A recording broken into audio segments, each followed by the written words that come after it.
Chapter 1 Family Heir. Campbell family. It is said to be a family of wizards with thousands of years of ancient heritage. However, due to poor management, apart from the collections and real estate, Gringotts deposits have fallen to a certain level. Even the daily expenses are almost unsustainable. I'm sorry, Mr. Campbell, although your collection is a long time ago, but the quality is really bad, and the magic on it is about to disappear, so I can only give you the price of 10 gold gallons. What? Are you kidding? Look at it clearly, buddy, this is hundreds of years. I'm sorry, sir, I can only offer so much. Damn it. Listen to the quarrel coming from downstairs. Hodge also shook his head slightly. Having said that, as a traverser, the timeline of his birth is not good. Because it's 1971, it's the era of Harry Potter's parents, and his big head Tai Han was born too early. Of course, Hodge didn't care about this. The key is that this period is not peaceful, the Dark Lord is so fierce, and is constantly recruiting people from the outside world, attacking here today, and destroying it tomorrow. In a word, the wizarding world is currently in dire straits, and almost everyone and forces are facing the risk and crisis of standing in line. Hodge, where have you been? Come downstairs. I heard. In response, Huokake got up and walked slowly downstairs. Listen to the child, your mother and I made a decision. What? We are going to travel abroad and may never come back again. Do you want to follow us or choose to stay? Mr. Campbell asked. How to say? In fact, Hodge's father is a very irresponsible person. Since Hodge's mother died unexpectedly, he has found 4 wives in 7 years. As for Hodge, he hadn't taken care of him much, he was all taken care of by the house elves. Stay. Hodge said calmly. Well, I respect your choice. Campbell doesn't care about these, because he has 3 children outside, and there is no shortage of people who can do their filial piety. Since you chose to stay, I won't sell this house, I will leave it to you. Sorry, sir, the will made by Grandpa seems to have chosen me as the heir of the Campbell family. To be honest, if you weren't for my father's sake, I should have been reselling the collections in the vault. Report it to the Ministry of Magic and ask them to take you to Azkaban for a vacation. Hodge, you are really getting less and less cute. Campbell tried to keep his face straight, pretending to be an adult, and taught. But seeing Hodge unmoved at all, he could only collapse his face and wave his hands and said, Okay, but anyway, I am your father too. Don't follow the trivial things like selling a few collections. I care about it. Maybe it was because of this little thing that Grandpa kicked you out of the house. Campbell scratched his face and coughed vigorously before he said, Okay, don't mention those anymore. Since you don't want to go with me, then we have the chance to see you again, little Hodge. It couldn't be done anyway, and Campbell didn't want to stay any longer. That's right, he came over this time and took Hodge away just to make excuses. In fact, he just wanted to sell a few collections to make up for the travel expenses abroad. But who would have thought that Hodge had hidden all those good things a long time ago, leaving him only a few tatters. All were sold, and only 100 gallons were exchanged in total. But this is already very good. Well, if it weren't for blood relationship, for this cheap father, Hodge would really not give him a hair. Finally, Campbell still took his little wife with him. Looking at the back of the other person leaving. Hodge is also thinking about it maliciously, whether he should take this opportunity to complete the double buff that sacrifices to the sky, maybe he can take off directly. It's not that Hodge is too cruel. The key is that his cheap father is too muddy to support the wall. Counseling, abusive, irresponsible, spending money lavishly, without any restraint. This kind of person is a waste of air alive, it is not as good as. Forget it. For the sake of the father and son, Hodge finally dispelled the idea. Of course, it is impossible to forgive, so be a stranger in the future and stay away from each other. Let the elf close the gate of the castle and impose a new curse, never allowing the cheap father who was removed from the family to step into this place. Huokake turned and walked upstairs. Carmen, Poppy, take a good look at the castle, and then let the people sneak in. I'll chop up all of you and throw them into the lake to feed the fish. Yes, master. The two house elves bowed quickly and promised.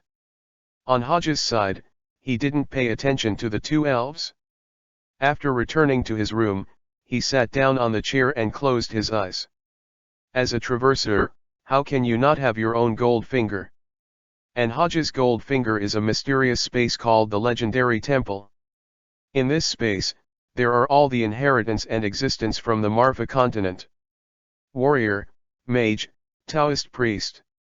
Not to mention the skills and equipment of the three mainstream occupations.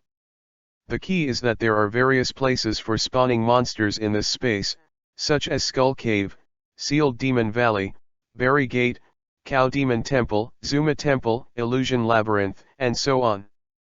There is a mall in the space that sells various items. But if you want to get it, you must have enough game points. There is only one way to get game points, and that is to spawn monsters, and constantly spawn monsters. Hodge has worked for more than 2 years, from slaughtering chickens and deer, all the way to Skeleton Cave, but now he has only risen to level 16, accumulating more than 100,000 points. Asterisk. Chapter 2 Legendary Temple. No way. One person's speed is too slow. Even if Hodge has no occupational restrictions, the skills of the three mainstream occupations can be learned at will, but his monster spawning speed is extremely limited, not much faster. After all, one person can't cooperate. For the sake of safety, he can only brush some low-level monsters, and the high-level ones can't touch them at all. When spawning monsters in the temple space, Hodge doesn't have to be afraid of death. But every time he died, he would be teleported back, and the experience value of the current level was cleared to 0, and this alone couldn't stand it. Certainly. Slowly slow down a bit, in fact, it doesn't matter. After upgrading 16 times, Hodge's own magic and vitality have also been sublimated 16 times. This kind of benefit is very abnormal and absolutely exceeds the imagination of the wizards outside. Moreover, after so long of spawning monsters, Hodge's combat experience has also greatly improved. Although people outside looked at him, he was just a child who had just turned 11 and didn't even have his own magic wand. But if they really fight, those adult dark wizards are not necessarily his opponents. Master, here comes the Malfoy family. Let them come in and arrange to wait for me in the living room. Yes, master. Carmen agreed, and then went down to do something. After staying for a while, Huokake stood up and stepped downstairs. Oh, dear Hodge, it's been a long time since I saw you. Seeing Hodge walking down, a middle-aged blonde man in the living room also got up from the sofa and said with an aristocratic salute. And beside him, there was a young man who had the same blonde hair as him. It's really been a while, Brother Malfoy and Lucius, how are you doing? Hodge asked with a smile. The pure-blooded families in the corrupt country, especially those with a long heritage, have almost all been married. The Campbell family and the Malfoy family are the same. For hundreds of years, they still have the same ancestor. It's just that Camel's inheritance is slower than that of the Malfoy family. By Hodge's generation, they are dozens of years behind their peers in the Malfoy family. It's been pretty good recently. Lucius is about to graduate. I plan to let him take over the family business, but this kid is still hesitating. This is not good news. Who said no? On the other side, watching his father and a child talk about his own affairs, he couldn't say anything in terms of seniority. Lucius also felt enough, rolling his eyes several times. By the way, dear Hodge, do you have the same herbs you gave me last time? After chatting for a few moments, Abraxas Malfoy asked again. Hodge smiled slightly and sat down firmly on the fishing platform and said, "Yes, of course there is. Why does Brother Malfoy want to do it?" "Yes, I need a lot." Old Malfoy nodded and said unceremoniously. "A lot? Sorry, Brother Malfoy, it's not that I don't want to provide it to you, but this kind of herb is not easy to cultivate, and it takes a lot of time and effort. Of course, no herbal medicine can be seen everywhere, so let me buy it at a high price. How about I want as much as you have?" "Oh? Then what price can you offer?" "5. No, 10 silver is worth an ounce. This is really high price." But saying so, Hodge was still shaking his head at the same time. "Brother Malfoy, don't you think I am young and want to lie to me?" How is this possible?" Abraxas Malfoy's face changed, and he waved his hand quickly. "Is it impossible?" Hodge curled the corners of his mouth and said, "But as far as I know, my magic herbs, coupled with some other materials, can produce hundreds of healing potions in 1 ounce, and in the Malfoy family in the store in Japan, this medicine is priced at 3 gold gallons by you. 3 times 100, that is 300 golden gallons. Even if the labor costs, shop expenses, and other material costs are taken out, I think there will be 100 golden gallons left in the end. Brother Malfoy, are you right?" This Rao is a tried and tested adult old ghost like Abraxas. After hearing Hodge's words, he couldn't help being embarrassed. After all, greed is not wrong, and it is not fun to be exposed on the spot. "Well, little Hodge, it seems that your grandfather chose you to be the heir.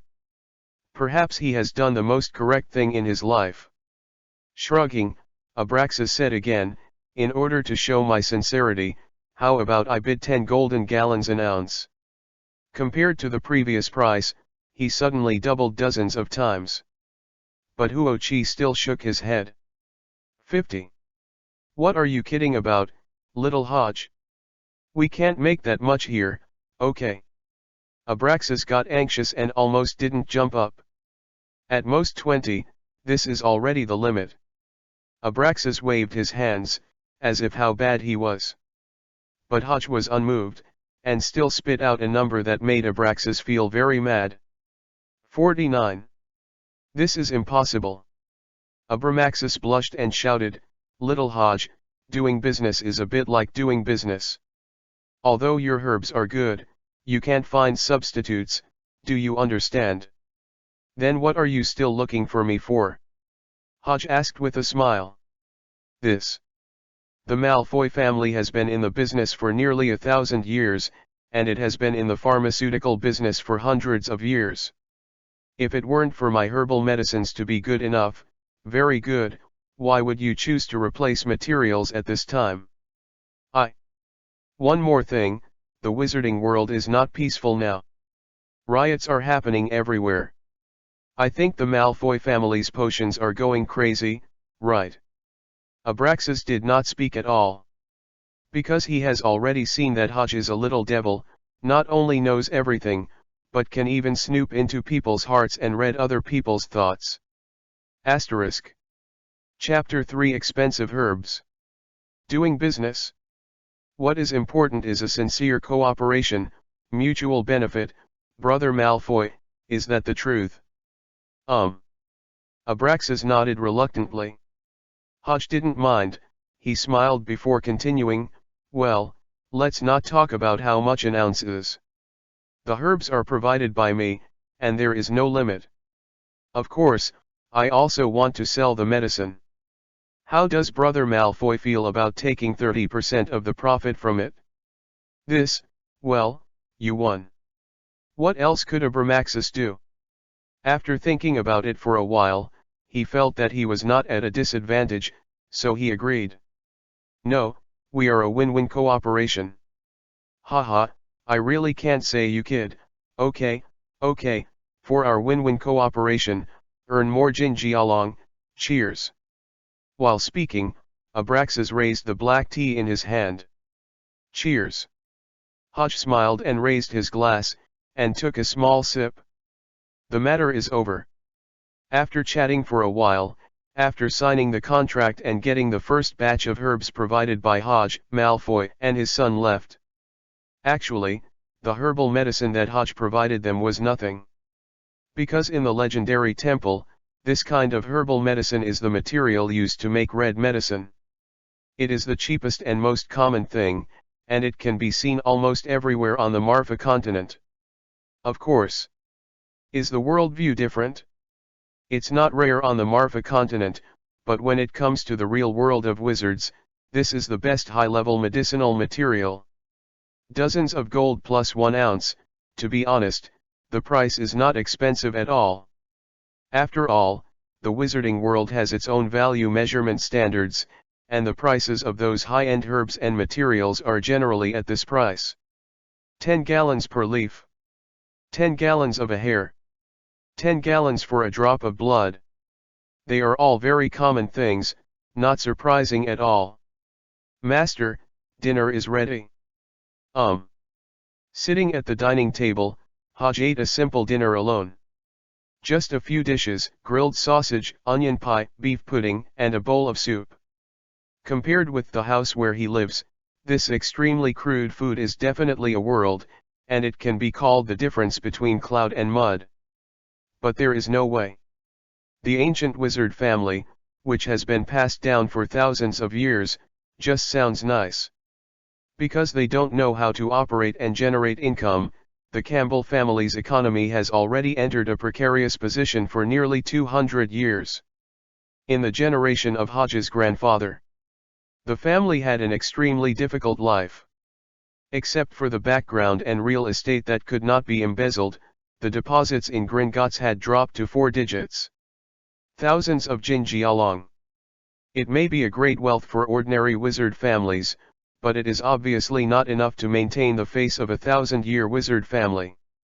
Among other things, the annual expenditure of family members alone is not a small figure. And now, the family business has passed to Hodge's hands. As the head of the family, he must provide help to those collateral staff.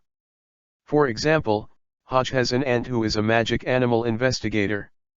She usually runs around outside to do research.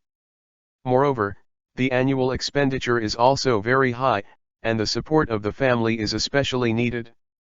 There are also small collateral families. They look for jobs, children go to school, and they need to spend money everywhere. If there is no support from the family, their quality of life will plummet, and many problems will arise. Of course, this does not mean that they will only lie on the family and suck blood. Whoever has a good life will also deny the family. Also at critical moments, such as when the family is in crisis, the role of those collateral members should not be underestimated. One piece of order, all staff responded. With blood and economy as the link, many big families do this. There is only one main line, and the other children are separated, and the branches and leaves are scattered.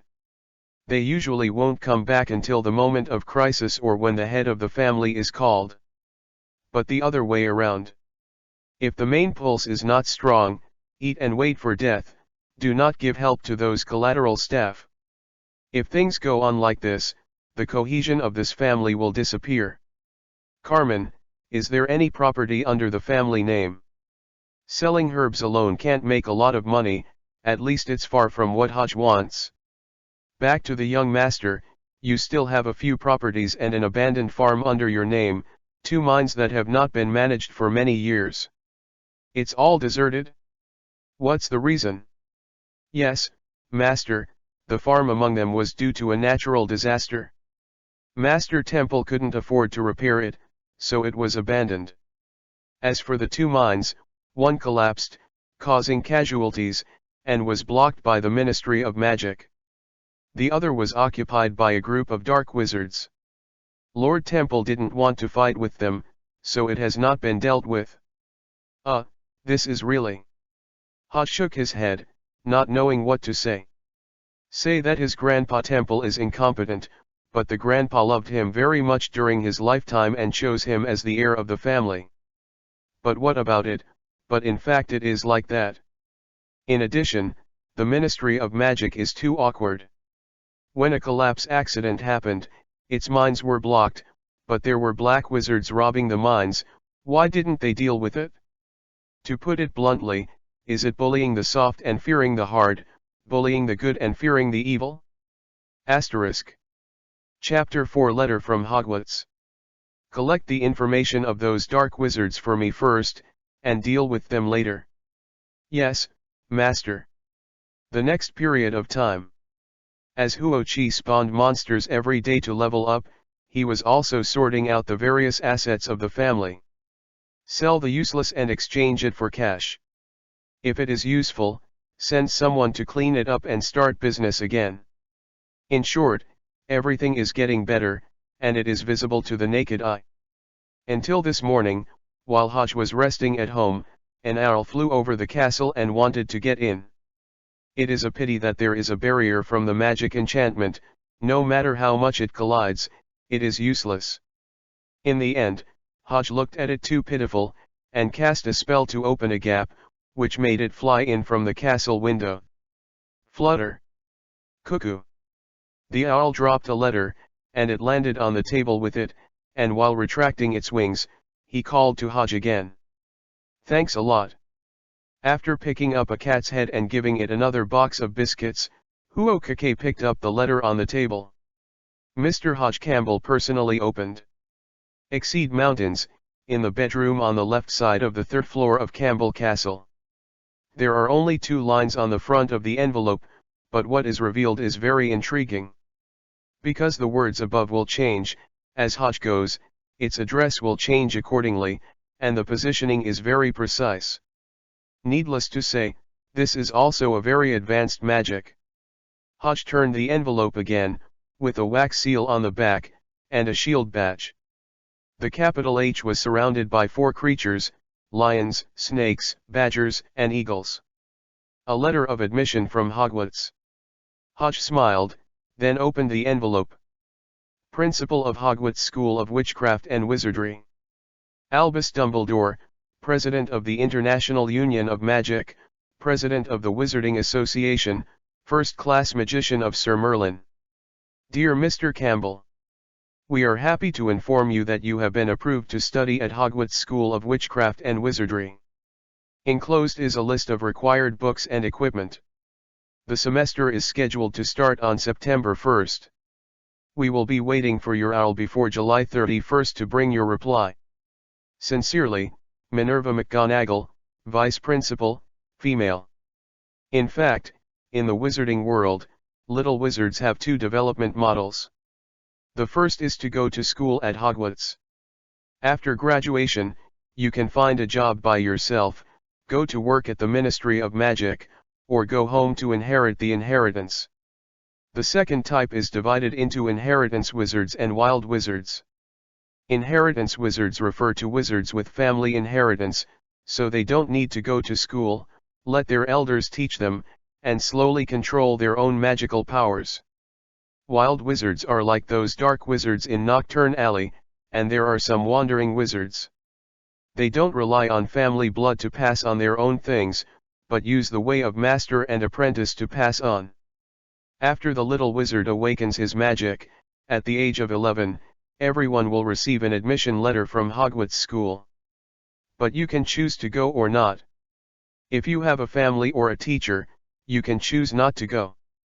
As long as someone teaches that it won't cause magical out-of-control events, the Ministry of Magic won't care about you. But if no one teaches you and you don't want to go to school, there is no way. The Ministry of Magic will directly disperse your magic power and clear your memory. Let you be a muggle and live the rest of your life in peace. Let's talk about Hodge's side.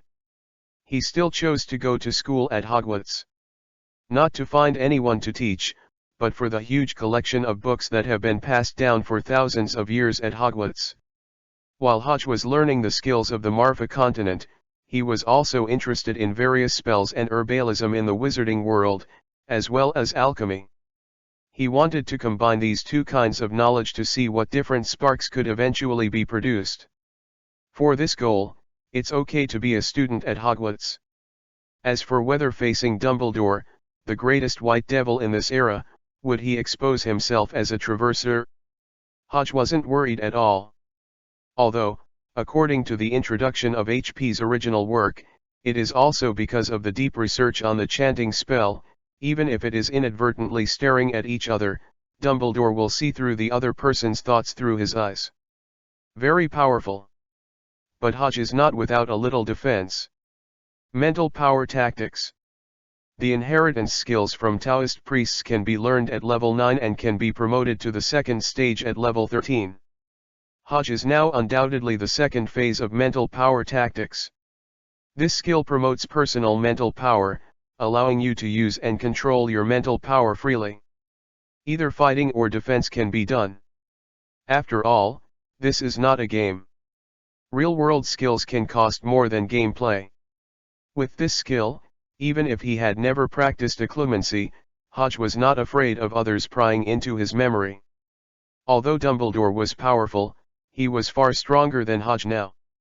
However, as long as the other party does not use the curse of the gods and chance to interrogate Hodge as a criminal, it is impossible to read his thoughts just by looking at each other with ordinary eyes. Time came to the beginning of August. The Malfoy family's potions are selling very well, and 2 consecutive sums of money have been sent, totaling more than 5,000 gold gallons. I'm rich. After planning out the family's expenses, there is still a lot of money left, and Hodge plans to go shopping. Carmen, follow me to Diagon Alley. Hodge said, who was wearing a black striped suit after finishing his clothes. Good young master. Coming to Hodge's side, holding a little corner of his clothes, Carmen just snapped his fingers, and then led him to Diagon Alley. Asterisk. Chapter 5. See Harry's mother for the first time. Apparition. I have to say that the elves are indeed blessed in using magic. There are many things that they don't even need to learn. With birth and growth, everything will be there. This is a talented player. Hodge expressed envy for this, because he wanted to learn the magician's instantaneous movement, and he had to wait until after level 19, and it was still a bit short. Carmen, you can help me buy those books and cauldrons. When he stepped into the shop of Mrs. Hawking's robes, Hodge ordered. Good young master. The biggest advantage of Carmen is that he is not as wordy as other house elves. After hearing the order, he goes to work without saying anything. On Hodge's side, he also opened the door of the store and walked in. Jingle. Oh, Master Campbell, it's been a long time since I saw you, but I'm sorry to have you wait a little longer. Mrs. Hawking, who was helping a little girl measure her size, saw Hodge come in, and she smiled apologetically. It's okay, ma'am, I'm not in a hurry. Hodge waved his hand and didn't care about it. That's great, dear, believe me soon. Why don't you sit next to it for a while, and I will pour you a cup of lemon tea. Thank you, ma'am. You're welcome, dear. While speaking, Mrs. Hawking also gently waved her magic wand. The next moment, the teapot on the coffee table flew up automatically and poured a cup of tea for Hodge. Very good family magic. Hi, hello boy. A pair of middle-aged men and women were sitting beside them, who seemed to be the girl's parents, and they also greeted Hodge. Hello, Mrs. and Mrs. Hodge responded. Excuse me, what did you go to? Oh, did you go to Hogwarts School of Witchcraft and Wizardry? Yes. That's great. I mean, we are afraid that Lily will not find the school. If you don't mind, can I trouble you to be a company with her then? Lily? Yes, my little daughter, her name is Lily Evans. The middle-aged man introduced with a smile. Opposite him, the little girl who was measuring the size of her clothes was also secretly observing Hodge, but when she came into contact with Hodge's sight, she quickly avoided like a bunny. What a special old mother. Looking at the little girl, Hodge thought of it instantly. Child, what's your name? Hodge, Campbell. Oh, didn't your parents come here? No, they are busy with other things, besides just buying something, I can do it alone. Hee hee, then you are really a brave child, much better than Lily in our family. Dad. The little girl quit, and exclaimed coquettishly. Haha, okay, can't it be done without talking about you? The middle-aged man surrendered quickly and stopped making jokes about his daughters. At this time, Mrs. Hawking also finished measuring the size, and said, Mr. Evans, I have already remembered the size. You can get the clothes again in half an hour. Okay, Mrs. Hawking, I really trouble you. You are welcome. Madam Hawking waved her hand, then smiled and said to Hodge, Okay, Master Campbell, now it's your turn to measure the size, please come to me. Good. Hodge stood up. Master Campbell, if you have time, you are welcome to visit our house as a guest. I don't think you will be disappointed. Evans took out a business card and handed it to Hodge's hand, and said with a touch of flattery. Thank you for your invitation, I will consider it. After receiving the business card, Hodge smiled and said. Well, then we won't bother you, Lily, say goodbye to your new classmate. Goodbye, Hodge. The little girl waved her hand a little shyly. Well, goodbye Lily. Hodge nodded and watched the three people leave. In fact, to be honest, the Harry Potter family is really speechless. Daddy James is a school bully, he likes to bully his classmates, be pushy and mischievous. Mother Lily is blind again. After all, she could abandon Snape, the ultimate licking dog, and choose someone like James Potter to entrust her for life, which has already explained a lot of problems. As for Harry, that kid is even more of an Iron Man. He doesn't use his brain to do anything. He relies on a passionate and brutal effort. In the end, he can only rely on the help of the people around him and the protagonist's aura to pass the level. How can such a family make people like it? Certainly. Hodge just sighed a little, whether it was bad or good, it didn't have much to do with him. He went to Hogwarts just for the book collection there. As long as no one provokes himself, he won't do much. Okay, dear, come over and get your clothes later. Good. Farewell to Mrs. Hawking. After coming out of the clothing store, Hodge went to the Ollivander store to buy a magic wand. At the entrance of the old and dilapidated store, there is also the sign of 382 BC, which all show that he is not in the wrong place. Push the door in. Oh, this level of magic power, let me see who is here. Before Hodge called someone, an old man rushed out of the store, his eyes shimmering, staring at Hodge left and right. Tisk tusk, it's incredible. There is such a powerful magic power hidden in the tiny body, and it hasn't lost control. What's your name, kid? Asterisk. Chapter 6 Small device designed by yourself. Hodge, Campbell. Oh, it turns out to be a member of the Campbell family. The bloodline of the ancient wizard is indeed not comparable to the average family. Okay, well, I can't wait to see what kind of wand you will get. Talking divinely, the little old man turned around and climbed onto the shelf again, picking up his wand among the piles of boxes. This one doesn't work, this one is not very good either, this one is almost the same. Pulling out a box from the messy pile of boxes, the little old man got off the shelf, opened the box in his hand, and placed it in front of Hodge. Try it, kid. The body of the applewood stick and the core of the thunderbird tail feathers symbolize great power, suitable for people with lofty ideals and pursuits. Hodge nodded, reached out and picked up the wand, and gave it a light wave. Crackling boom. A piece of shelf fell down. Scared Ollivander hurriedly took the wand back, and kept talking about whether it was okay or not. Next, I tried several wands in succession. In the end, a 9-inch long wand with chestnut wood as the wand body and phoenix feather as the core of the wand came into Hodge's hand, instantly revealing an extremely soft brilliance. Good. Chestnut wood represents the thirst for knowledge. It is the most versatile magic wand. Coupled with the phoenix feather that can cast the most types of magic, this magic wand has unparalleled potential and is indeed very suitable for you.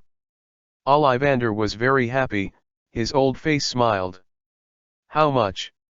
Chinjui, 9 Canaan. Hodge nodded, took the money out of his pocket, and put it on the counter of the store. This can be considered a first discount. All kids who are newly enrolled in Hogwarts can get a discount on the purchase of magic wands at Ollivander. Of course it is only this time, and it won't be so cheap to come back in the future. Finished buying wands. After coming out, Hodge went to Mrs. Hawking to get a few sets of school uniforms. It just so happened that Carmen came back with big bags and small bags, and Hodge didn't have any thoughts to continue wandering, so he asked Carmen to use the phantom shift ability to take him home. Sitting on the sofa, Hodge looked at the books Carmen had bought. Standard spell. Elementary. Standard spell. Level 2. Black Magic, a guide to self-defense. Magic potion and potion. Curses and curses breaking the curse. Beginner's guide to transfiguration. Where are fantastic beasts? Magic history. Monsters and their place of origin. There are many types, all of which are relatively low-level books. In fact, many of the spells in it, such as the fire spell, the floating spell, the unlocking spell, the softening spell, the smoke screen spell, the locking spell, etc., Hodge had already learned. After all, Campbell is also a family that has passed on for thousands of years. There is still a lot of books, and there is no shortage of second-hand wands. Although it was not easy to use, it was only used to practice the spell, and it was enough for Hodge to use. Coupled with his powerful magic power, he has been upgraded 17 times, which means that Hodge's magic power and vitality have both increased 17 times. He is definitely stronger than an adult wizard. So, let alone use a second-hand magic wand to cast spells, it is to cast spells without a wand, as long as the spell is not too deep, he can do the same. Carmen, help me get paper and pen. Here comes the young master. After taking the pen and paper, Hodge wrote and drew on it for a while, and finally tore the paper off and threw it to Carmen. Find a master craftsman and ask him to make something like this for me according to the above pattern. Good young master. A few days later, Hodge got what was made. This is a wristband-like equipment, which is stuck on the arm and tied, and then put the wand in it. When he shakes his hands at random, he only heard a soft click, and the wand sprang out automatically and landed in his palm. This greatly reduced Hodge's time to draw his wand out, and it definitely played an important role in quickly entering combat mode. After all, the battle between wizards is faster than the eyes and hands. The offense is high and the defense is low, all of them are crispy monsters. All spells are just a few words, even the 3 unforgivable spells are no exception. To be able to go for a second is the difference between life and death. Other wizards can't think of this, they have been passed down for thousands of years, and they don't know how to improve the magic wand or how to improve the use of the magic wand. But it doesn't mean that Hodge will be like that. Just kidding, as a traverser, the last thing he lacks is his brain. The wand is stored on his arm and can be ejected with a single flick, and there is a chain at the tail that is fixed. Even if he is disarmed, his wand will not fly. This is the advantage. And it is the advantage that can control life and death. Certainly. Wand or something, in fact, Hodge didn't care much, after all, it was just a weapon on his face. All kinds of equipment from the Marfa continent, that is his greatest confidence. It just so happens that the magic wand is also available, so take advantage of the free time before school, and solve all the black wizards in the mine first. The corner of Hodge's mouth curled up, intending to get the blood of the wizarding world first. After that, he called Carmen and asked it to take himself to the mine. Brush it? The environment has completely changed. Having gone through apparition many times, Hodge was not at all uncomfortable. Who? Above the mine, the dark wizard here was still very alert, and Hodge and Carmen were only discovered by them as soon as they appeared. But it doesn't matter anymore. In an instant, Hodge took his wand in his hand. Faint. All petrochemicals. Torn apart. P.S. Are there any brothers watching? There is a squeak in the comment area. Space is out. Asterisk. Chapter 7 Look at me. Ei Tien Long. 3 hits in a row. Hodge directly flew out the 3 wizards of Supi, and the movements were very straightforward, as if they had been rehearsed thousands of times. And in fact it is the same. At the age of 7, Hodge practiced magic with a dummy in the castle. After awakening the legendary temple, he even applied various spells on those monsters. After practicing hundreds of times a day, after 2 years, how fast is his reaction speed and how strong is his ability now? In other words, if he didn't really meet his opponent, he wouldn't even know it. Except for your weapons. A dark wizard also wanted to sneak attack Hodge, but he just waved his hand and knocked away the opponent's magic. After that, a backhand was crushed to pieces, and the sneak attack black wizard was beaten into an inhuman form. Damn it, everyone, let me go together. The remaining black wizards, when they saw that they could not solve Hodge alone, they immediately joined forces and cast a spell on Hodge together. Faint. The fire is burning. Torn apart. Several rays of light lit up, revealing an aura of danger. Small bugs, look at my mighty dragon. Hodge waved his magic wand, actually using the Hellfire skill. Phew. I saw a ball of flames rising out of thin air, and in the blink of an eye, it expanded to several meters, forming a long dragon, flying in the air. All of a sudden, the spells issued by several dark wizards, as well as their bodies, were all destroyed. Swallowed it? No. Spare. Ah. Boom. After a loud noise, several wizards were also blown to pieces. I am afraid that even if Michelangelo was resurrected, it would be impossible to put them back together. Carmen, send someone over to take over this mine and reopen it. In the light of the fire, Hodge commanded in a cold voice. Yes, master. Carmen was also very excited, and his big eyes were full of admiration for his master. After all, this matter was too awesome. A teenage little wizard was so damned and unscathed that 7 or 8 black wizards were killed.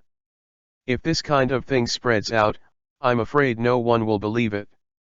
Master is mighty, master is invincible. Stop flattering, do things quickly. Yes. Carmen snapped his fingers, then disappeared. Another few days passed.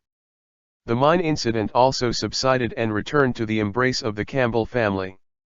This mine produces a kind of rare metal, which can be used in alchemy items, and its value is still very high. If it is managed well, relying on this mine alone, he can collect 70 to 80,000 gold gallons a year. It is not surprising that such a huge benefit has attracted the snatching of those dark wizards. Of course, now there is Hodge-headed. If there is any unsightly wizard to make trouble, then it is an act of seeking death. Did you figure it out? Sitting on the sofa, Hodge asked while drinking tea. I have already understood the young master. The 2 guys said that they were assigned by the Rohr family to rob the mine, and most of the money they made from selling ore over the years was taken away by the Rohr family. Yes. Carmen bent over to report. Oh. I didn't expect to catch a big fish. Hodge smiled slightly and put the teacup down. He didn't kill all the black wizards before, and left 2 people to torture.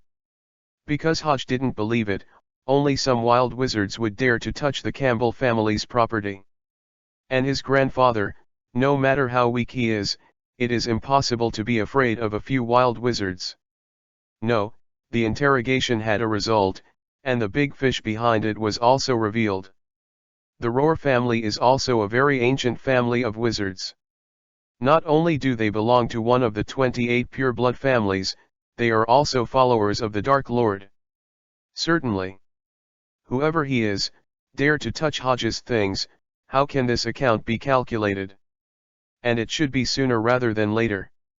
After all, Hodge had already snatched the mine back. If the Roar family reacted, they would gather more Death Eaters to attack Campbell Castle. That will become very troublesome. The average Death Eater, Hodge is certainly not afraid of it, even if there are more. But I was afraid of attracting Voldemort's attention. Hodge is confident, but he will not be blindly arrogant.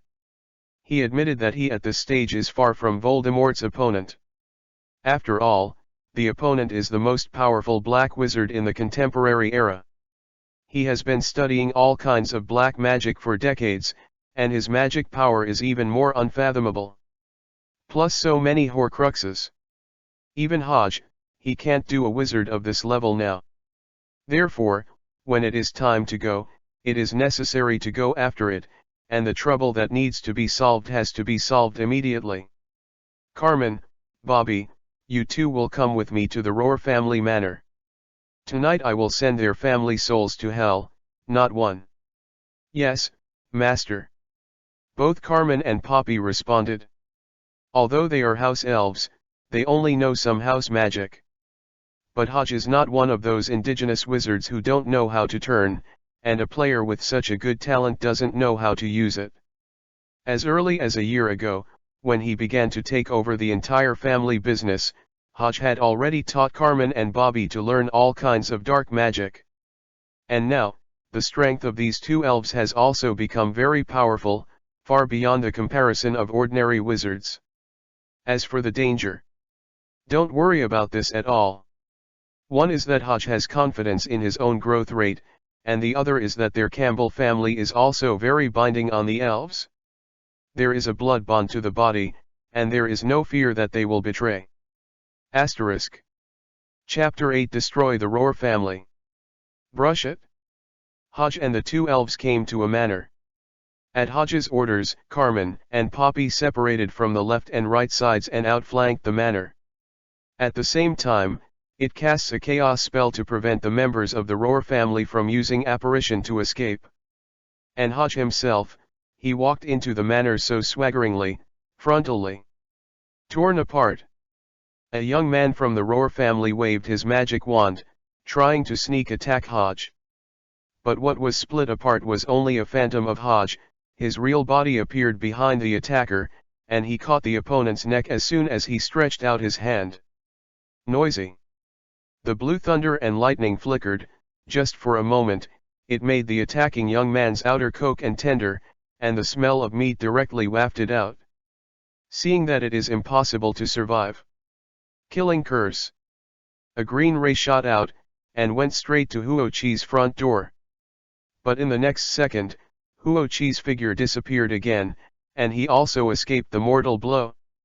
Only hearing a bang, the stone pillar at the entrance of the manor was also cracked by this killing curse.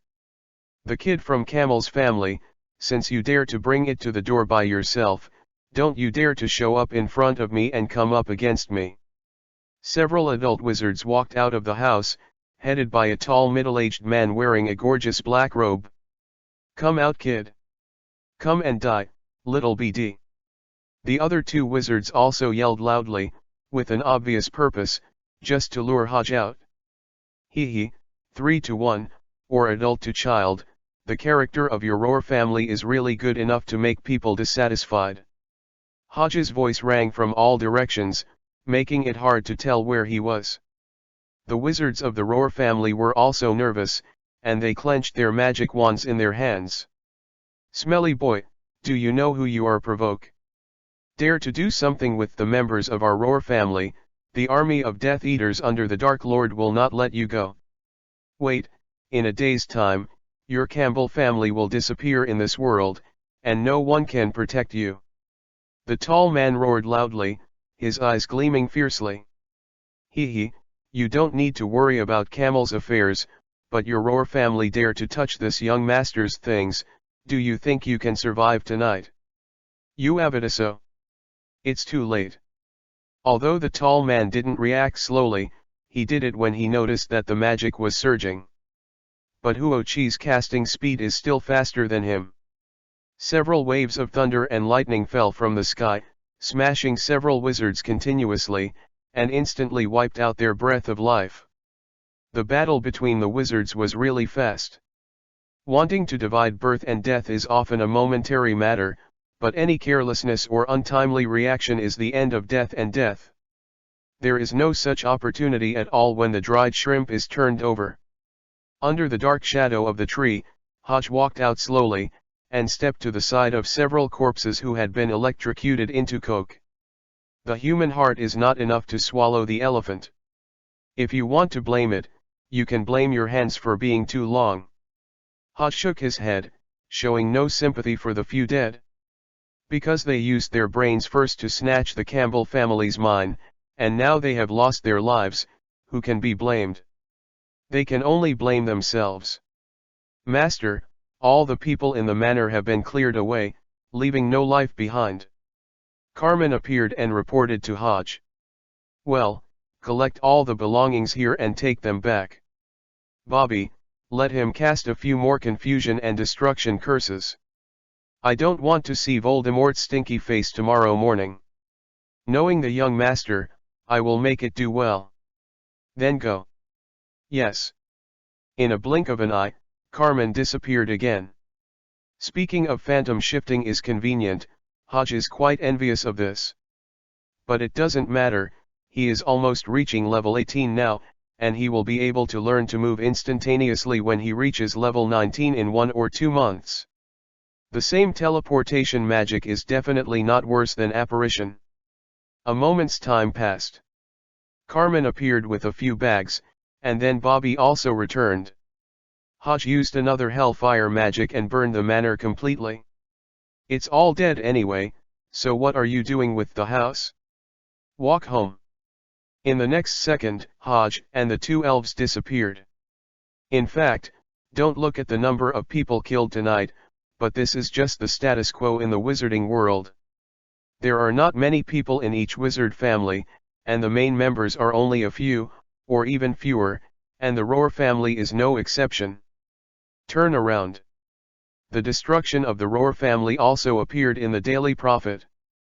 The people in the wizarding world were all taken aback, and then they were discussing who did it. It can be called audacious. Because at this time, it is the time when Voldemort is in the midst of the sun, and he is invincible. The Death Eater army under him is getting stronger and stronger, and they can work hard with the Oro elite troops of the Ministry of Magic. And at this time, there are people who dare to kill the Death Eaters.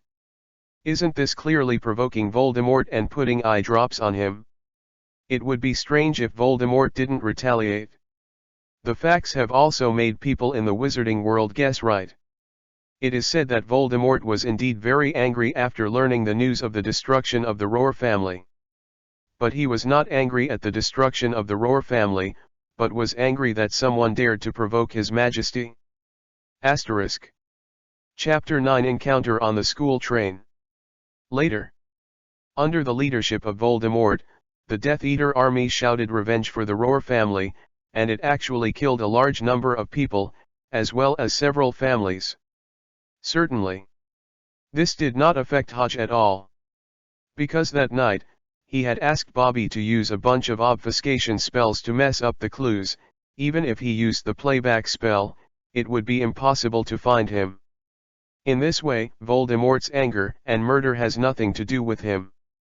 After all, in the eyes of outsiders, Haj was just a child, unless Voldemort had a pit in his head, otherwise he would be suspicious. Anyway, as long as it wasn't for Haj to expose himself, Voldemort would never notice him for a short time. And this gave Haj more development time. Slowly. The time has come to September 1st. All the salutes were sorted out by Carmen and Bobby. Hodge just dressed and ate, and was easily taken to platform 9 3/4 by the two elves. Master, oh. The thought that Hodge would have to walk for a year to return, Carmen's two big eyes of Brindling instantly filled with tears. The same goes for Poppy. Okay, it's okay, I'm not going to come back. Besides, isn't there a two-way mirror at home? I will call you in the mirror if something happens. Pushing Carmen's brain door open, Hodge said with disgust. Oh. Hodge, look over here. Suddenly, a girl screamed from the train, and Hodge looked up and saw that it was the FG dam he had just met some time ago. The girl waved her hands hard, her face flushed and she looked very excited. It's not that Lily is too idiot, the key is that Hodges looks really good in this life. Light blue, gem-like eyes, mysterious and energetic, coupled with a tall nose, flawless skin, and the gentle and elegant temperament of a noble son. Even if she only met once, Lily remembered Hodge deeply. Raised his hand and said hello. Hodge said to Carmen again, help me move my luggage to the car, and you can go back. Remember to take good care of the house and don't let the wandering wizards touch it. By the way, the herbal medicine business will do the same, as long as the Malfoy family doesn't give them as much as you want if you pay less. At this moment, the little noble son was also full of copper smell. But it is not a shame to make money to support the family. Yes, I know, master. After wiping a tear, Carmen and Poppy began to carry their luggage. On Hodge's side, he also boarded the train and came to the box where Lily was. But Lily was not alone in this box. She was sitting with her, and there was a little boy with half-length hair and a pretty face. Saw Hodge coming in. The little boy's face suddenly showed some tension, and there was a trace of hostility, as if he was afraid that someone would snatch his things. You have friends, Lily? Ah, yes, let me introduce it to you. Lily smiled sweetly and continued, his name is Severus Snape, a friend I met some time ago, and he told me a lot about wizards. Hello Snape, just call me Hodge. Hodge stretched out a hand and said with a smile. Although a little resisted, Snape slowly stretched out his hand in front of Lily and shook Hodge. You can just call me Severus. The voice was a little gloomy, coupled with Snape's half-length hair, the dark wind temperament, and the attitude that was full of rejection. It's no wonder he won't make any friends in school anymore. Of course, these didn't matter to Hodge. He went to Hogwarts only to study, not to make friends with this facial palsy kid. Hodge, which college do you want to go to? Severus told me just now that it's better to go to Slytherin. After Hodge sat down, Lily asked again. But before Hodge could answer, there was a chuckle from outside the door of the box, and then the two boys walked over. Oh, let me see, which cutie actually wants to go to Slytherin? Don't you know where is the Dark Wizard's lair? What did you say? Snape stood up excitedly. Am I wrong? The little boy smiled disdainfully. He didn't even pay attention to Snape, but said to Lily, listen to my advice. Slytherin is not suitable for a simple girl like you. Gryffindor is the best for you. It's a joke. The people in Gryffindor are a group of guys with well-developed limbs but simple minds, just like your rudeness. How can Lily go to such a place? Blocking in front of Lily, Snape said angrily, like an irritated little beast. How developed is your head? The little boy shook his head, not putting Snape in his eyes at all. He smiled and said, introduce myself. My name is James Potter. My grandfather and father are both students of Gryffindor. It is the pride and role model of our family. I don't want to say much about this deep-rooted Slytherin, but you, and you. James Potter pointed to Lily and Hodge sitting next to him. There were hints of warning and intimidation in the words. If you don't want to fall into the abyss and be swallowed by those vicious and cold poisonous snakes, then stay away from Slytherin and choose another college. This is my best advice to you. Asterisk. Chapter 10 Tea Master is online. Serious, let's go. Putting down the harsh words, James Potter greeted his friends and left with him. How can this man be like this? Lily's first impression of James Potter was very bad, and she was obviously really angry when she frowned. Lily, you, don't listen to his nonsense. Snape said very nervously, fearing that Lily would change her mind and think about him. Of course I know. Responding to Snape, Lily turned her head to look at Hodge, and asked, Hodge, you are also from the wizard family, is Slytherin really that terrible? To be honest, Hodge is not very interested in this kind of fight among children. But it takes 7 years to go to school, so I have to go down no matter what. It's too boring and boring, I still have some fun. It's up to you to understand whether it's true or false. Hodge smiled slightly and answered Lily's question. What does it mean? Lily still didn't quite understand. There are indeed a lot of dark wizards in Slytherin. This is true, but there are dark wizards in other academies, so to put it bluntly, this kind of thing has nothing to do with the academy, it's just those wizards' own choices. Oh, then can I go to Slytherin? I'm afraid not. Why?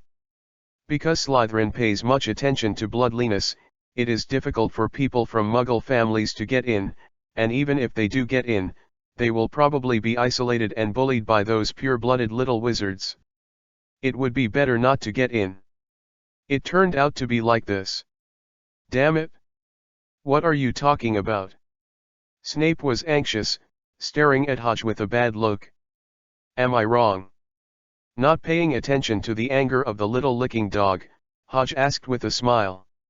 It doesn't matter if you don't mess with yourself, if you want to jump, then Hodge has a way to cure him.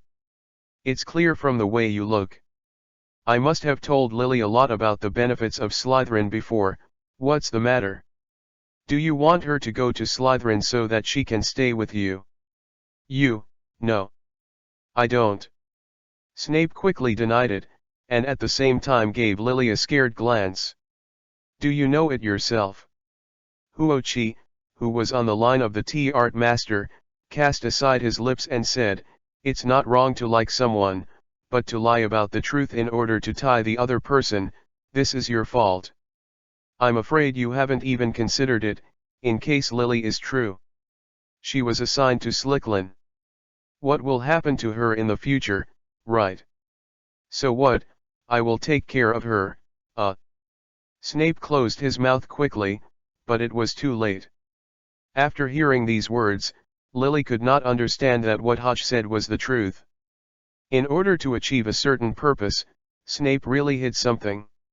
For example, he hadn't told Lily that Slytherin would still value blood, and he would reject Muggles. Severus, you. Lily, listen to me explaining to you, I. Snape wanted to clarify his thoughts, he had no ill will towards Lily. But this guy stammered when he was nervous, and even couldn't speak. In the end, he didn't explain why. It's all you. It's all you damn fellow. Snape was so angry that he took out his wand and pointed it at Hodge sitting in the seat. But before he could use the spell, Lily stood up and stood in front of his wand. Severus, what do you want to do? Lily, you want to protect him. Snape's eyes widened, never expecting Lily would do this. But in Lily's eyes, she hadn't even imagined that Snape, who had always had a good temper, would even point his wand at his classmate. This is unacceptable to Lily, who advocates light. Severus, you shouldn't do this. Hodge just told me what he knew. There was no malice against you. How could you use a spell on him? Lily stood in front of Hodge just like guarding the calf, with a very serious attitude. Click it. Snape seemed to hear the sound of something breaking, it seemed to be his heart. Especially when he lowered his head and saw Hodge blinking at him with a friendly smile, Snape was so angry that his wand was about to crack. A hole. Let's wait and see. Although he wanted to use the spell to kill Hodge, in front of Lily, Looking at her clear eyes, Snape couldn't raise his hand. In the end, he retreated and left the box angrily. What a pity. In other words, it was fortunate that he didn't do it.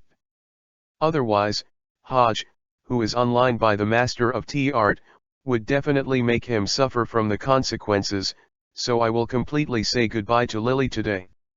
Certainly. The reason for doing these things, in fact, Hodge didn't have to compete with Snape and James Potter for Lily. Although Lily is really cute, she deserves to be the most popular lover in the legend. But for beautiful women, how can it be important to improve strength? For Hodge, these things only affect how quickly he draws his wand. Run, Snape, but he thinks the car is too boring, just have some fun. Well, it's that simple. As for what Snape would think, whether it would cause him too much harm, I'm sorry, those are not within Hodge's consideration. There is also the so-called plot, which is not so important. Because Hodge was never a person who followed the rules. He pioneered himself and became the first person to eat meat. That was his character. P.S. The comments in the comment area can't show any ghosts, so please try it out. Asterisk. Chapter 11. Which college to go to? Hodge, are you okay? What can I do? Hodge shook his head and said with a smile, but you are quite brave, thank you for protecting me just now. Where? Don't be so polite. Lily's face blushed slightly. But thinking of Snape who had just ran out, her face collapsed again, and she said, actually, Snape is quite a good person, and he doesn't mean anything to others. He may just be too excited just now. I hope you don't mind too much. It's okay, the little boy in the crush period, I can understand. Hodge smiled. What, don't you say that. Lily was very embarrassed. She raised her small fist and retorted shyly and ferociously, perhaps Snape just doesn't want to lose my friend, how can it be as serious as you said? Haha, you can figure it out, it's none of my business anyway.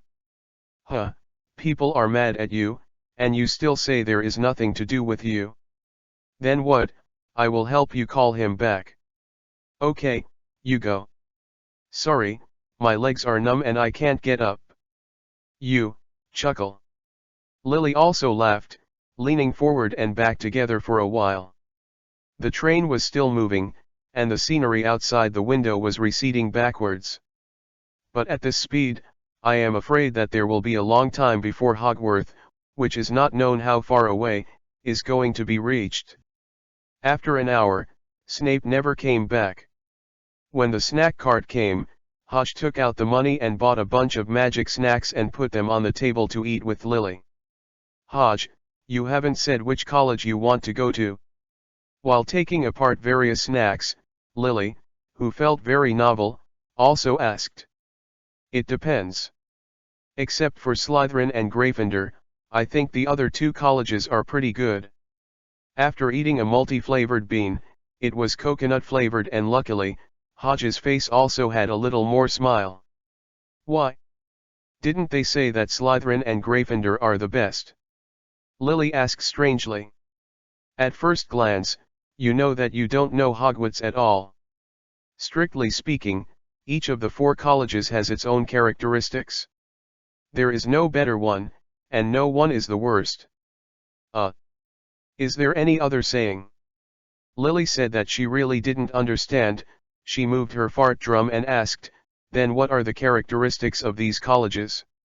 It must be different. Certainly. Hodge smiled and said, as I said before, Slytherin represents blood, a symbol of shrewdness, ambition, and power. And Gryffindor represents courage and boldness, Ravenclaw is wisdom and knowledge, as for Hufflepuff, it is loyalty and perseverance. Sounds all good. So why don't you want to go to Slytherin and Gryffindor? Lily asked, tilting her head.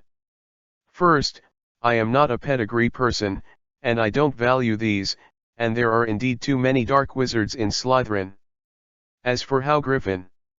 After a short pause, Hodge looked at the scenery outside the window, and then said for a while, "There is only a slight difference between courage and recklessness.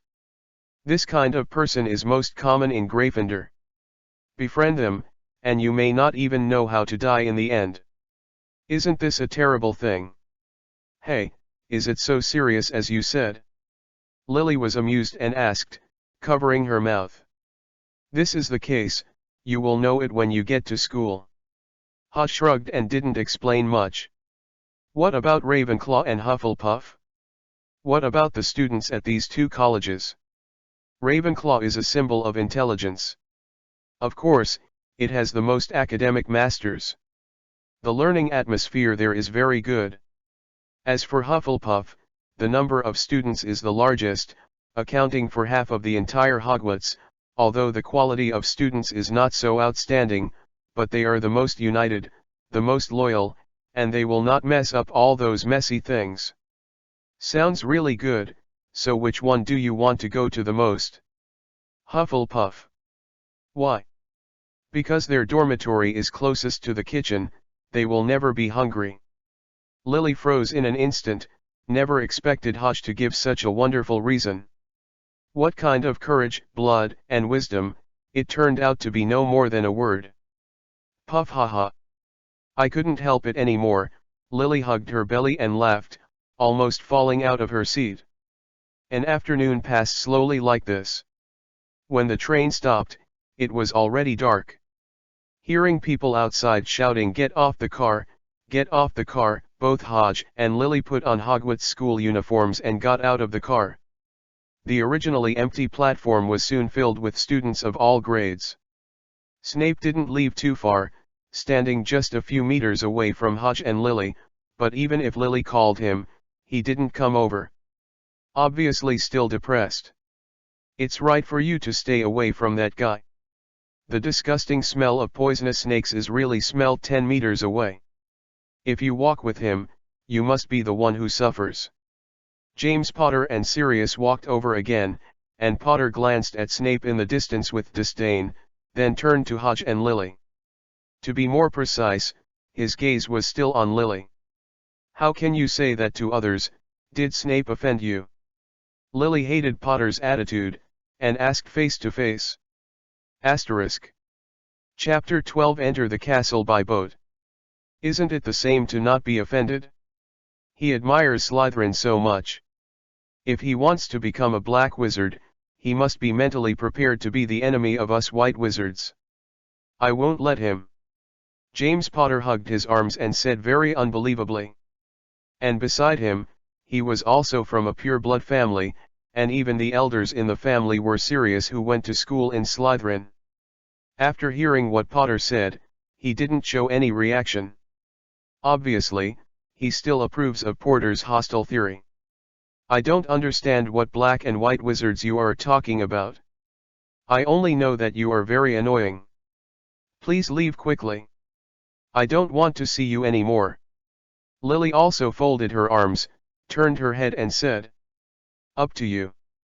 Potter shrugged, showing a look that he didn't care at all. But he didn't follow Lily's words and left directly. Instead he put his gaze on Hodge's body again. "Hodge is right. Are you interested in joining us? Or, like the one named Snape, you are a pedigree guy?" While speaking, Potter was looking directly into Hodge's eyes, as if this would bring him a lot of invisible pressure. Certainly. It seemed to Hodge to be totally funny. "I don't have to tell you what kind of person I am. There is nothing wrong with wanting to be a girl, but your acting is too clumsy, classmate Potter." Patting James Potter on the shoulder, Hodge said with a smile. "You."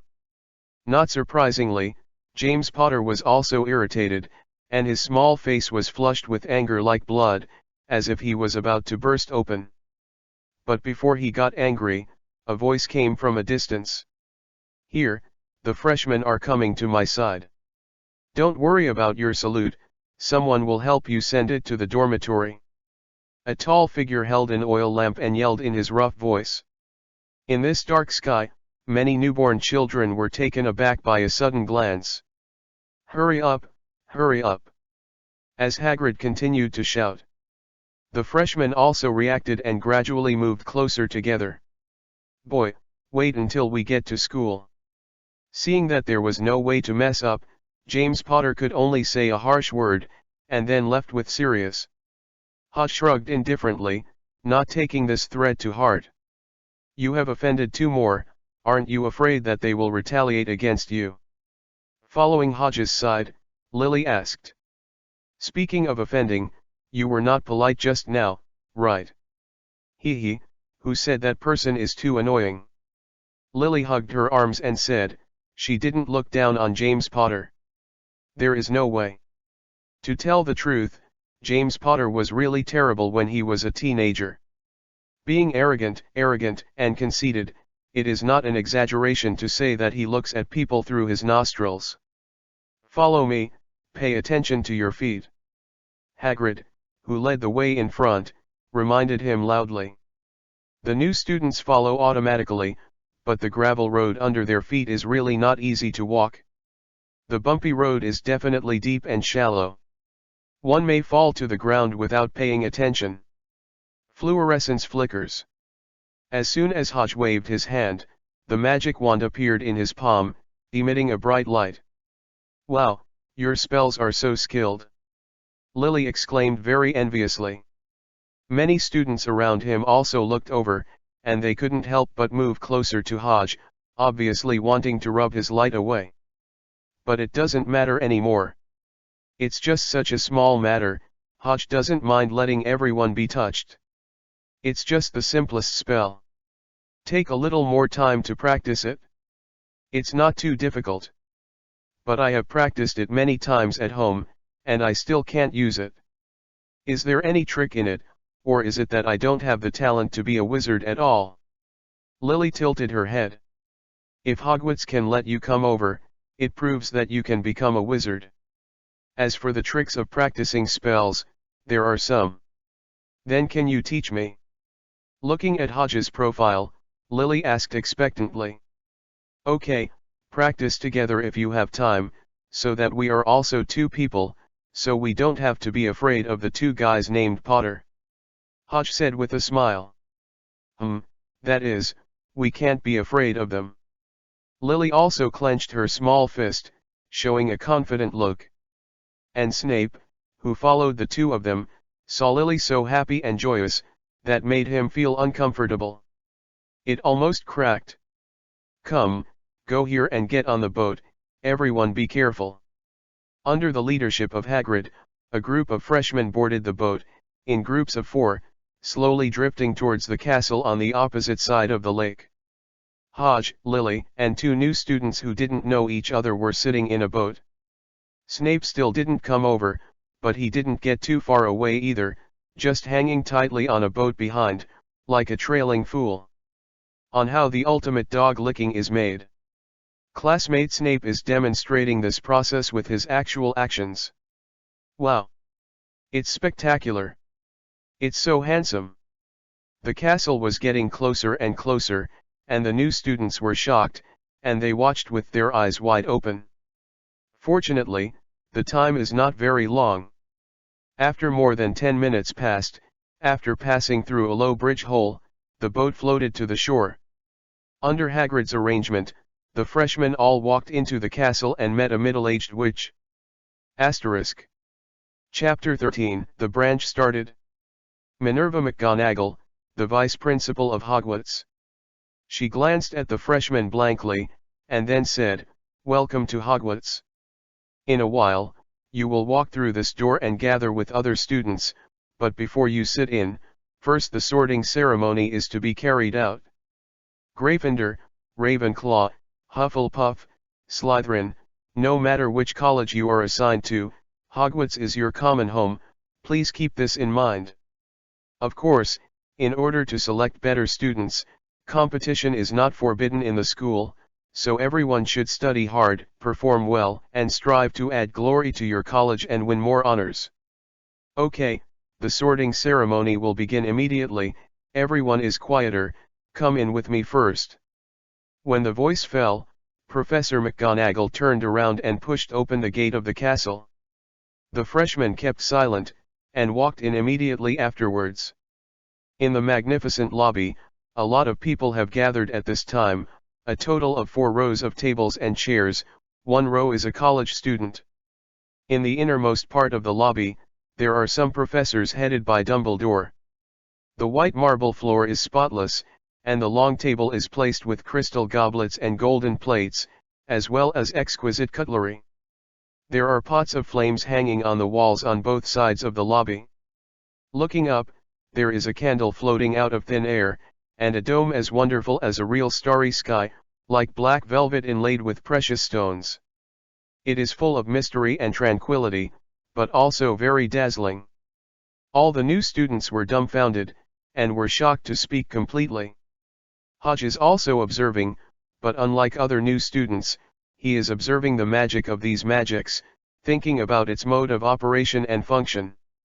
"Hello freshmen, I'm the principal of Hogwarts, Albus Dumbledore.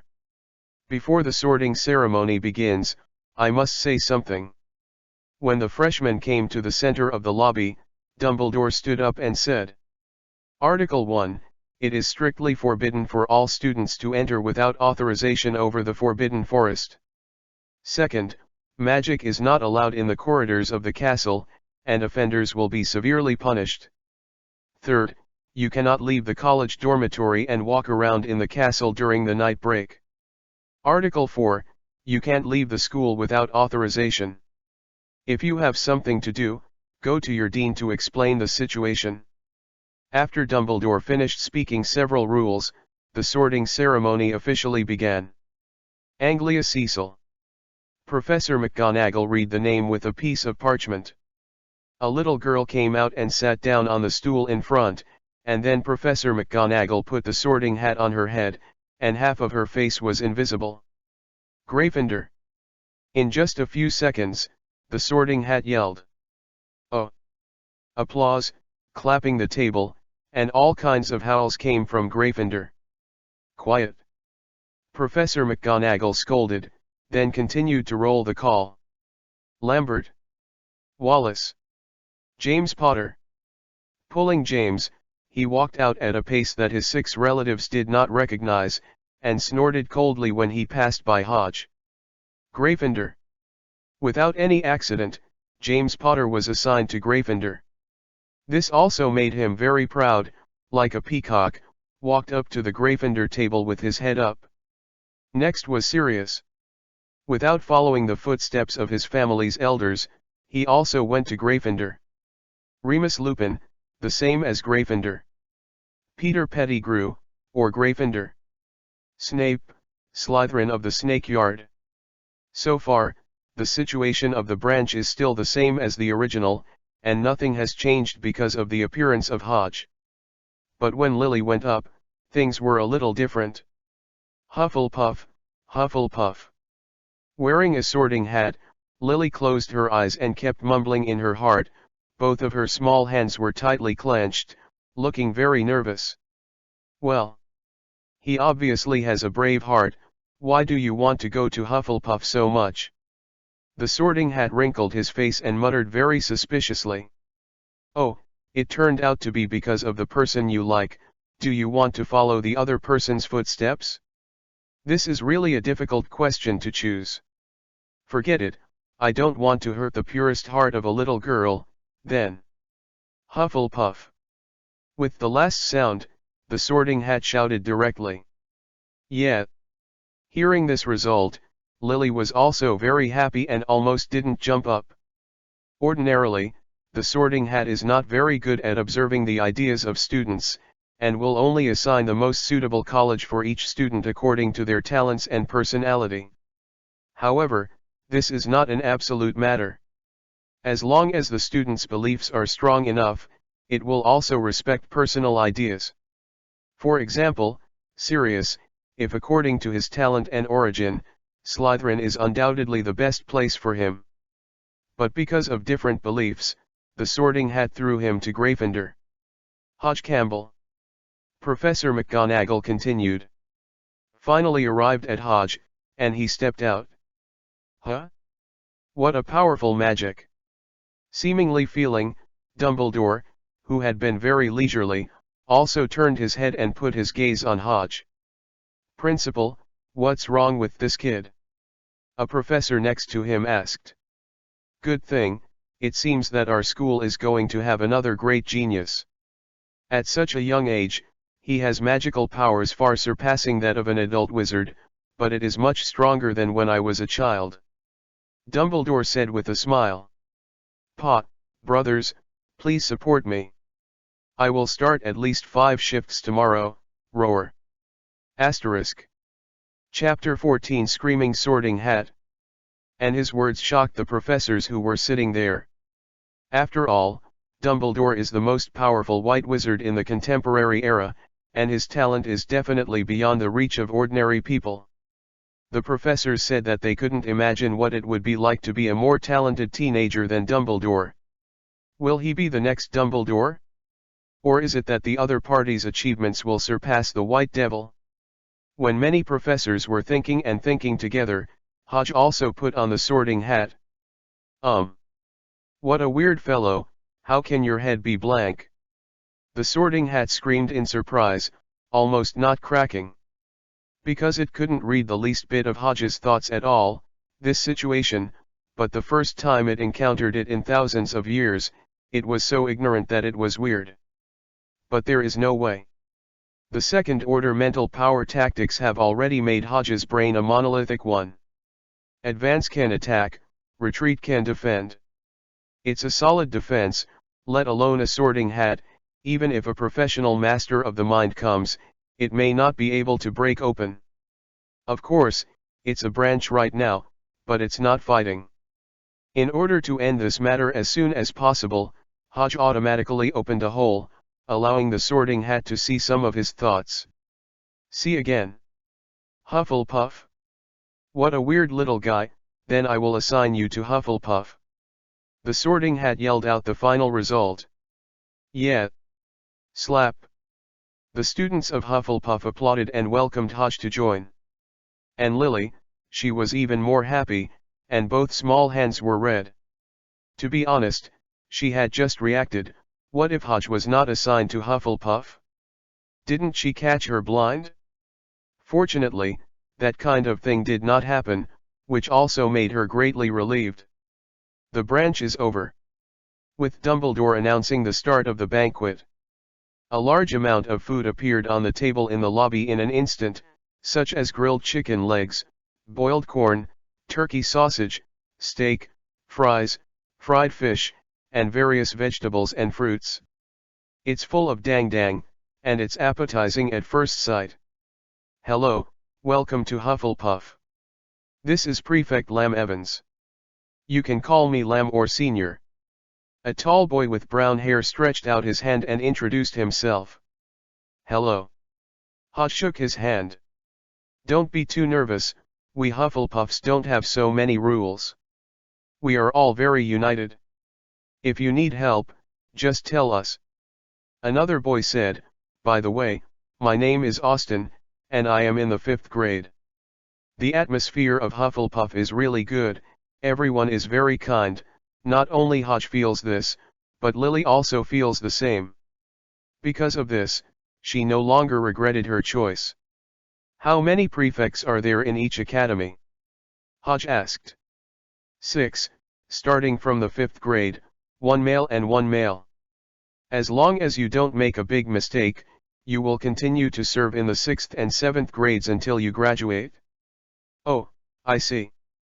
Haha, if you are interested in this, you can choose when you reach the 5th grade, but now, you still have to go through it slowly," Austin said with a smile, and everyone next to him also laughed. "Forget it, I'm just asking casually."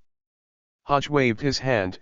It didn't matter to him whether it was a prefect or not, it didn't matter to him improperly. Woo! Ha ha ha! While everyone was dining, many ghosts floated out, causing a little riot. But this is nothing. Every year when freshmen enter the school, they and these guys will come to make a fuss, and other senior students have long been used to it. The banquet is over. Dumbledore stood up again and led everyone to sing a song of "Do Whatever You Want." After the harsh noise was over, he ordered the prefects of the various colleges to take the freshmen back to the lounge. From Gryffindor to Slytherin, students from college after college walked out of the lobby in line. At this time, you can see how special Hufflepuff is. Because there are the largest number of students here, they are almost catching up with the sum of the other 3 colleges. Wang is also very lively. Hogwarts Castle is very large, the route inside is also very complicated, and the stairs will move around, which is really a headache. After spending a lot of time, Hodge and others came to the basement floor, the entrance of the Hufflepuff lounge. Did you see? The aisle next to the kitchen is very close. If any of you are hungry, you can go and find food by yourself. Of course, the premise is that you have to find a way to enter the kitchen. I won't tell you this. You guys, lest everyone lose the fun of exploring the secrets. The prefect Lamb was joking, which also aroused everyone's laughter. Next, I will show you how to enter the lounge, but you must remember clearly, otherwise you will have to go and squeeze the bed with the elf in the kitchen in the evening. Ha ha ha. Lamb's words made everyone laugh again. Ahem, pay attention. Reminded again, Lamb stepped forward and tapped at the bottom of a large wooden barrel in the rhythm of her Ga Hufflepuff. Click. The lid of the barrel opened in response, revealing a downward passage. Everyone follow me, don't squeeze, you know. As he spoke, Lamb was the first to bend down and crawled into the passageway inside the barrel. It's really a badger.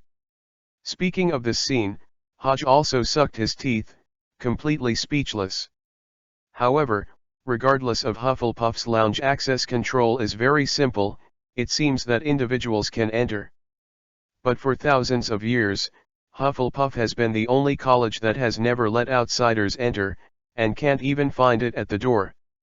This point is incomparable to the other 3 colleges. P.S. Seeking support, seeking support.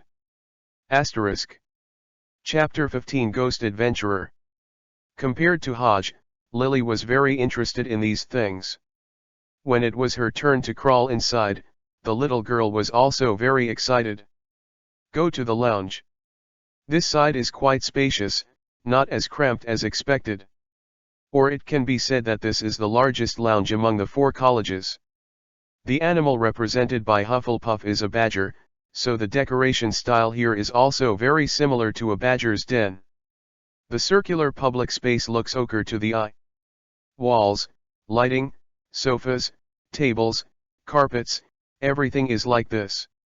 However, coupled with the embellishment of some green plants, it will not make people feel dull, but rather warm and comfortable. Tell you, our Hufflepuff lounge is the best place in the school. If it is daytime, you can get the sun through these round windows and you can see the swaying grass and dandelions at the same time. That's wonderful. Landscape. Okay, the boys' bedroom is on the left, and the girls' bedroom is on the right. It's getting late. Let's go back to the dormitory to sort things out, and we'll talk about it tomorrow. Driven by Lamb, the freshmen separated from each other and went to their dormitory. As he passed the corridor, Hodge saw a portrait of a young witch on the wall next to the fireplace. There are also a few lines of fine print on the painting. Helga Hufflepuff, 964-1032, is recognized as one of the greatest witches in the history of the magician of Great Britain. She was born in the Valley of Wales in 964 AD. Participated in the creation of Hogwarts in 993, and advocated that all children with the potential to be a wizard should enter Hogwarts. Served as the second principal of Hogwarts from 998-1032. Hufflepuff's greatest achievement is the discovery of more than 200 specific uses of herbs. In addition, she has also made outstanding contributions to the protection of food curse and house elves. The originator of foodies. After reading this introduction, this sentence suddenly appeared in Hodge's mind. Think about it. Hufflepuff's lounge is next to the kitchen, and the entrance is a large wooden barrel, and there is this food curse, house elves, or something. You know, all the house elves in Hogwarts belong to Hufflepuff.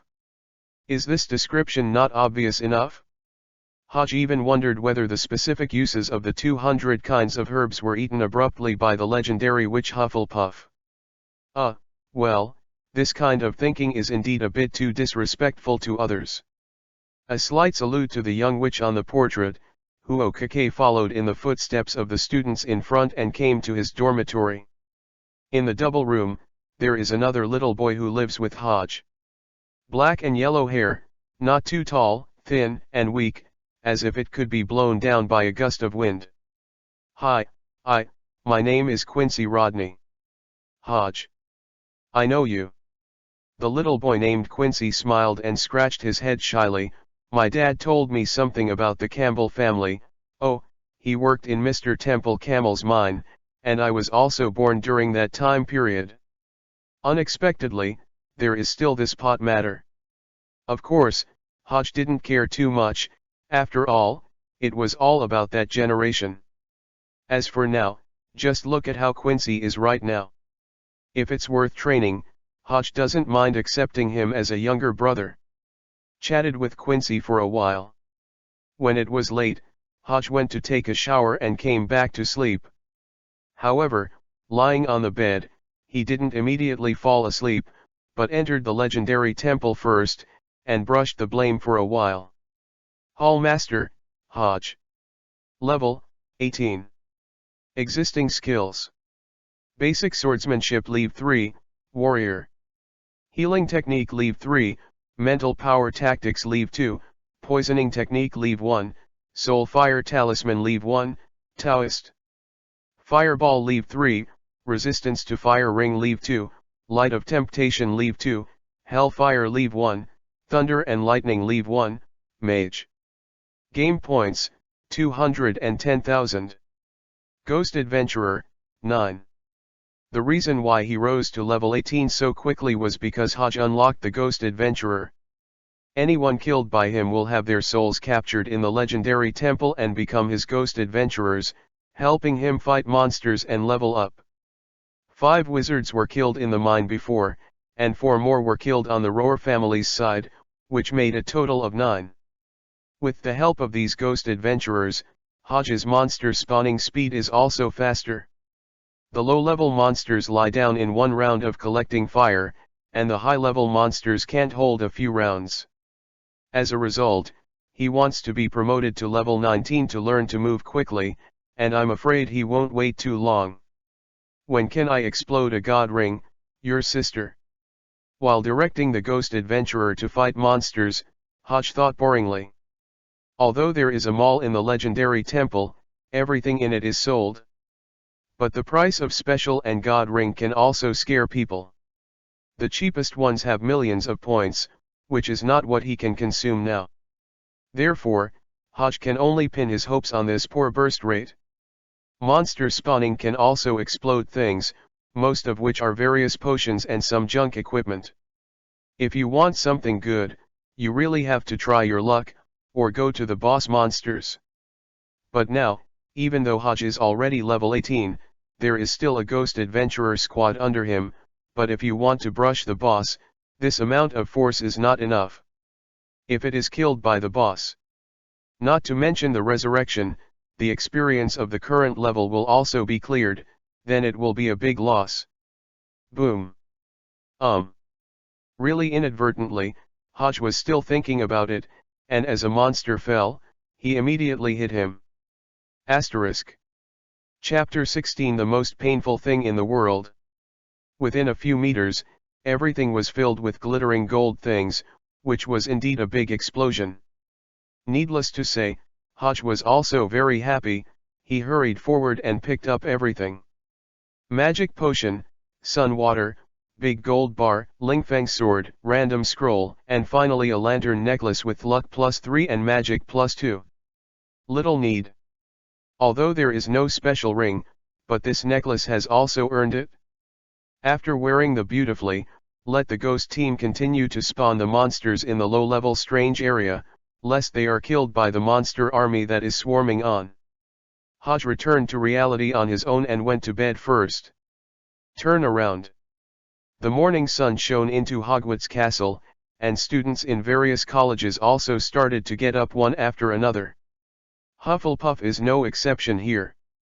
After washing, Hodge and Quincy walked out of the room and into the common room. Hodge, go to have breakfast together. Lily had also come out long ago.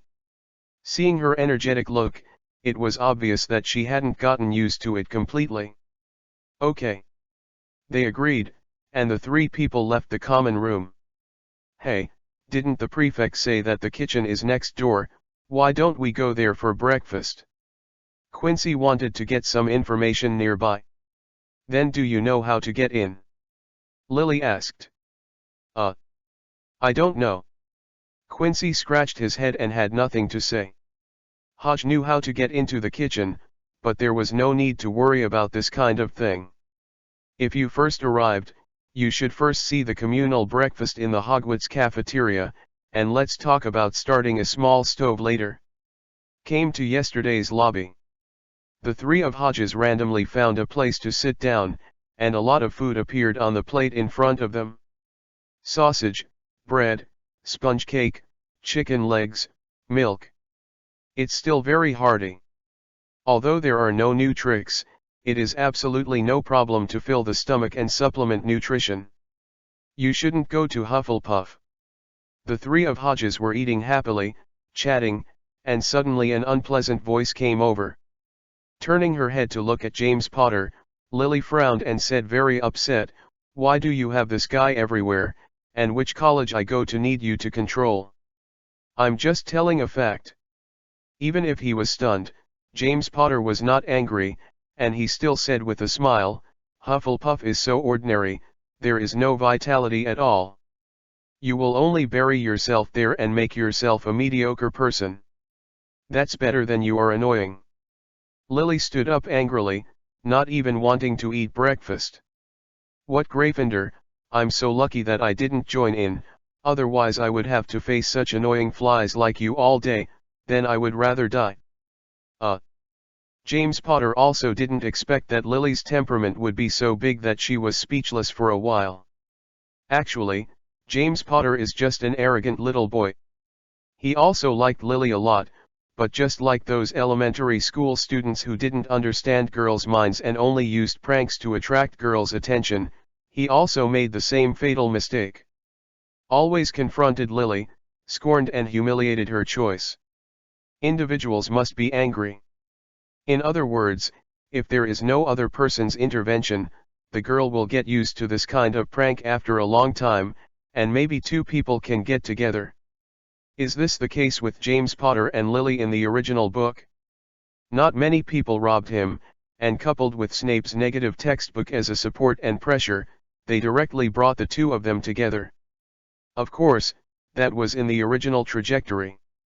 Nowadays, with Hodges' influence, Lily and James Potter's communication line has also started to deviate from the track, becoming more and more bad. It's up to you. If you like to play with bad people, then you can continue to degenerate. Anyway, it has nothing to do with me. James Potter is also a temperamental person, and it is impossible to make him apologize. On the contrary, he said something even worse, stinging Lily deeply. "Heh, you are really funny, since it doesn't matter, then you still run to us and say what these are doing, don't you know that it will affect our appetite for eating?" Lily didn't make a fuss, she almost stopped James Potter's curse. "You. Forget it, I don't even bother to care about you." Without talking about Lily, James Potter put his gaze on Hodge, who was drinking the soup again. "Hey. Don't you guys yearn for Slytherin? Why didn't you go there, but instead went to Hufflepuff? Could it be that you are not qualified and you were censored?" Hodge was still drinking soup slowly, ignoring this guy at all. "Why don't you speak? Before coming to school, didn't you pull it off? Now you know you are afraid." James Potter continued to yell, his eyes full of contempt for Hodge. "What nonsense are you talking about? How can Hodge be afraid of people like you? It's just a joke." Lily couldn't bear it anymore, and stood up again to speak for Hodge. Click. If you ask what is the most painful thing in this world. Answer, the girl I like is attacking herself for other men. Like Snape at the beginning, James now also feels uncomfortable, very aggrieved, and his little heart is about to crack. You guy, would you just hide behind the girl? Staring at Hodge, James Potter said viciously. Asterisk. Chapter 17 Idealistic Wizarding System. Excuse me, it's not that a dog barked, so I must respond. Doesn't it seem that I am too out of style? Hodge put down the spoon and took out a tissue to wipe the corners of his mouth. At the same time, he smiled and said to Lily, Lily, you should pay attention to it. It can make you angry and make you unable to eat, then you will suffer too much, right? That's right. Lily nodded continuously, feeling that what Hodge said was too right. Why is it that eating a meal in the morning doesn't make people feel at ease? Who is she offending? It's purely nothing to look for, and it's really annoying. A hole. James Potter was almost out of anger. In other words, if Sirius hadn't been pulling from the side, he would have pounced on him, and he would have come to the field to fight hard and hard. Jamie. This is the school. You fought on the first day of enrollment. Do you want to be persuaded to return home? Sirius yelled. Oh, damn it. James Potter smashed his fist, but in the end he didn't dare to make any more trouble and was dragged away by Sirius. No annoying flies. Hodge also calmed down here and they could have a good meal. After it was over, it was about 8 o'clock, and it was time to go to class. In fact, there are not many professors at Hogwarts, far more than just a few people in novels and movies.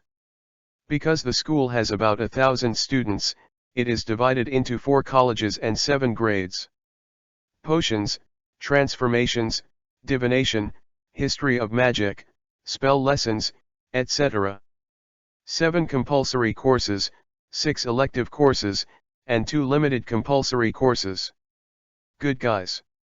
If only one professor is responsible for a course, it is exhausting the other party, and it is impossible to teach it. In fact, the same is true. Except for the representative vice president Minerva McGonagall, and the 4 deans of the 4 major colleges, all disciplines have more than one professor. Of course, the Defense Against the Dark Arts class is an exception. After all, he was cursed by Voldemort. The professors of this subject often couldn't stay for a year, and they would encounter all kinds of bad luck. Injury is the most common, and it can even lead to death if it is serious. Therefore, in Hogwarts, the professors of this subject are the most diligent, the number is also the least, and they are seriously unable to make ends meet. Consumables, this is nothing. At 8:30, the 3 of Hodge arrived in a classroom on the 4th floor and took the first class since enrollment. This is a spell lesson. The lecturer was also an unknown professor. Of course, this is for Hodge, who has never seen each other with Ben in the movie. Everyone, follow me, and read it again, Yogadim Leviosa. Yogadim Leviosa. Yes, this is the spell of the levitation charm. The pronunciation should be clearer, and you should also pay attention to the gesture of waving the wand, not too much, just a little bit. The middle-aged professor said while doing a demonstration, and asked everyone to try again after finishing the work. Soon, there were countless sounds in the class, various versions of Yogadim Leviosa. Some people read it right, and some people read it wrong. Fortunately, it's just a floating spell. Even if it is wrong, there is a high probability that it won't hurt people. After all, not everyone can be a blasting little prince. Wow, you are amazing. Seeing Hodge succeeded in using it once, and stably controlling the feather to fly, Lily was also very envious, and even more admired. Want to learn? Hodge asked with a smile. Uh-huh. Lily nodded quickly. Then close your eyes, empty your mind, try to imagine the feathers floating up, and then cast that spell. Hodge taught Lily hand in hand. The wizard system in the HP world is more idealistic. In other words, the richer the imagination, the stronger the belief value, and the stronger the magic power to be displayed. For example, the patron saint curse, this high-level curse that any wizard can't live without. With happiness as a guide, faith as a bridge, and a strong will to protect as a support, it can finally be successfully used. On the contrary, in terms of magic, there is not much requirement. There are also the three most famous unforgivable curses, which cannot be used without a strong will to kill. It can be seen from this that the wizard is a very ideal system, and willpower is more important than magic. Compared with the magician in the traditional sense, it is completely different. Wow, I succeeded. Under Hodge's instruction, Lily finally cast the levitation charm, although she was so excited that she broke it without controlling it. But she was so happy that she almost jumped up. Okay, isn't it just a floating spell? What a big deal. Hodge shook his head speechlessly, feeling that this girl was too awkward. But Lily didn't care about that much, because this was the first spell she learned, so of course she would be a little happier. In the corner not far away. Seeing that Hodge and Lily were so close, Snape was so frustrated that the wand in his hand was almost broken. But the ultimate dog licking is the ultimate dog licking. Even though he was reluctant, Snape did not do anything out of the ordinary. Just bear all this silently, concentrate on his lonely background wall. Hodge didn't notice this either, of course he did, and he wouldn't take it to heart. After all, it was just a mere Snape, introverted, gloomy and dumb, not a threat to him at all. While listening to the middle-aged professor talking about various spell theories, Hodge was also exuding his thoughts, thinking about his own affairs. Asterisk. Chapter 18. The key is to look at the individual. Still the problem just now. The wizarding system is ideal. The magician system pays more attention to destructive power. So what kind of changes will be made when the two are combined? The answer actually lies with Hodge himself. He has already experienced it. For example, according to the setting of magician skills on the Marfa continent, thunder and lightning spells are thunder and lightning spells, and it is impossible to turn it into thunderball or other things. But Hodge is different. Because while learning those skills, he is also a wizard, possessing the power of idealism. A minor wizard. When the magic riots, it will cause various changes in the surrounding environment, or let the tables and chairs float, or let the objects disappear directly, or let the plants grow wildly and so on. It's just like an ability. Therefore, Hodge, who has learned the lightning technique, to a certain extent, he also seems to have the superpowers of the lightning system. I dare not say that you can freely control the lightning, but it is no longer limited to only using the lightning strike to kill the enemy. Just like when attacking the Roar family before, Hodge could send out thunder and lightning in his hand to kill the enemy at close range. This is the function of the idealistic system. As long as your willpower is strong enough, you can use some abilities beyond the limit. The curse of shrimp is not restricted anymore. After all, Huokake understood this, why in the original HP, when Voldemort's army attacked Hogwarts, the Death Eaters would have such a fast speed, and they could change into black smoke and fly. Ideal. Whether it is strong or not depends on whether you can use it. If you are a wizard who can only use magic spells to perform magic, your future achievements will become extremely limited. Because you can't break away from this framework, you can only live under the influence of others until you die. Morning spell class. Transformation class in the afternoon. This class is taught by Professor McGonagall. Transfiguration is the most complicated and dangerous magic among the courses you learn at Hogwarts. Anyone who dares to be naughty in my class, I will ask him out, never allow him to come in again, just listen. Understand? Professor McGonagall warned very severely. Clear. Very well, then we will start class now. Please open your book and turn to the first page. Professor McGonagall lectured on the podium. But underneath, Hodge still couldn't stop exuding his thoughts, and thought of many things that he didn't. As we all know, HP has a lot of magic about deformation.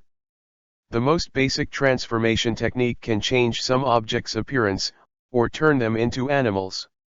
As for the transformation of the human body, there are also potion compound decoctions, and the advanced transformation magic animagus, which is closely related to the patron saint curse.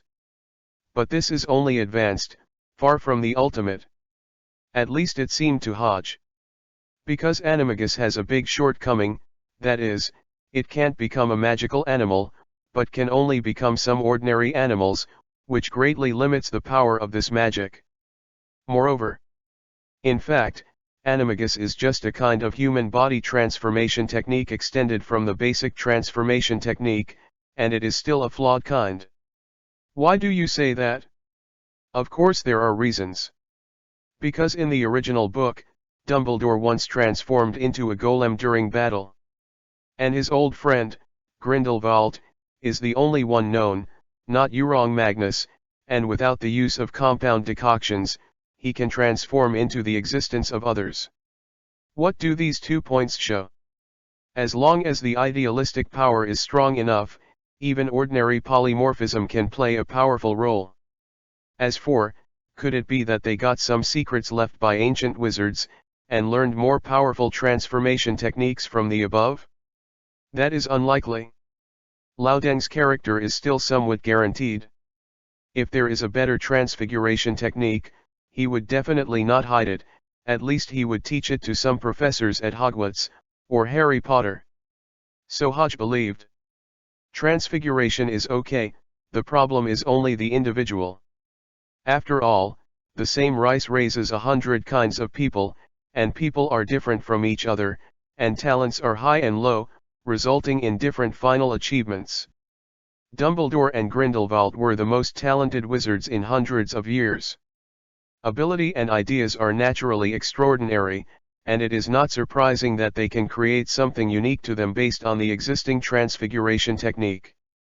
Its perfect polymorphism, Hufflepuff can add 5 points. Standing in the aisle of the classroom, looking at Hodge's changing works, Professor McGonagall felt amazed and announced in a loud voice. Wow! Hufflepuff actually got extra points. Many students found it incredible, and turned to look at Hodge. Because since ancient times, Hufflepuff students have been very salty, and they don't remember how long it has been since their college has won the College Cup. 10 years? Or 50 years? It's a bonus for shrimp, it's not Hufflepuff's behavior at all, okay. See what you see, if you can also turn your textbooks into mice, I will give you more points. Professor McGonagall sternly taught. I'm afraid. All the students bowed their heads one after another, never daring to look randomly. The key point is that they haven't even learned how to change the most basic match into a steel pin, and then they have become Jill's mice. They can't do it at all. Master Hodge, I think you should go to Ravenclaw. After class, Quincy said with a sigh. The key is that this afternoon, Hodge actually won 15 points for Hufflepuff, and it was because he inadvertently revealed his talents that Professor McGonagall saw it. Such an outstanding talent is not at all what a Hufflepuff student should be. I said before that the academy does not mean anything, and you should not be restricted by these rules. How to learn, how to play, and what kind of character you will grow into in the future are all your own business. Hodge said this to Lily too. Anyway, it's just filling chicken soup, as long as people are willing to believe it. Asterisk. Chapter 19 People who are content with the status quo. Well, I think it's the same. The academy divides people into 4 categories, but how can people be so complicated that they can all be divided? Can't I have courage and tenacity, and at the same time also take care of wisdom? Lily said with a smile, feeling that her mood has improved a lot. Damn, I really put gold on my face. Hodge glanced at her speechlessly, and didn't want to talk anymore. During dinner, that James Potter didn't make trouble again. After eating smoothly, the three little wizards of Hodge took advantage of the fact that it was still dark, and walked around the castle again and visited them everywhere. Finally returned to the lounge. Master Hodge. All classmates, call me Hodge. Oh well. Quincy scratched his hair, and then asked, why is your transfiguration so good? Have you practiced it at home? That's it? Although it is more than the average person. But Hodge didn't think his transfiguration was so powerful. Going a little further, he even felt that the current wizarding world far underestimated the magic of transfiguration, and did not make good use of it at all. Because if it is used well, the effect of this magic is not less powerful than those killing curses.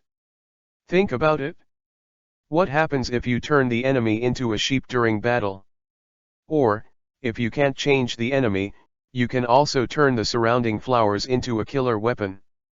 After all, matches can be turned into steel pins, and there is no reason to say that other things can't. It's like the inorganic reincarnation technique used by the big snake pocket in Naruto World.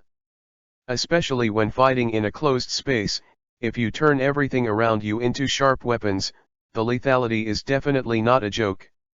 Unfortunately, looking at the entire HP, no wizard seems to have done it like this. So in response to that sentence, JK is a novelist, she knows the magic of a fart, and she is just half-hearted. The key is not just polymorphism. A lot of magic is also underestimated, and has not played its due role at all. After the flying spell is played, you can send all arrows. After the sound amplification spell is played, the lion roar effect can be achieved. The expansion curse just makes people grow bigger, but it can't survive. What the hell is this? The transformation of form and shadow, the dignified space-shifting magic, turned out to be only used for driving and fleeing, and no one used it for sneak attacks and assassinations. The bubble curse is also for my own use, can't I improve it a little bit and make it a lock curse that can drown the enemy? Probably. People in the wizarding world are too kind. Far from being as evil as Hodge, after all, he wanted to use these spells as battle magic to kill people. But it is undeniable that the brains of these indigenous wizards are really bad, they don't have contact with the Muggle world, and they haven't experienced the devastation of the information explosion. Just working behind closed doors will of course fail to keep up with the situation. This can be seen from the fact that there hasn't been much change in the wizarding world in the past thousands of years. The magic system has not changed. The economic system has not changed. There are also legal and humanistic aspects that are almost the same. Severely lagging behind the Muggle world, everything is old and unbearable. What's more serious is that they are still enjoying themselves, self-righteous, and proudly satisfied with their current living conditions. This is the most terrifying. Having said that, this is actually the reason why Hodge doesn't like Dumbledore, but appreciates Grindelwald more. Because Dumbledore was too disciplined. Obviously possessing a powerful force, he is trying his best to limit his ambitions and thoughts, not daring to expose it, and will only do things within the rules of the game set by the week. It's the same, repeating it again and again. So the result is that in the decades since he became the White Devil, the wizarding world has not won any new changes, everything is the same. Looking back at Grindelwald, it was a hero and warrior who never concealed himself, and was unwilling to succumb to outdated rules, and dared to stand up and challenge all of this. Just imagine. If the original officer of Grindelwald succeeded, what would the wizarding world be like now? Maybe better, maybe worse. The result is not really important. The key is that he can lead people to break through the existing shackles, break those outdated habits, and push the entire wizarding world one step forward. Even if there is a cliff ahead. It's better than maintaining the status quo and dying out in the old thinking. Anyway, Hodge thought so, he would rather make the brilliant fireworks that bloom in an instant than be a dumb cannon for a lifetime. There is nothing wrong with some people who like a peaceful life. Being able to restrain one's ambitions and thoughts is even more a great morality. But I don't understand the existing crisis. I just want to avoid and hide, and I have to pull everyone together. That's not what people do. Shrimp white devils. To Hodge, it was just a joke. It seems great, but in fact it has short-sightedness, abruptly cutting off the pace of development of the times, and the sin is gone. Night. Lying on the bed, closing his eyes, Hodge's spirit entered the legendary temple again. While leading the ghost adventurers to clean monsters, he is also practicing his own transfiguration. Start with small stones and grass. After you can control this degree of transformation at will, you can slowly upgrade and change something larger. Of course, this is not something that can be done in a day or two. But Hodge wasn't in a hurry. He just practiced easily anyway. When he got more and more familiar, he could succeed one day. It's like the technique of inorganic reincarnation. To achieve that effect, his initial goal was achieved. Turn around. Continue to class. This time it was a herbal medicine class. Professor Sprout, also the Dean of Hufflepuff, led everyone to the first greenhouse outside the castle. Asterisk. Chapter 20 Dazzling Badger. Professor, what kind of tree is that? It looks so strange. A student pointed to a tree in the distance that was very strong but looked different from ordinary trees and asked. Oh, that is a very precious beating willow. If you are all right, don't get close, because it has a bad temper, but it will really beat people. Professor Sprout said with a smile. Her voice was very gentle, coupled with the short and chubby figure, and the kind appearance, she seemed very approachable. Hodge also looked up at the beating willow. In other words, Dumbledore is really good at doing things. He was able to get a beating willow from another place for a werewolf student and built a screaming shed as a cover. To say he was good, it was really good for Remus Lupin.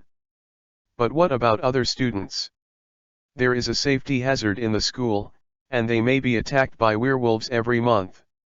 This seems unfair to more than 99.9% of students. It's not that Hodge has any opinion on Dumbledore, but as a principal, if he can't be fair and just, he is responsible to the vast majority of students and parents. This is obviously negligent. No matter how pitiful Lupin is, he is just a person. He cannot give up, but it is not what a wise principal should do to impose his personal problems on many students. To put it more bluntly, Dumbledore had failed everyone's trust in him. Although, this matter has nothing to do with Hodge. But it is undeniable that, compared to Grindelwald, Dumbledore, who is known as the strongest white devil in the contemporary era, is indeed a bit too petty. Always do some sneaky tricks, not bold at all. To deal with the weakness of the Ministry of Magic, in Hogwarts' own turf, it is impossible to achieve full control. If he dared to stand up and announce it frankly, he would say that Lupin, this little wolf boy, uncle, I'm sure, and no one can touch him. Then Hodge could look up at Dumbledore. Unfortunately, that kind of thing would never happen. Dumbledore's character had long been doomed to his way of doing things.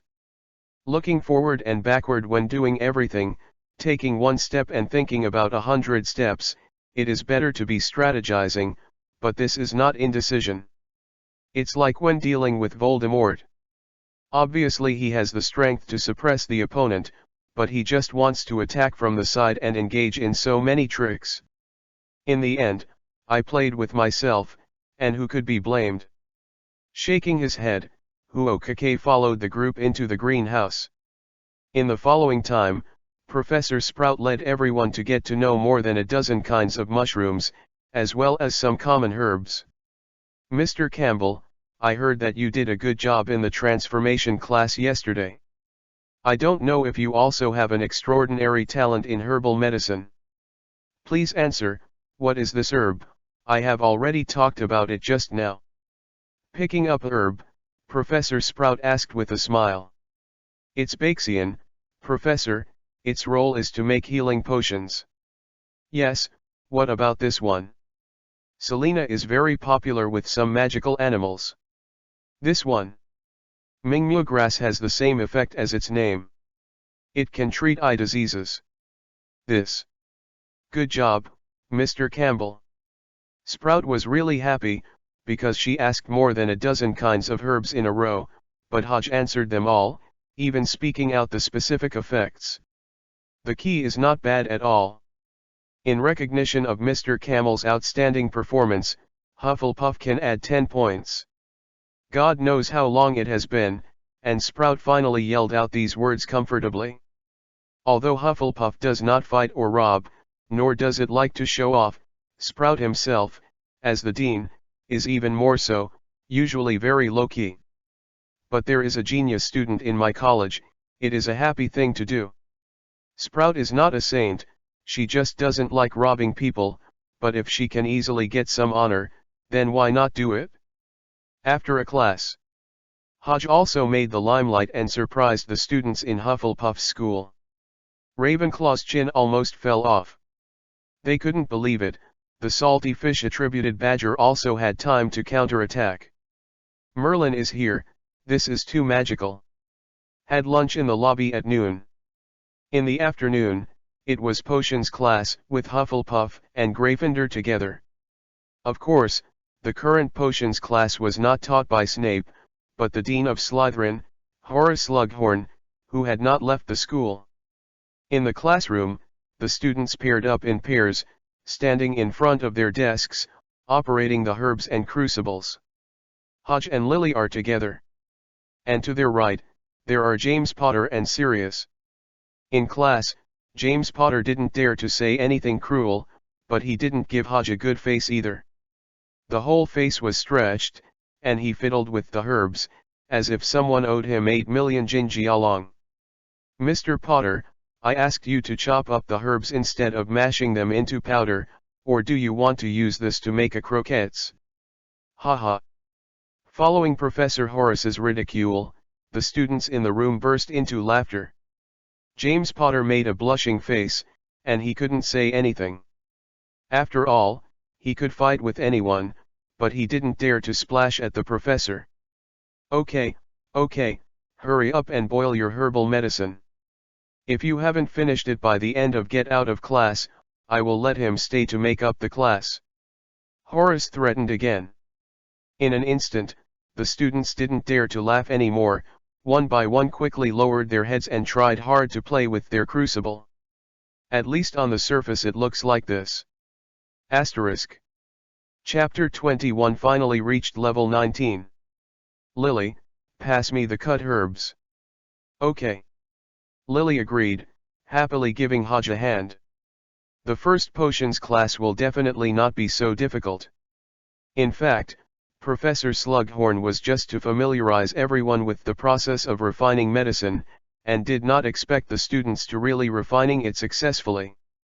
But the problem is that for Hodge, this most basic tranquilizer is too simple.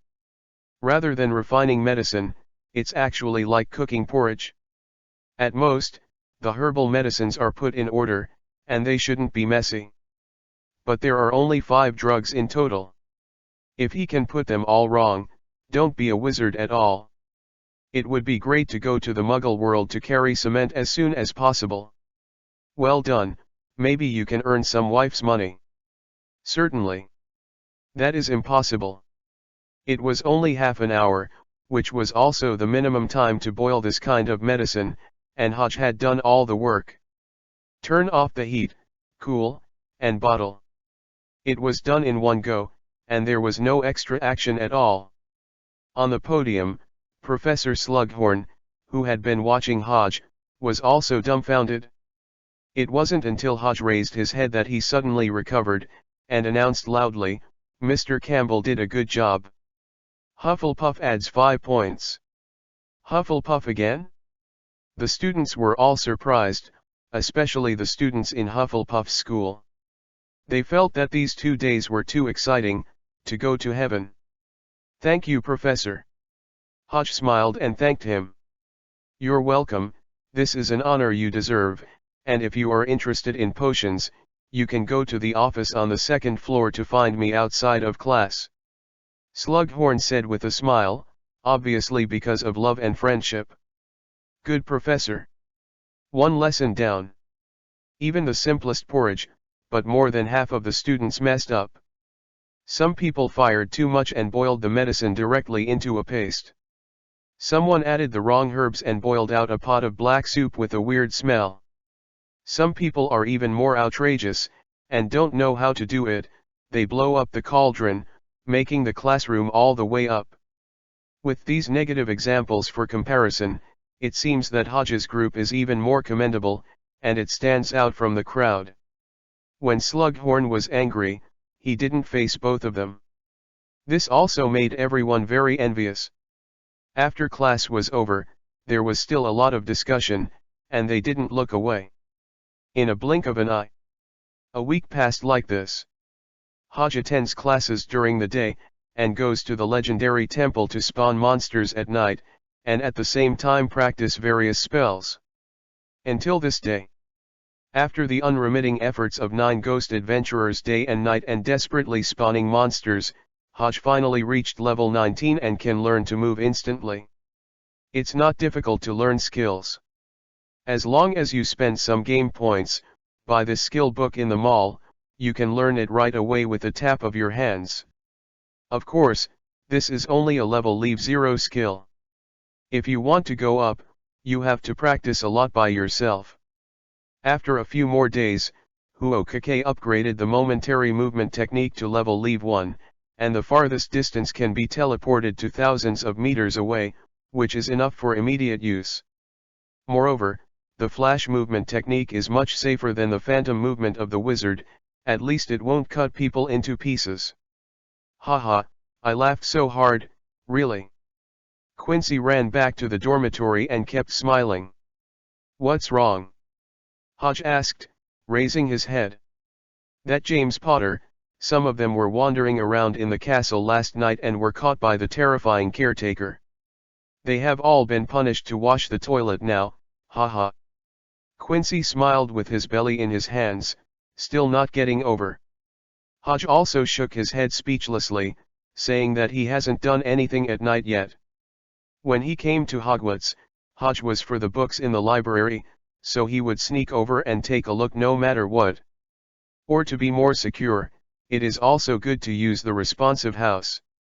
But after learning how to move quickly, Hodge hasn't taken any action yet, so why did James Potter's scraps? It's not that Hodge despised them, the point is that school has only started for more than 10 days. I haven't learned a few of the spells, and I don't want to study hard and do all the messy things, and who is to blame if he is punished to wash the toilet? Gryffindor is really extraordinary. By the way, Hodge, have you heard? The Dark Lord seems to be killing people again. Several wizard families have been wiped out by his Death Eaters, and even the children have not been spared. Quincy said cautiously, looking a little scared. Isn't this normal? Hodge didn't think it was too strange. After all, what kind of person Voldemort was, or, after splitting the soul, he could no longer call him a person.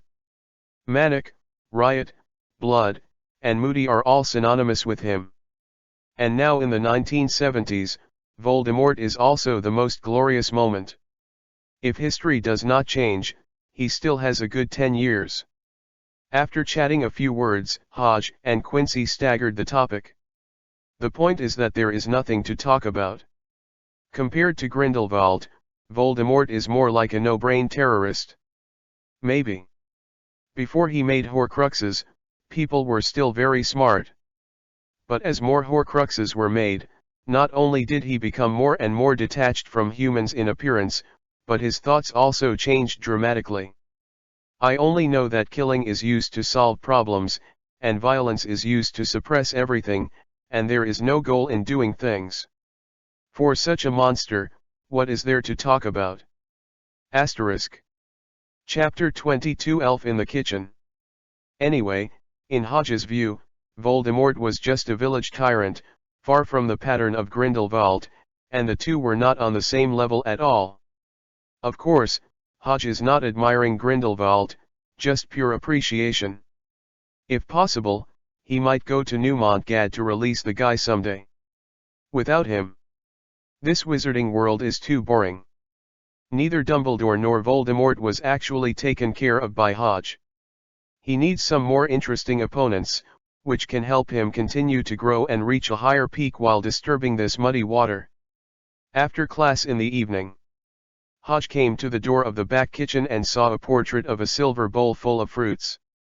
He stretched out a finger and gently scratched the big green pear. Litzy squirmed immediately, let out a sneered laugh, and then turned into a big green doorknob. Hodge took the handle and opened the door. After passing through the passage, he came to a very large room. This is Hogwarts' kitchen. There are many shiny copper pots and basins on the surrounding stone walls, and there is a large brick fireplace on the other end. "Sir, hello." A little elf appeared, flashing its big green eyes, and asked very carefully, "Is there anything I can help you?" "I'm a student of Hufflepuff." Looking at this elf who didn't look much different from Carmen, Hodge smiled and said, "I don't want to go to the lobby for dinner. Can you prepare something for me?" "Oh, Hufflepuff? This is mine." No, it's an honor to serve you, it's an honor for all our little elves, very, very honored." The elf screamed in surprise. Seeing its extremely excited look, it was almost time to kiss Hodge's toe. "By the way, please wait a moment for the food, and it will be delivered to you immediately. It's really fast." And not just one elf was busy. After learning that Hodge was a student of Hufflepuff, many elf ran over. Each of them held a silver plate full of various foods. Milk biscuit cake with fruits, grilled sausage, chicken legs and beef, and croquettes. What about feeding pigs?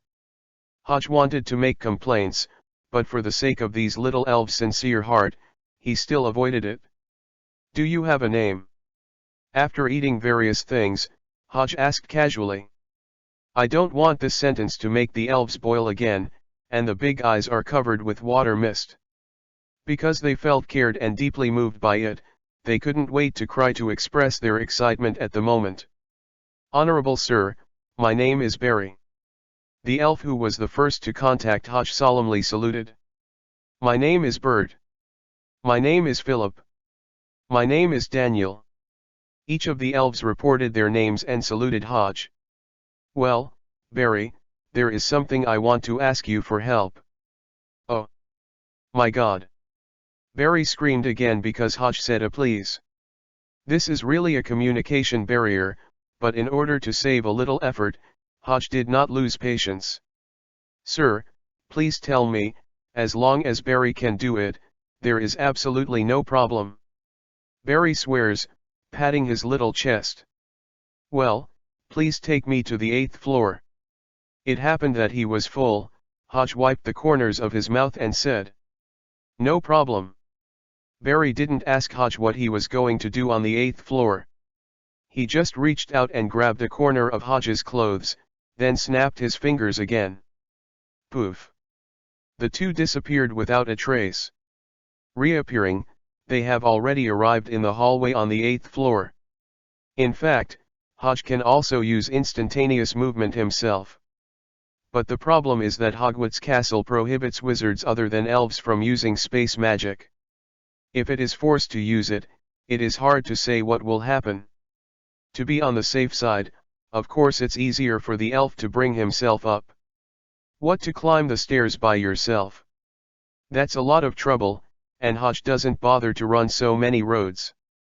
After letting Barry leave, he first found the tapestry where the giant stick beat Barnabas, and then walked back and forth by the opposite wall, imagining the house he wanted. Soon, a door appeared. Turning the brass handle, Hodge pushed the door and walked in. This is a large library, exactly the same as the one on the 5th floor, and even the books in it are placed in the same position. I just don't know whether this moved the original library over, or if the House of Request has copied a brand new one. In order to verify, Hodge didn't walk into the library directly, but turned back, and continued to walk 3 times under the wall. I want a Dongfen warhead, I want a Dongfen warhead. Nothing appeared. Try again. I want a room where Dongfen warheads are stored, and I want a room where Dongfen warheads are stored. Hodge walked again 3 times, but the result was still the same, nothing changed. It seems that this room of responsiveness also has its limits, and things beyond the scope of its understanding may not appear. Next, Hodge tried a few more times. In the end, he discovered that the responsive house would only change out of the room in the castle. As for the contents, some could be taken out, but some could not. By the way, I don't know where Dumbledore is now, otherwise Hodge wants to try it. Can he change into the room where the old wand is stored? Asterisk. Chapter 23 Really Responsive House. Of course, these are all jokes. After all, the old magic wand is also set, and its current owner must be defeated in order to gain its approval. Hodge couldn't go and fight Dumbledore right away, and now he took the old wand, it was useless. By the way, it can be done like this. I want a room where the map of the survival point is stored, and I want a room where the map of the survival point is stored. This time, the responsive house quickly responded. A door emerged again, which proved that Hodge's idea was not wrong. That is, the Treasure of Live Point map is not something made by the small team of James Potter at all. I can't even think about it. Oh, a few students in the 3rd and 4th grades will be able to make a live spot map comparable to legendary alchemy items. What an international joke, they were able to figure out the secret passages and rooms of this castle in a mere 3 or 4 years. That's great. Okay. Pushing the door in, Hodge strode into the room. It's not that he looks down on James Potter, the key thing is too nonsense. After all, the live map is a powerful treasure that even Dumbledore can mark and monitor. How can James Potter's little shitboys make such objects? I really went to the grave and burned the newspaper, and put this fool. Shaking his head, Hodge came into the room. This is a warehouse-like room, the place is not too big, there are many miscellaneous things. And there was a thick layer of dust on it. Obviously no one had come in for a long time. It took hundreds of years, maybe more than that. Clean up. Hodge took out his wand and used a clean spell to get all the dust in the corner. After that, he searched in the mess, and quickly found a folded parchment, which was the map of the spot. Of course, there must be no text left by James Potter on the current map. Shrimp with pointed forks and wormtails is not a good person. Hodge opened the map, and he found that there was an original secret order on it. It was just because the time was too long and the magic on it was not a single one, so it was not difficult to crack it. Don't worry, let's talk about it later. Putting away the map first, Hodge rummaged in the pile of debris on the ground. A place where you can store a live map, maybe there are other treasures hidden, and you won't lose money if you look for it. Don't say it yet. After searching for half an hour, Hodge finally found something more interesting. A handwritten book, a broken crystal ball, a gold pocket watch, and some rare materials. Take them all away and arrange them later when you go back. Out of the warehouse room, Hodge was about to leave, but after thinking about it, he walked back and forth 3 times again. Give me a house that will respond to requests, give me a house that responds to requests. It really appeared. And even the gate has become different. Hodge froze for a moment, then took a step forward and pushed open the metal gate with a faint golden light and mysterious runes engraved on it. Click. Brighter light shone from the crack in the door, slowly devouring Hodge. Once again, Hodge was already in the room. There is nothing here, there are crystal transparent walls all around, but you can't see the deeper scene through these walls. Next second, a circular pattern emerged on the ground, and as the dots of fluorescence lit up, there was a smog from the ground. gradually converged into a human form in mid-air. This is a very beautiful woman, tall, with extraordinary temperament, with a noble atmosphere that makes people feel ashamed. Especially her eyes are pure and cold, as if they can see through people's hearts. Just looking at each other casually, even Hodge, who has mental power tactics, couldn't hold it anymore, and involuntarily looked away. "Hello, future successor. Ms. Ravenclaw?" Hodge asked suspiciously. He had seen those portraits in the castle. "Yes or not?" The ghostly figure shook his head, and said in a cold voice, "I am just a memory left by Ravenclaw. As the control center of this room, she is not herself. It turned out to be like this." By the way, Hodge breathed a sigh of relief. There was no way, Ravenclaw was a big man from 1,000 years ago, if he ran into her soul body. If something unexpected happened, Hodge could hardly be able to handle it. After all, the other party has existed for too long, and the ability is unpredictable. "By the way, why do you say that I am the successor?" Since there was no danger, Hodge left in no hurry. The House of All Requests was originally a kind of inheritance left for those who want to pursue more knowledge. Unfortunately, many people have entered here over the past millennia, but they are all blocked by what is in front of them. There is no one. You are the first one to truly step into this room. Is it the first one? But I was just thinking about getting a responsive house before, but I didn't want to enter here. Hodge said strangely. But your heart is searching for knowledge, isn't it?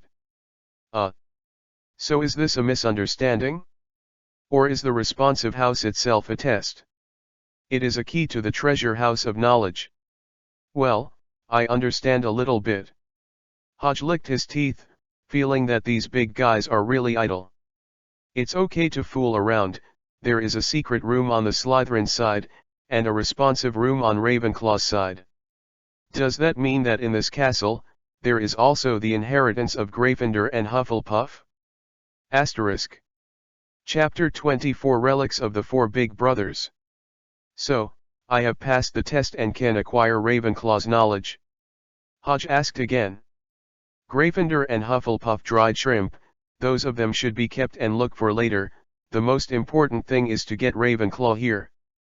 Known as the most wise witch, Hodge also wanted the knowledge she left behind. Good. Ravenclaw did not embarrass Hodge, or said that there was a second test. Because it is not needed. The more ambitious people are, the more they can't stand boring. The reason why she left this memory at the beginning was just to leave something for future generations.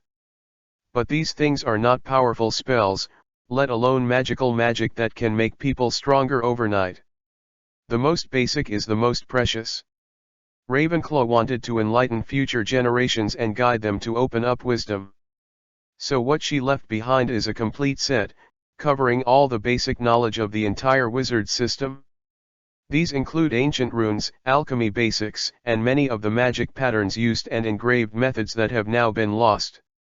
There are pharmaceutics, divination, semiotics, astronomy, etc. After hearing so many things, Hodge, who was very interested in it, would inevitably get a little big head. The key is that these things can't be learned in 1 or 2 days. It seems that he will really have to work hard in the future. Certainly. Hodge wasn't afraid of it. After all, he came to Hogwarts because of the knowledge here. I read a book by myself. Now I have a professional tutor, and I still teach one-on-one. What's more unsatisfactory for such a high level of treatment? Ms. Ravenclaw, I have a few things that I would like you to help identify. I don't know if it is possible. There is no rush to learn things for a while, Hodge said again. What is it? Ravenclaw's voice was still deserted, neither agreed nor refused. But in Hodge's view, if he didn't directly refuse, it was equivalent to agreeing, so he immediately took out the few things he had just found. The handwritten note, the broken crystal ball, and the gold pocket watch. Oh, I didn't expect you to even find these things. After seeing a few things clearly, Ravenclaw seemed to say in remembrance. "What are they?" Hodge asked again. A faint smile appeared on Ravenclaw's face, and that beautiful face suddenly made the whole room bright. "The manuscript is Slytherin's thing, he often records something, this book is also his belongings. The crystal ball was used by Hufflepuff, and there is nothing special about it. As for the pocket watch, this is a time converter. It used to belong to me." "Oh. The three giants are all occupied, does that also mean that the live spot map was once Gryffindor's thing?" Hodge couldn't help but think. The key is that this character is also quite consistent. Only Gryffindor represents the adventurous spirit and likes to play pranks. I am afraid that other people will not be so boring to make a map that can monitor the entire castle. Or is there a Slytherin pot in it? Maybe, after all, they are rumored to be a good pair of friends. Ms. Ravenclaw, can this pocket watch still be used? And why is there not a single word on this manuscript? There are hidden magic on the manuscript. If you want to read it, you need to crack it yourself. Don't expect me to help you. As for the pocket watch." After a pause, Ravenclaw continued, "Although it can still be used, I want to advise you that time is the most mysterious force in the world, full of unknowns and uncertainties. All those who try to play with time in the end, they couldn't escape being played by time. How to say it is so scary." After a while, Huokake came out of the secret room. But before he left, a voice came from the side, which directly scared him. "Mr. Campbell, what are you doing here without resting in your room so late?" Dumbledore asked with a smile. It turned out to be Mr. Principal. While his brain was spinning quickly, Hodge also pretended to be nonchalant and said, "That, this matter is a long story. I don't lack this time, you can speak slowly." Dumbledore said very leisurely, not intending to let Hodge bypass the problem. "All right." Hodge spread his hands and explained as if his clothes were soft, "I ate dinner in the kitchen before. You know, Hufflepuff's dormitory is so close there, I can't refuse this kind of temptation." "Understandable, then. You won't pursue it?" "Of course, as the principal, I have not been so excessive, even going to the kitchen to eat something to be punished. After all, the temptation of good food is really hard to resist, isn't it? I am no exception." Dumbledore said with a smile. "You are really a kind principal. Thank you for the compliment, I think you can go on, Mr. Campbell." Obviously, sugar-coated cannonballs didn't work for this old man, and Hodge could only continue to make up. "No," he continued to explain. "P.S. Please support, brothers, the data is so bad. Asterisk. Chapter 25 Not a fuel-efficient lamp. The next thing is very simple, I think the little elves will be more familiar with the castle, so let them take me around the castle. Nothing happened at first, I can guarantee, Mr. Principal. Until I saw this painting." While speaking, Hodge hit the silly portrait of Barnabas with the giant stick hanging in front of him. "Yes, it's because of it, because I was too engrossed in my eyes, so I forgot the time before I knew it, and I was awakened by your voice until your arrival, Mr. Principal. This is the whole process of the whole thing, I have already said it, sir, make sure that there is not the slightest omission." Regardless of Dumbledore's foolish look, Hodge said with a serious face. "That seems to indicate that you love to believe it or not. Anyway, this is the final answer I can give. Mr. Campbell, your logic is very good, and you are good at telling stories."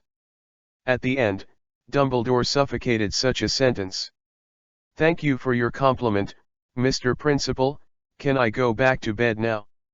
After all, you know that I have to go to class tomorrow morning.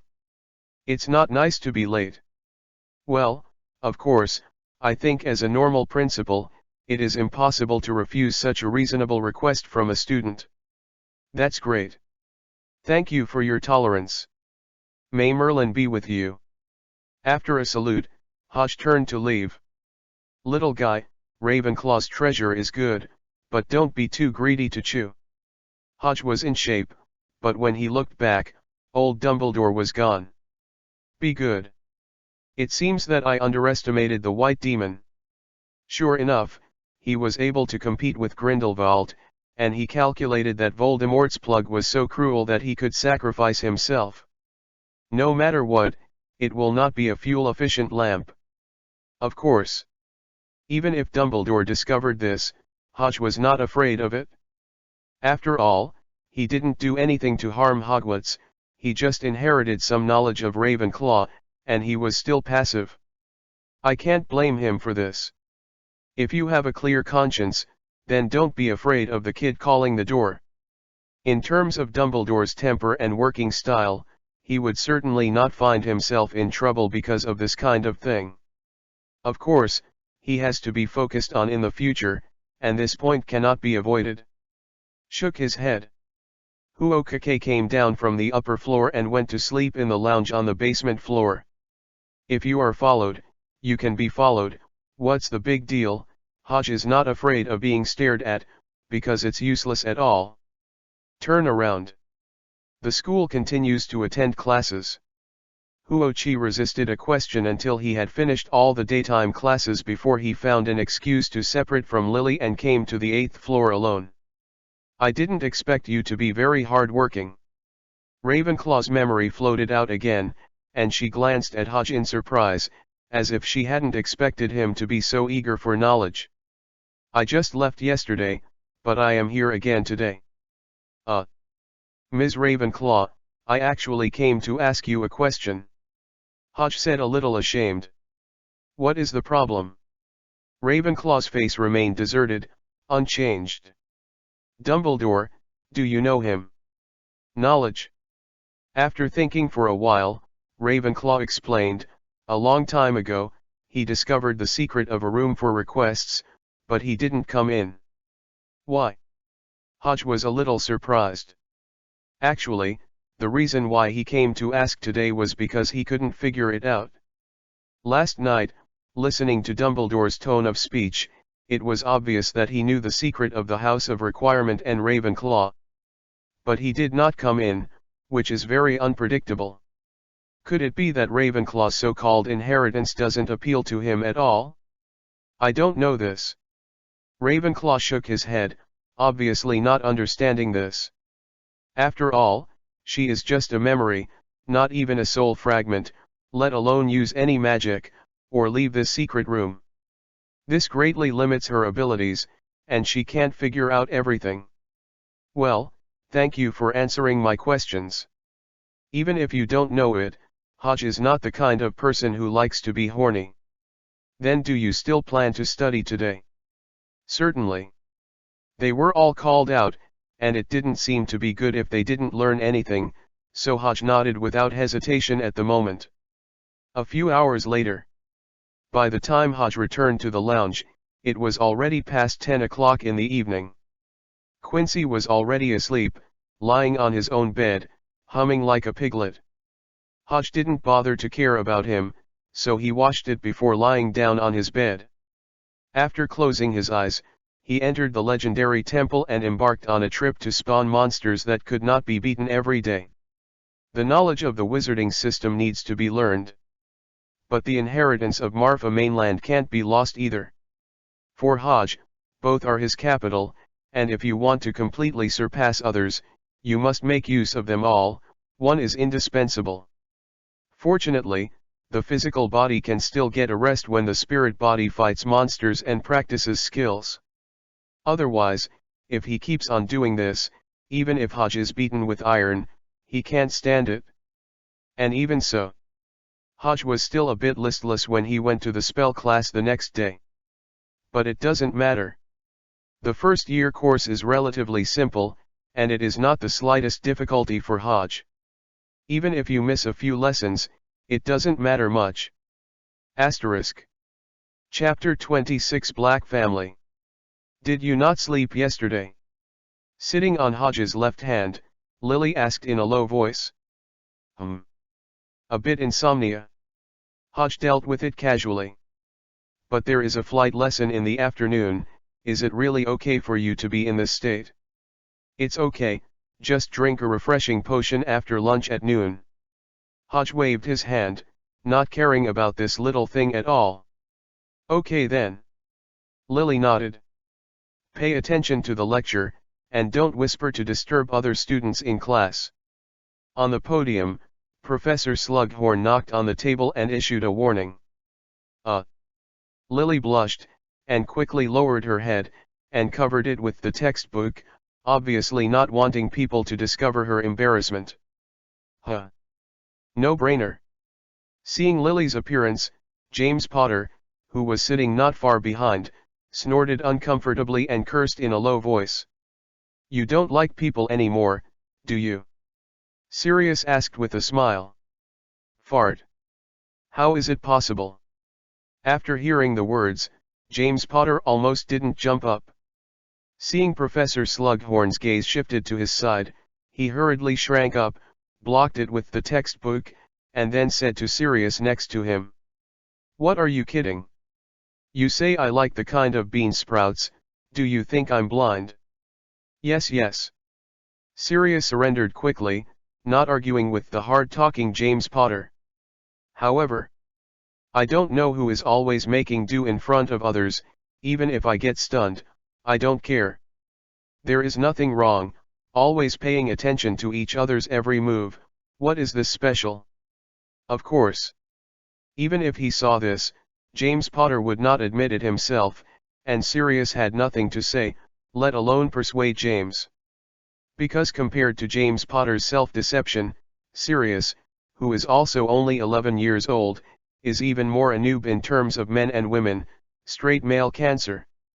It's good enough not to pull the hind legs for James Potter, and hope that he can help, that's purely trying to be blind, okay. Mr. Campbell, what is the spell for the fire curse? Professor Back, it's blazing flames. Where is the waterproof curse? Waterproof and moisture-proof.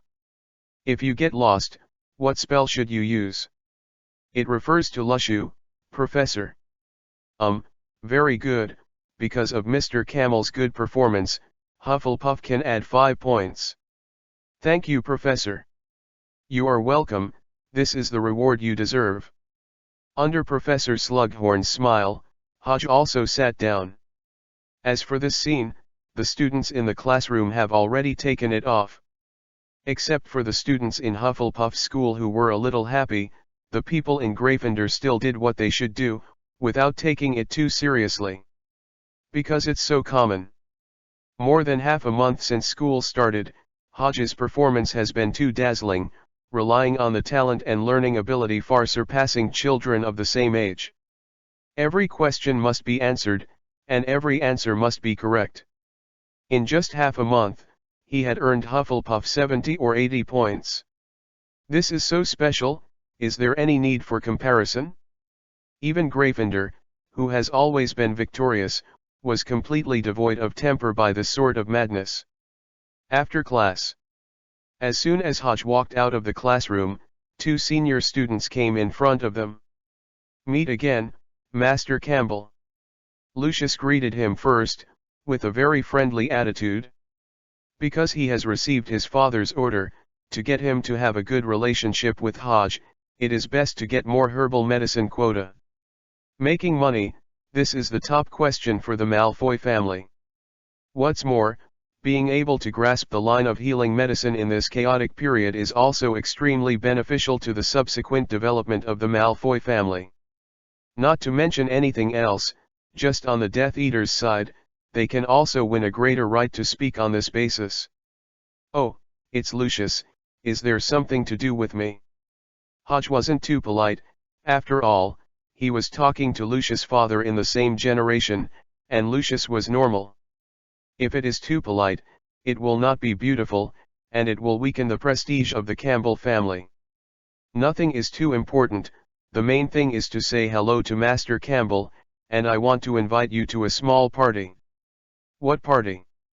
Don't worry, it's purely personal. While speaking, Lucius also took the hand of the girl next to him, and introduced to Hodge, Master Campbell, this is Narcissa Black. We have just confirmed the relationship between our lovers. This time we invite you to the party. I want you to be a witness for the two of us, don't you know what you think? Oh? A member of the Black family. Hodge turned his head and glanced at the girl. Speaking of it, Black is really a big family. Not only are they one of the 28 saints, the key is that they are very well populated, and they have marriage relationships with many pure-blood families in Britain and even throughout Europe. The Bach family, the Weasley family, the Longbottom family, the Gamp family, the Crabbe family, the Potter family, the Tonks family, etc. It's really the sea. It can be said that the family of pure-blood wizards in Great Britain are almost exhausted by this Black.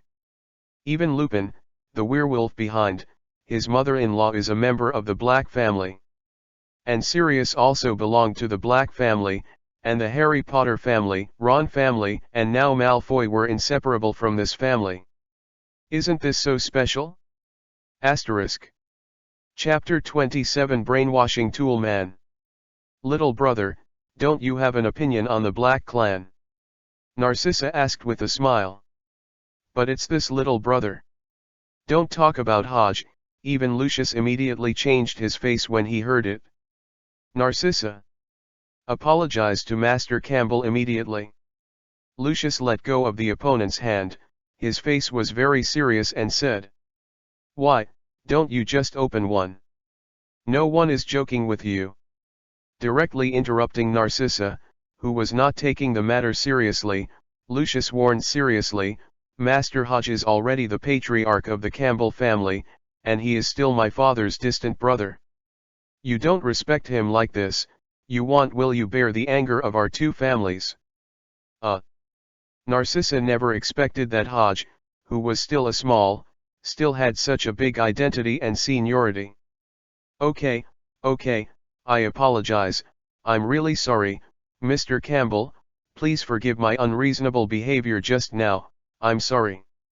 Narcissa solemnly apologized.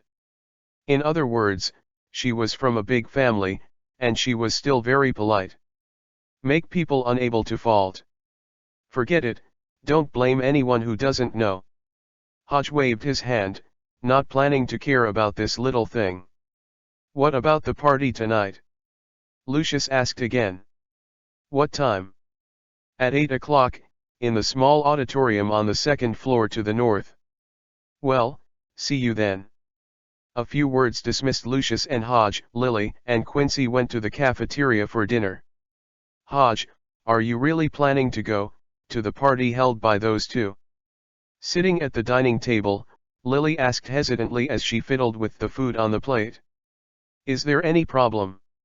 Hodge smiled. Of course there is a problem. They are Slytherin students. Didn't you say that there are the most dark wizards over there? Looking around, Lily said carefully. What's wrong? I said before. In fact, every college has a dark wizard, even our Hufflepuff is no exception.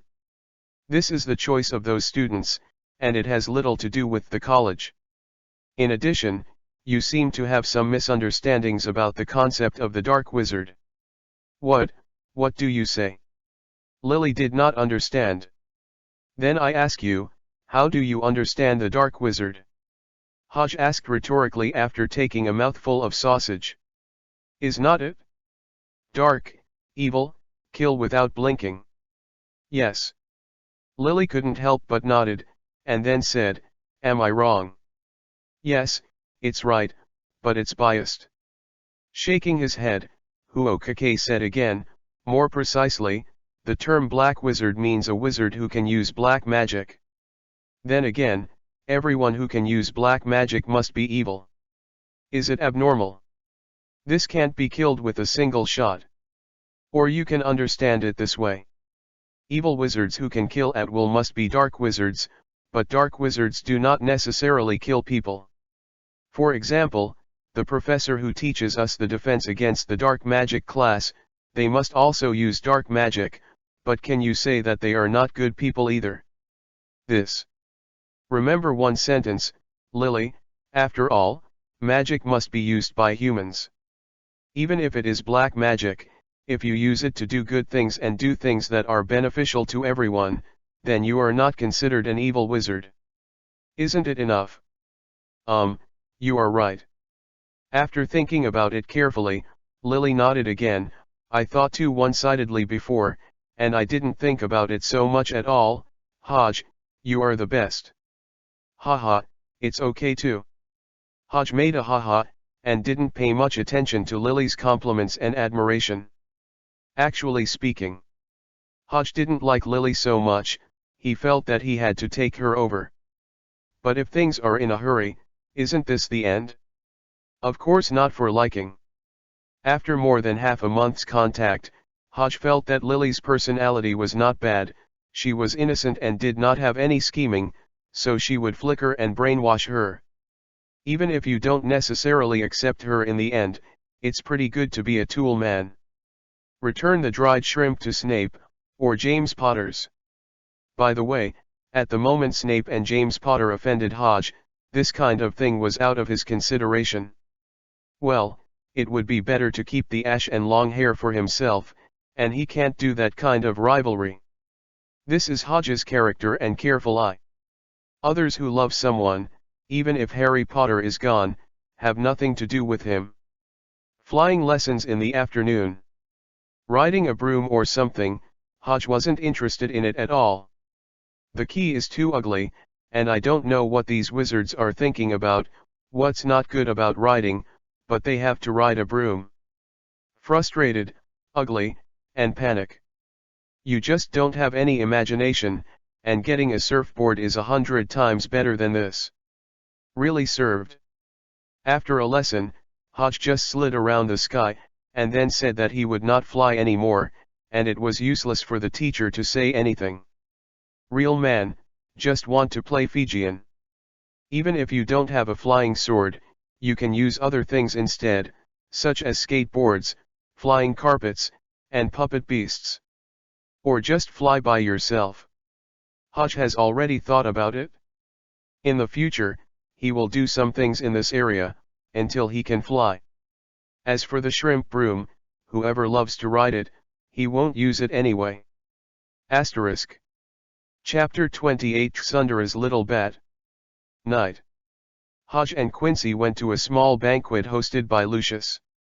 Lily will not take it. She is from a Muggle family and is not suitable for attending such gatherings, and she does not like it herself. Oh, isn't this Snape? Have you come to play too? As soon as he walked in, he ran into an acquaintance, and Hodge smiled and said hello. In fact, compared to the arrogant and arrogant James Potter, Snape, who doesn't take a bath all year round, is pretty good. At least he will not bully and play tricks on others, and make fun of it. Hodge didn't have such a bad feeling for Snape, of course, provided that he knows how to judge the situation and don't be boring. Humph, I have nothing to say with you. Snape turned his head straight away. Look, this is the performance of low EQ. However, Hodge was right to be not angry. He still said with a smile, Lily told me about you before, but if you don't want to talk, then forget it. What? What did Lily say about me? Sure enough, upon hearing this, Snape also licked the dog's spirit in seconds, his eyes widened involuntarily. Don't you want to talk to me? Hodge said with a smile. I'm sorry, I was so rude just now. Snape apologized with a stern face and bowed to Hodge to show his sincerity.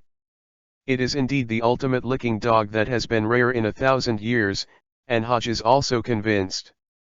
Okay Snape, I accept your apology. Then, what did Lily tell you? And why didn't she come over? Are you stupid? This is a gathering of pure blood members. Ask Lily to come over. Do you want her to be viciously attacked by everyone? I'm sorry, I didn't think about it. Snape quickly apologized again. Never mind. Hodge waved his hand, saying that he didn't want to care about it. Lily told me before that you are a pretty good person. She helped her when she was in the Muggle world. She always remembered it? Really? Lily really said that? Snape was so happy that his whole face was almost blooming. Of course. Hodge curled his lips and said seriously, if it wasn't for some minor reasons, she would have come to look for you a few days ago. What's the small reason? Snape asked quickly. Isn't it just that James Potter, who has always spoken harshly to Lily, and has made bad words at the same time, which has caused Lily to be in a bad mood these days? Damn it! It's that stupid guy again. Snape's face instantly darkened, because he wanted to kill someone. Of course, you don't need to care about this matter. I will help Lily to deal with it. Don't worry. When Lily's mood gets better, I will let her visit you again. Reaching out and patted Snape on the shoulder, Hodge said in a good manner for him. But it didn't make sense to hear this in Snape's ears. Why did you ask Lily to see me? Please, obviously I met Lily first. Also, who said that only you can help Lily? Feeling that he was an outsider, Snape was jealous, so he raised his hand and knocked off Hodge's arm. You don't need to be so kind. Shameful guy like James Potter, I'll help Lily teach him. Oh. Hodge looked surprised and said, Snape, I don't mean to look down on you, but there are his friends around James Potter for help. It's not that easy to deal with. What are you kidding? If you lose, you don't lose. Although he knew that Hodge was right, Snape didn't want to be underestimated in this matter. It's just two pure-blooded scums. Really fighting, they are not my opponents at all.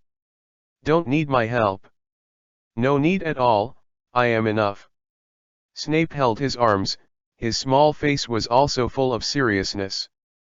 Well, then, I wish you success in your battle, and be able to teach that arrogant guy a good lesson, but if you want my help, you must speak up. Too wordy, tell you, it can't be a thing. Snape wouldn't find Hodge for anyone to help. The point was that he couldn't afford to lose that person. Not to mention, they are the hostile relationship of rivals in love. Oh, it's not easy to do a little thing, and you have to get foreign aid. If this kind of thing is known to Lily, what will Lily think of him? Do you think he is too useless? Snape shook his head. Based on this alone, he wouldn't ask Hodge for help, absolutely impossible. After putting down these words, Snape turned and left. Looking at the back of the other person leaving, Hodge also had a smile on the corner of his mouth. Although, he didn't want to play jealous tricks with these children. But I have been looking for trouble with eyebrows and eyebrows. If I don't get revenge, then it is the blogger who burns his pants. Jill takes it for granted. But, to teach a child, this kind of thing is too low level. Hodge didn't bother to do it himself. Then it's better to send a tool man to try the water first. It doesn't matter whether you can beat James Potter or not. It's good to put some eye drops on him first. The guy in the province didn't do business at all, and jumped up and down all day, making people's eyes unsightly.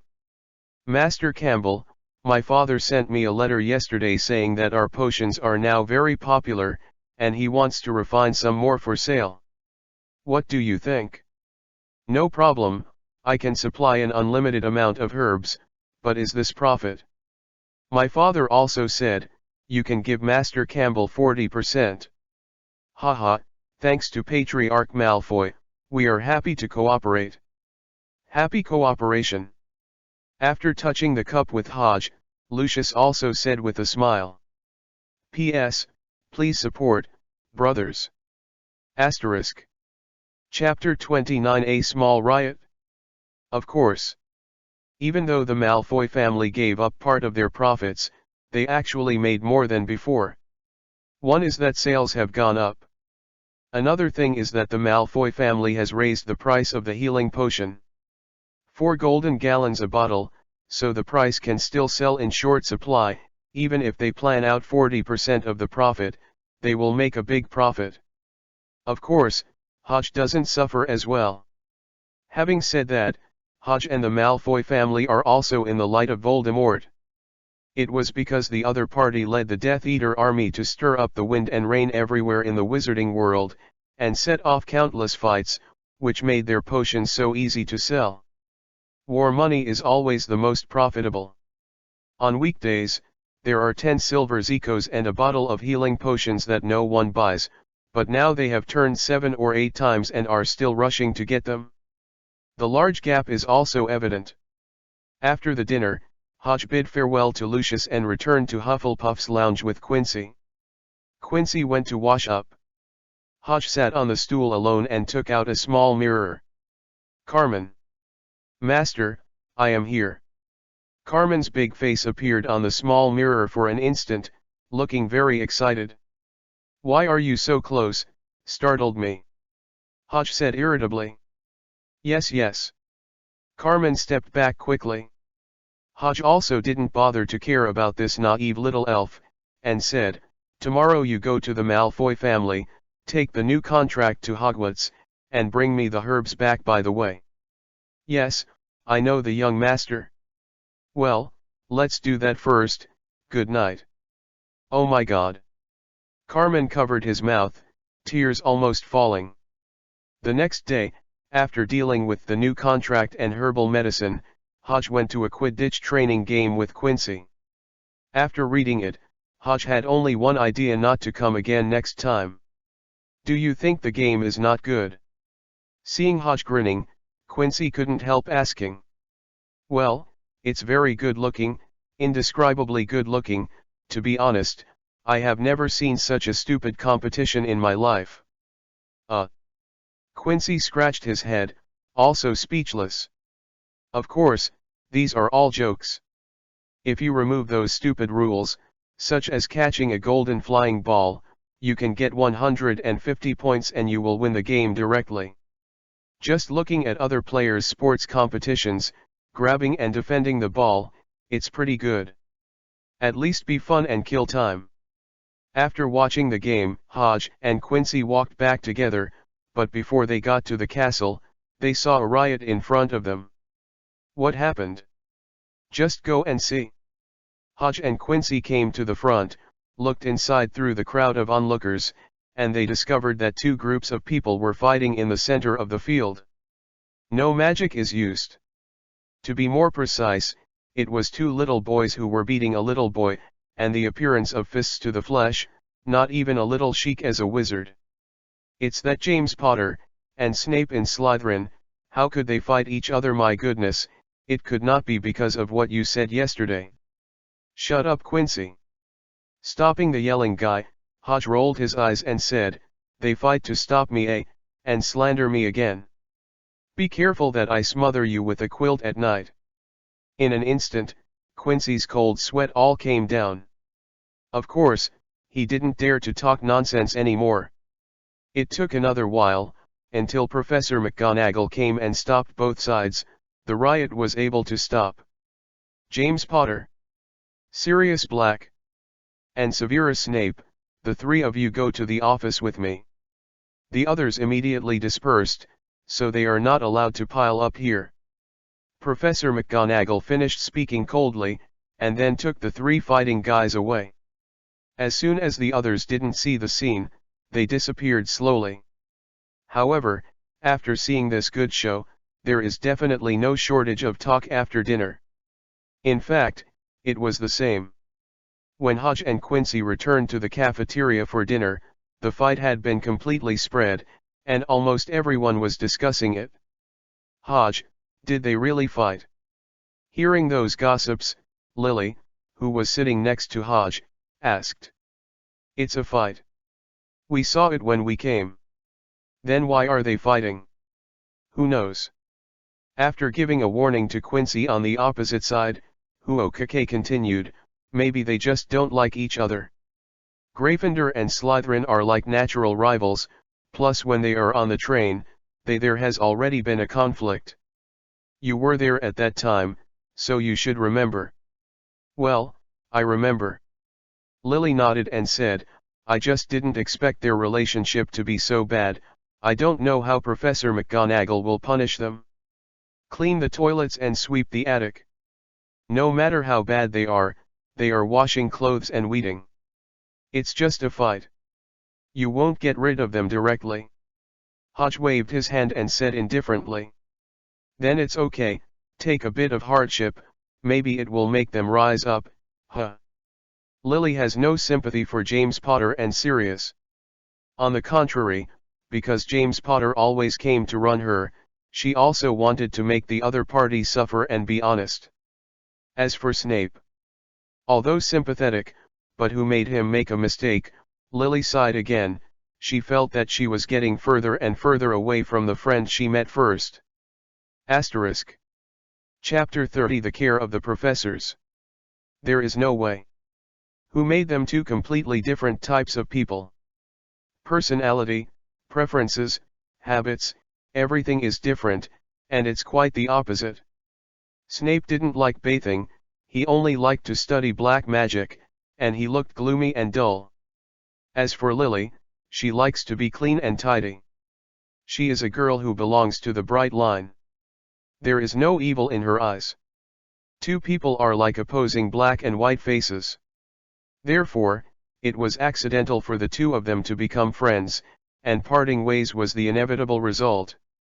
Of course. At present, only Hodge, who has a god's perspective, can understand this matter. Lily and Snape, who belong to the players and are children, are still far away. In fact, if he could, Hodge didn't mind pulling Snape, anyway, it didn't hurt him.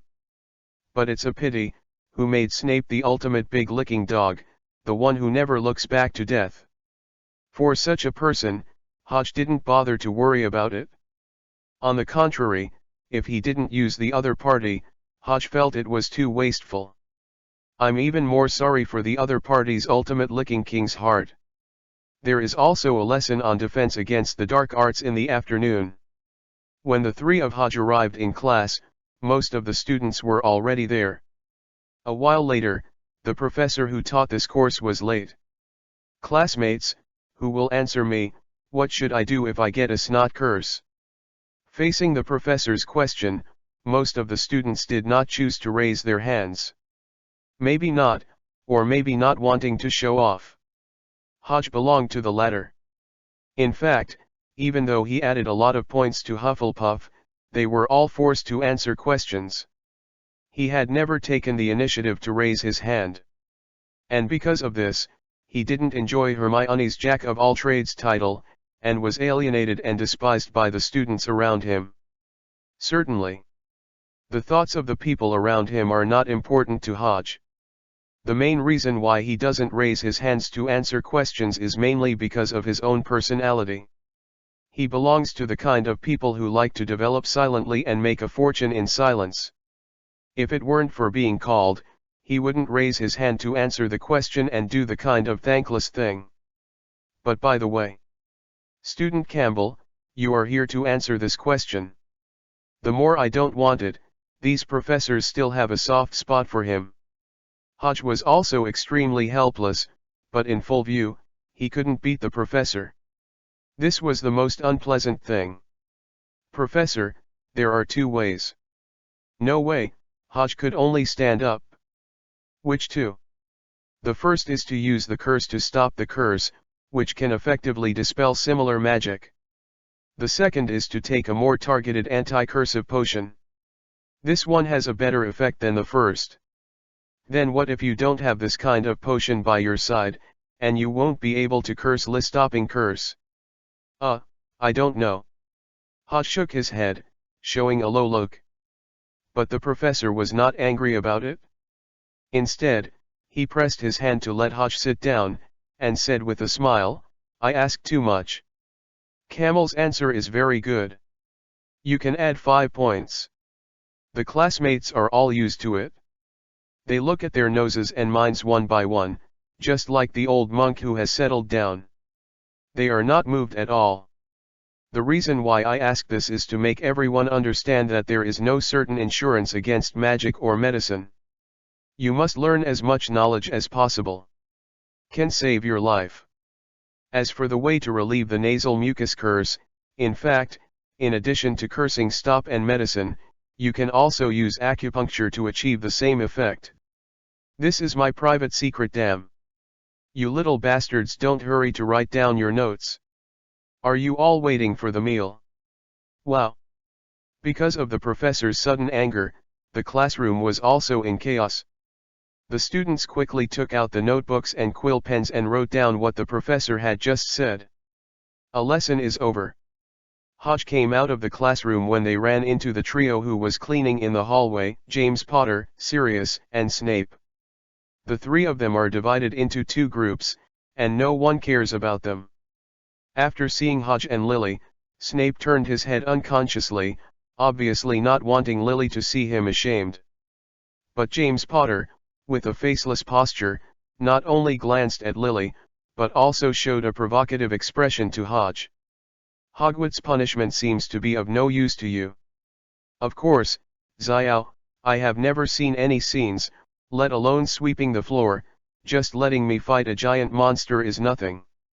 James Potter was blowing the cowhide, making the broomstick in his hand look like a great sword. Yes, continue to maintain this spirit, I hope you can still be so courageous after you really meet the trolls.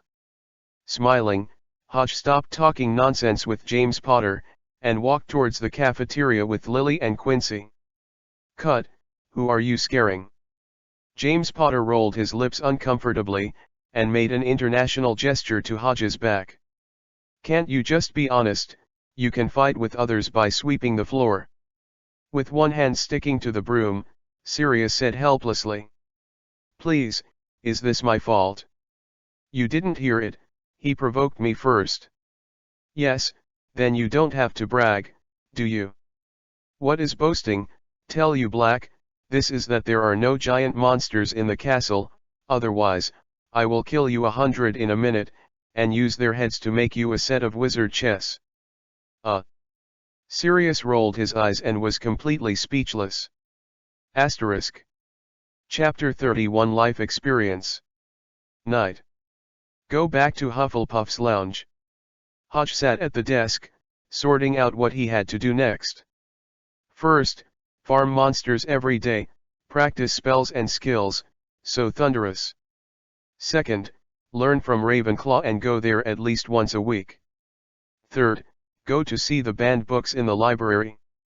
You don't need to worry too much about this, but you must do it. In addition to these three, there are classes every day.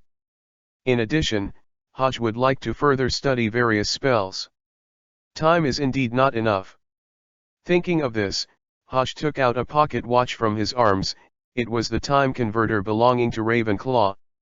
It is not the same as those ordinary, hourglass-shaped time converters. This Ravenclaw is a gold watch with a very exquisite appearance and looks much higher than those mass-produced products.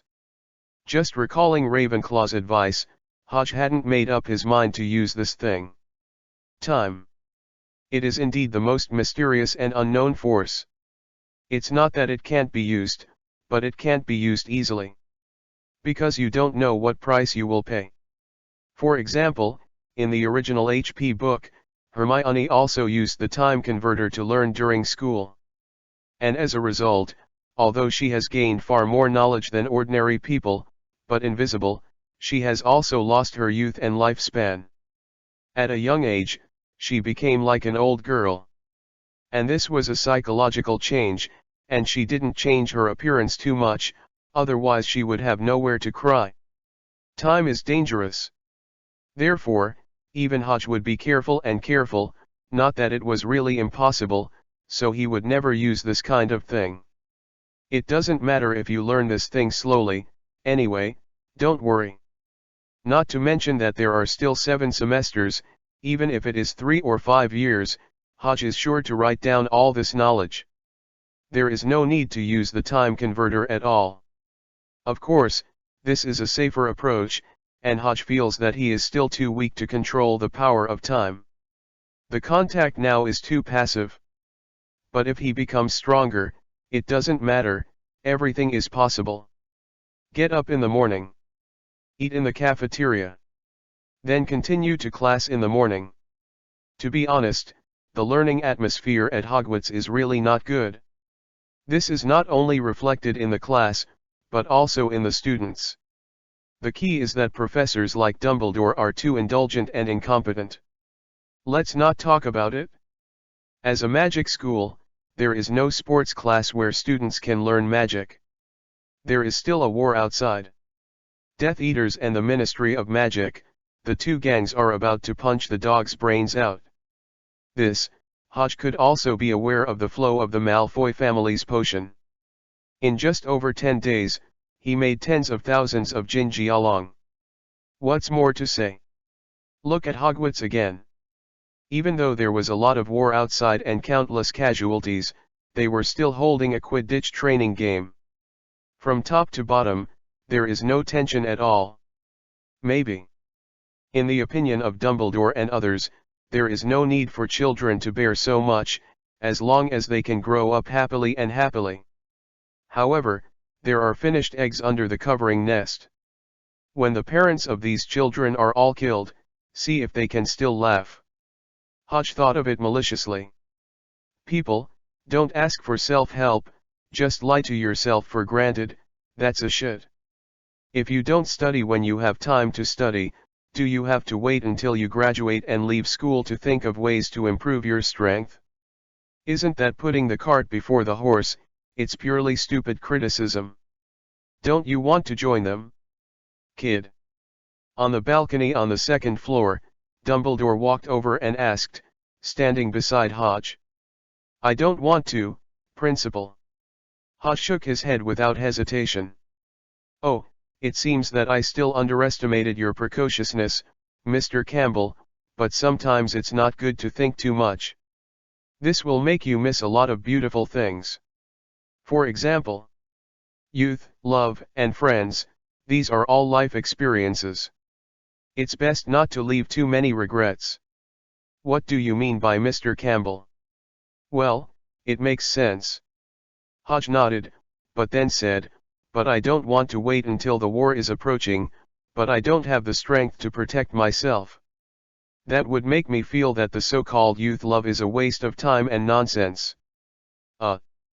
Dumbledore did not expect that Hodge's words would be so sharp that it made him a little bit choked. Of course, as the most powerful white devil in the contemporary era and having been the principal for so many years, Dumbledore had already developed a good eloquence. And a cheeky. So even if Hodge choked, he didn't feel any embarrassment. Do you think they are wasting time? Isn't it? But I can't deprive them of their youth. It's too cruel for them, isn't it? Maybe, when Voldemort comes over, maybe he will make sense with these guys, and talk about youth by the way. Dumbledore called a speechless, and he paused for a while before he said, you are too pessimistic, child, the Ministry of Magic is not so incompetent, and as long as I am here, he will never let Voldemort and his eaters die. I came to Hogwarts only, you can rest assured about that. Asterisk. Chapter 32 Professor McGonagall's Concerns. Of course, I trust you, Mr. Dumbledore. Hodge smiled and said, actually, I just read too much, so I just complain about it. You don't have to care about my boring thoughts. Absolutely sincerely. What kind of Hogwarts teaching methods? Those have nothing to do with Hodge, he is really just complaining. I didn't even think about it, just with these few words, I can change something. But even if Hodge said that, Dumbledore didn't go around the matter because he really listened to it.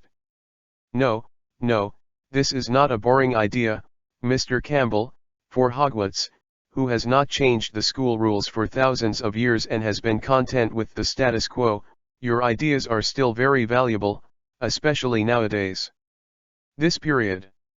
With his hands on the guardrail, Dumbledore looked at the students playing in the distance, and said, darkness is coming. No one can guarantee that everyone will live safely. In order to be responsible for these children, let them be more. It is also necessary to learn a little self-protection method. Of course, I have to discuss this matter with the professors, and then make detailed arrangements, and Mr. Campbell's contribution award, don't worry, I will not forget this." While speaking, Dumbledore also blinked at Hodge, looking very naughty. This old man. To be honest, Hodge didn't want to get too close to Dumbledore. Because they are originally two completely different types of people. Dumbledore is good at controlling his own ambitions and at the same time restraining the behavior of others. His character, coupled with great strength, would seem even more terrifying. Think about it, the two generations of Dark Lords in the entire HP were all planted in his hands. Can such a white demon king be said to be a good old man with a simple mind and no lethality? On the other hand, Hodge does. His character is closer to Grindelwald. Ambitious, and will not succumb to others and be controlled by others. So this is doomed. Hodge and Dumbledore can only become opponents, even if not now, they will be unavoidable in the future. Of course. There are no absolutes in the world, and everything depends on how to operate it. Even if the personality is opposite, it is not impossible to communicate and use. Hodge, who was a human for 2 generations, also brought a certain perspective of God, and opened the plug-in, and his whole cards were no weaker than anyone else. Even if he wrestled with a cunning character like Dumbledore, he wouldn't necessarily lose.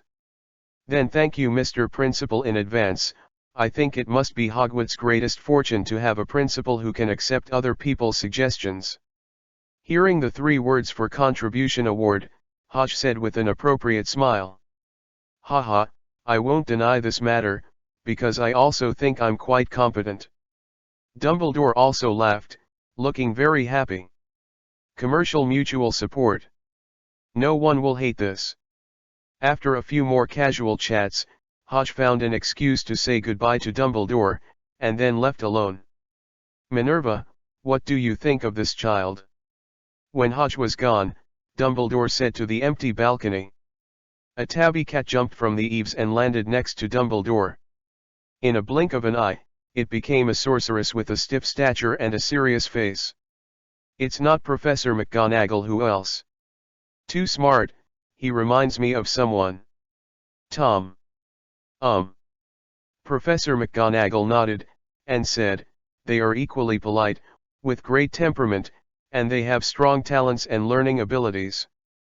They can learn almost all spells in one go. More importantly, they still possess unusual self-control. They know where their goals are and move forward unswervingly. This is the most terrifying. To be honest, Albus, they are so alike. I am really worried about this child, afraid that he will follow Tom's old path. Yes. Professor McGonagall nodded again, the sadness between his brows still remained. Relax, Minerva, isn't our duty to educate and guide these children? Patting Professor McGonagall on the shoulder, Dumbledore looked into the distance again, saying it was for Professor McGonagall, as if it were for him. 20 years ago, I didn't teach Tom so well that I put him on the wrong path. Those are old things and cannot be changed. And what we have to do now is not to cherish the memory of those past memories, but to learn enough lessons from them so that we can't let things happen again. What do you mean by Minerva? Yes. You are right, Albus. Professor McGonagall did not lose the fighting spirit. She helped the hat that was blown crooked by the wind, and said at the same time, then what are you going to do, accept that little guy's opinion? Do you want to replace the Quidditch match with a spell duel event? No, it's not necessary. Dumbledore shook his head and said, there is not much entertainment. If I remove Quidditch again, those kids will want to eat me. What do you think of the live-action version of Wizard Chess? It not only exercises children's brain skills, but also exercises their fighting skills, while also taking into account a certain degree of fun. Well, it sounds pretty good. P.S. Ask for flowers, ask for votes. Asterisk. Chapter 33, Hogsmeade Village. At dusk.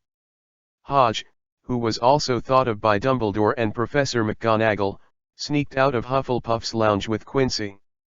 Hodge, are we really going there? Quincy was not used to doing this for the first time, and looked nervous. "Relax, buddy, we are just going there to buy some things. Besides, we use secret tunnels back and forth. No one will find us at all. Don't worry. Although it is said, but..." "Shut up, are you still going? Go.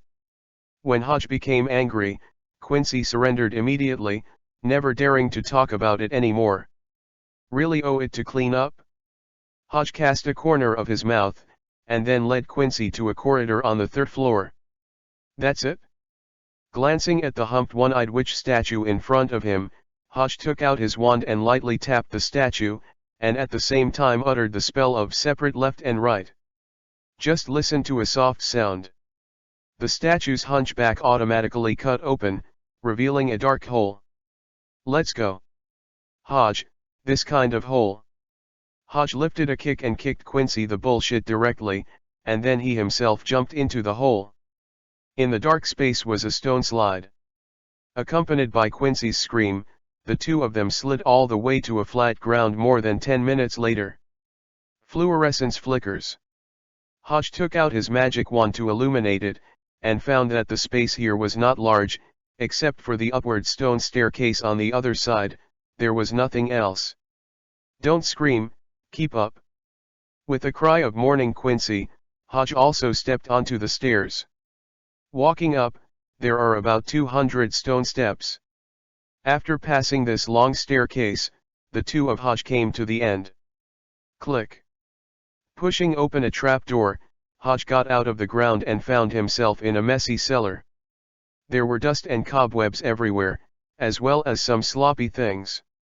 Obviously, this place hadn't been cleaned for a long time. "Hodge, where is this?" Quincy also crawled out from under the door panel, and asked while looking around. "The cellar, can't you see it?" "No, I mean. Where is so much nonsense? Just go out with me and have a look." "Oh." Like a bag, Quincy followed Hodge, walking through the messy things all the way out of the cellar. On the ground is a candy store. Rows of shelves are lined with various candies and snacks. Looking at it, a large area of colorful flowers directly showed Quincy in a daze. Fortunately, the business of this candy store is good, and many people are choosing goods, but no one has found Hodge and Quincy running out of the cellar. "Get what you want. I'll treat you today."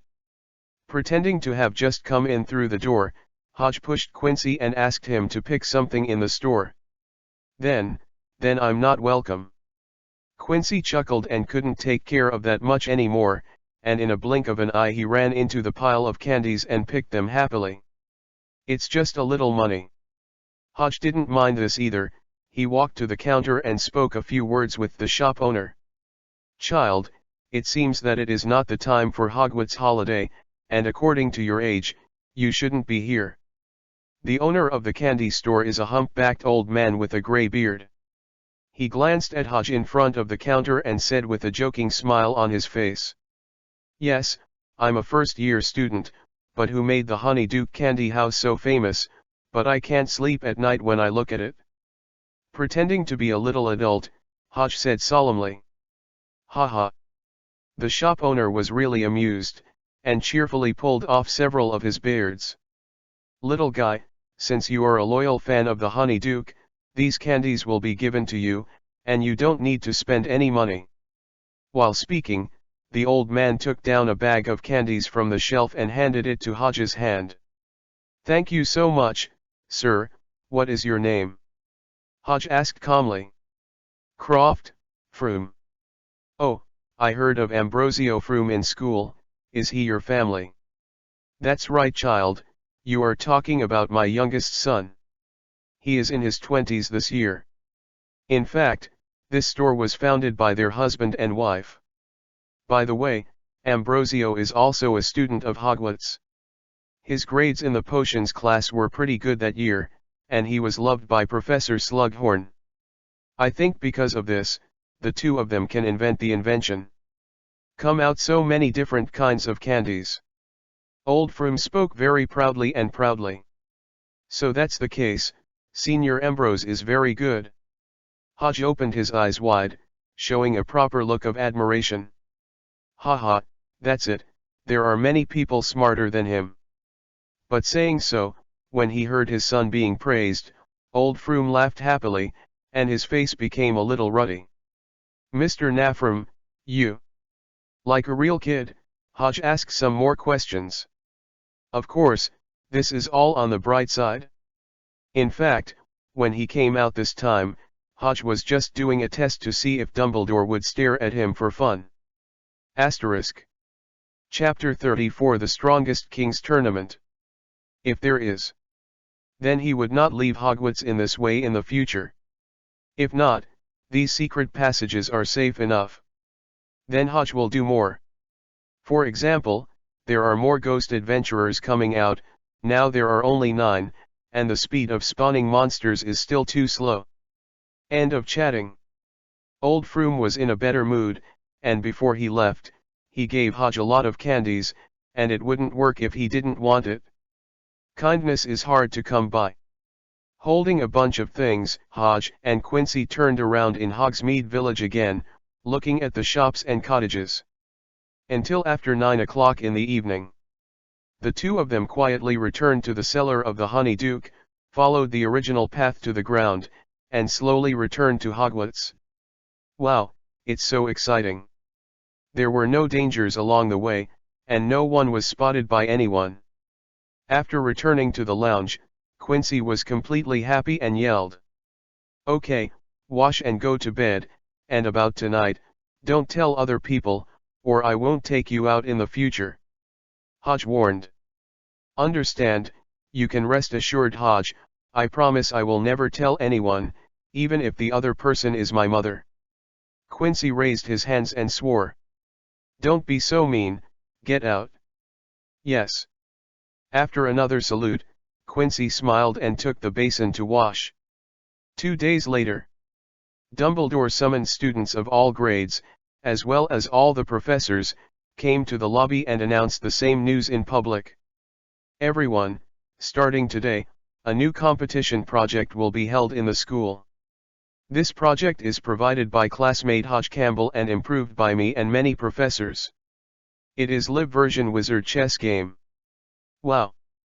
The students all made a fuss and talked a lot. Please be quiet.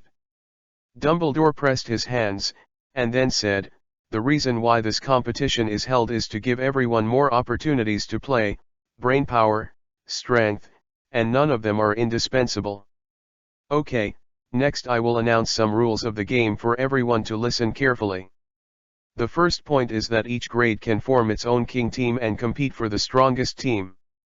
The second point, the rules of the game are the same as ordinary wizard chess, but the strength of the team depends on your own cooperation and performance. The third point, in order to streamline the battle, each team must have a minimum of 6 official members and a maximum of 10 people, namely, a king, a queen, a chariot, a bishop, 2 knights, and finally 4 guards. The fourth point is that after becoming the strongest team in this grade, you can still challenge higher level teams. The challenger cannot refuse. Fifth point, the game is calculated using the points system, the winner can get 1 point, and the loser loses 1 point. In addition, in order to prevent the phenomenon of scoring, high-level teams cannot challenge lower-level teams, and 2 teams in the same grade cannot compete consecutively. After the points gap exceeds 10 points, high-scoring teams can no longer challenge low-level teams. Sixth point, during the game, you must not use too cruel black magic to seriously injure and kill your opponent, and offenders will be severely punished. The seventh point. The eighth point, before the end of the term, the school will hold the strongest king's tournament. The team that can win the final victory can not only win 100 points for their academy, but also get the honor of the strongest king's team and the king's trophy, and 1,000 Jinjialong scholarship. Wow! Upon hearing the last sentence, all the students became excited and became energetic. Let's talk about it before. They are also very confused about this unexpected event. But with honors and scholarships, they will no longer reject this wizard chess game. After all, that's 1,000 gold gallons. What's more to say, just do it and it's over. And Hodge is here. He didn't expect that Dumbledore would play so big. After all, he just mentioned the sense of crisis before. The live-action version of the wizard chess game of Xiaomai was all made by Old Man Dumbledore himself. It has nothing to do with him. Hodge, that's 1,000 gold gallons. It's enough to buy how many candies? Or let's join a team, what do you think? Quincy asked with blinking eyes, apparently also tempted by the money. Contrary to him, Lily hadn't changed much, she still had the little clear expression, waiting for Hodge to make up his mind. Besides, I'm not very interested in this. Hodge waved his hand, although he didn't directly reject Quincy, but in fact it was almost the same. The key, this daughter Jialong or something, is really useless to Hodge nowadays. As for the honors of the academy, that's even more nonsense, it's strange that he cares. After Dumbledore's professors left, Hodge also pushed away the excited crowd and walked outside with Lily and Quincy. But before they walked out the door, they were blocked by an annoying guy. Student Waki, I have formed a predator team, and there are still a lot of people short of it. Are you interested in coming over and joining us? James Potter hugged his arms and asked with a smile. The predator team? Just the two of you? Looking at James Potter and Sirius next to him, Hodge couldn't help but smile. Asterisk. Chapter 35 Little Tryst with Lily. Who said that? We have other members, but we haven't joined them yet, but as long as I say a word, they will definitely come over. James Potter raised his neck and said, appearing confident. But it's all self-deception, even James Potter, who didn't have the troublemaker group of four, really made Hodge unable to take the slightest interest. Sorry buddy, you are all Gryffindors, and we are Hufflepuffs, the colleges are different, so don't mix things up. With a wave of his hand, Hodge planned to leave. So, are you going to form your own team? That's it? Then what's the name of your team? Isn't it annoying? Together, Hodge reached out and grabbed Lily's little hand next to him, and at the same time turned his head back and grinned at James Potter. Name, thank you for your reminder, I just thought of a very good one, named Team Ailey, what do you think? What? It's definitely not so good. James Potter's little heart was suffocated and he almost vomited a mouthful of blood. Okay, well, then we'll see you on the field, then we will see if it is yours. Team Ellie is better, or my predator team is stronger, huh? After leaving a harsh word, James Potter, who never looked anymore, turned his head and left. Hey, why do you bother? Sirius scratched his head and smirked, but in the end he chose to leave with his good friend James. It doesn't matter anymore. Although, Sirius's character is quite good. But since he can mix with James Potter and stand on the opposite side of Hodge, there is nothing left to say. On the contrary, Lupin, who has not yet come together with James Potter, can still win over the little werewolf. However, this little werewolf is very vigilant, and is usually very low-key in school, and he is usually invisible after class. If you want to get in touch with each other, you still need to think about it. You still don't let go. Lily said with a pink face, and her little head was almost down to her stomach. Why let go, don't you like me holding you? Hodge asked with a smile. Beaumay, what is particular about is a bold, careful, and shameless. By the way, back then, Hodge was also a generation of deep-sea kings, and countless supermasters who read sisters, he was not a novice. Therefore, it is impossible for him to let go, and absolutely impossible. Sure enough, when Hodge said that, Lily was even more shy, but she was very happy in her heart, and she felt like she had eaten honey. Humph, who would like to let you hold it? Hurry up and let it go, there are still people watching. Lily said differently, and glanced at Quincy next to her again. Yes, it's still guilty to eat dog food? Ahem, what? You talk, I'll go back to the lounge to do my homework. Feeling that the longer he stayed, the less troublesome it was. Quincy quickly found an excuse, and no matter what Hodge responded, he quickly turned and left. The wind screams. Hodge smiled, not caring about it. No one is left now, let's go, I will take you to a fun place. Where to go? Just follow me, I promise you like it. Real. Believe me. Lily, who was full of expectation, was fooled away by Hodge. Finally, the two of them came outside the castle and got into a small wood. Of course. Hodge is not going to do something bad. It's just an 11-year-old little girl's film, so he can't be interested in it at all. The place Hodge was talking about was a good place to relax by the lake, where there were flowers, grass, and some small animals. Close to the forbidden forest area, but did not enter. For little girls like Lily, who are innocent, it is this beautiful scenery that impresses them the most. Hold each other's hands, lie on the grass and look at the sky together, blowing the wind. Such a beautiful moment can definitely leave them the most profound and unforgettable memory. What? More than 20 people have asked you to sign up? Back in the lounge, Hodge asked in surprise. Yes. Quincy nodded and explained, it didn't take long for me to come back, and then someone came to inquire about Team Ellie, and they wanted me to sign up for it.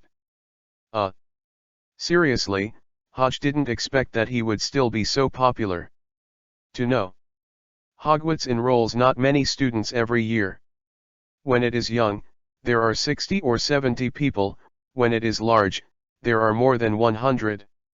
The total number of students in the entire school is only 1,000. In September of this year, Hogwarts enrolled a total of more than 80 students, half of which entered Hufflepuff. 40 little badgers. There are more than 20 people who came to Hodge to sign up. Isn't this enough to explain his popularity? I think everyone thinks that you have the best academic performance and the strongest strength. Then you can only hope to win the championship if you compete with you. Quincy said with a smile. Boring. Hodge waved his hand, just planning to ignore the matter, but he suddenly thought of one more point. By the way, how did you tell them? Didn't you help me accept their registration? Of course. Quincy said with certainty, aren't you still playing against that annoying Gryffindor? How can no one be? If we don't even have the number of people together, we will definitely be laughed at by that guy. This is also true. Although I am not interested in this game, it would be even less fun if a little BD made a joke. P.S. Ask for flowers, ask for support. Asterisk. Chapter 36 The Little Werewolf Who Speaks Upright. Forget it, look at the arrangement, this matter will be left to you. Hodge threw the matter directly to Quincy. Give it to me. Quincy looked stunned, and said, Master, I don't know how to choose talents. You are not afraid that the team that comes out at the end is full of idiots? Isn't there anyone who can play? Does it matter? What? As long as I'm in the team, even if the remaining 9 are sloppy, the final winner can only belong to us. Quincy was speechless, and was completely defeated by Hodge's statement. Turn around. The castle was also lively, and there were discussions about the wizard chess game everywhere. Hodge hadn't been affected by anything, he should learn to learn, and read books that should not be bothered by trivial matters at all. Is Lupin? I remember your name. Outside of the castle, Hodge sat down next to a little boy outside class. But the little boy was obviously a little scared, and as Hodge sat down, he quickly moved his lower body, as if to escape. Don't be so afraid of me, I don't know how to eat people. Hodge said with a smile. But I will. Lupin rolled his eyes, but no longer thought about leaving. Aren't you Hufflepuffs? Why do you want to talk to my Gryffindor? Believe me, it's no good for you. I have always emphasized one thing, and I can also give it to you now, that is, there is not much relationship between the college and the individual. What do you want to do, who you will be in the future, including what kind of friends you will make, these are all up to you, and others and the college can't control it. You are really special. Lupin suffocated such a sentence in half a day. Oh, then I hope you won't like me. Hodge made a small joke. Sure enough, Lupin rolled his eyes again, but in the end he also laughed. Come on, I just got it from Hogsmeade 2 days ago. Although it looks strange, it tastes pretty good. Hodge took out 2 small beetles and handed one to Lupin. What is this? Candy. Are you joking? The stuff produced by Honeyduke has always been like this. Although I also think they are joking with children, it turns out that some bear children like these prank-like foods. Oh, I wish those bear kids can walk and fall into the deep ditch. He said that, but Lupin threw the little beetle into his mouth and chewed it. It's too sweet, I don't like it very much. Will I have another piece then? Okay.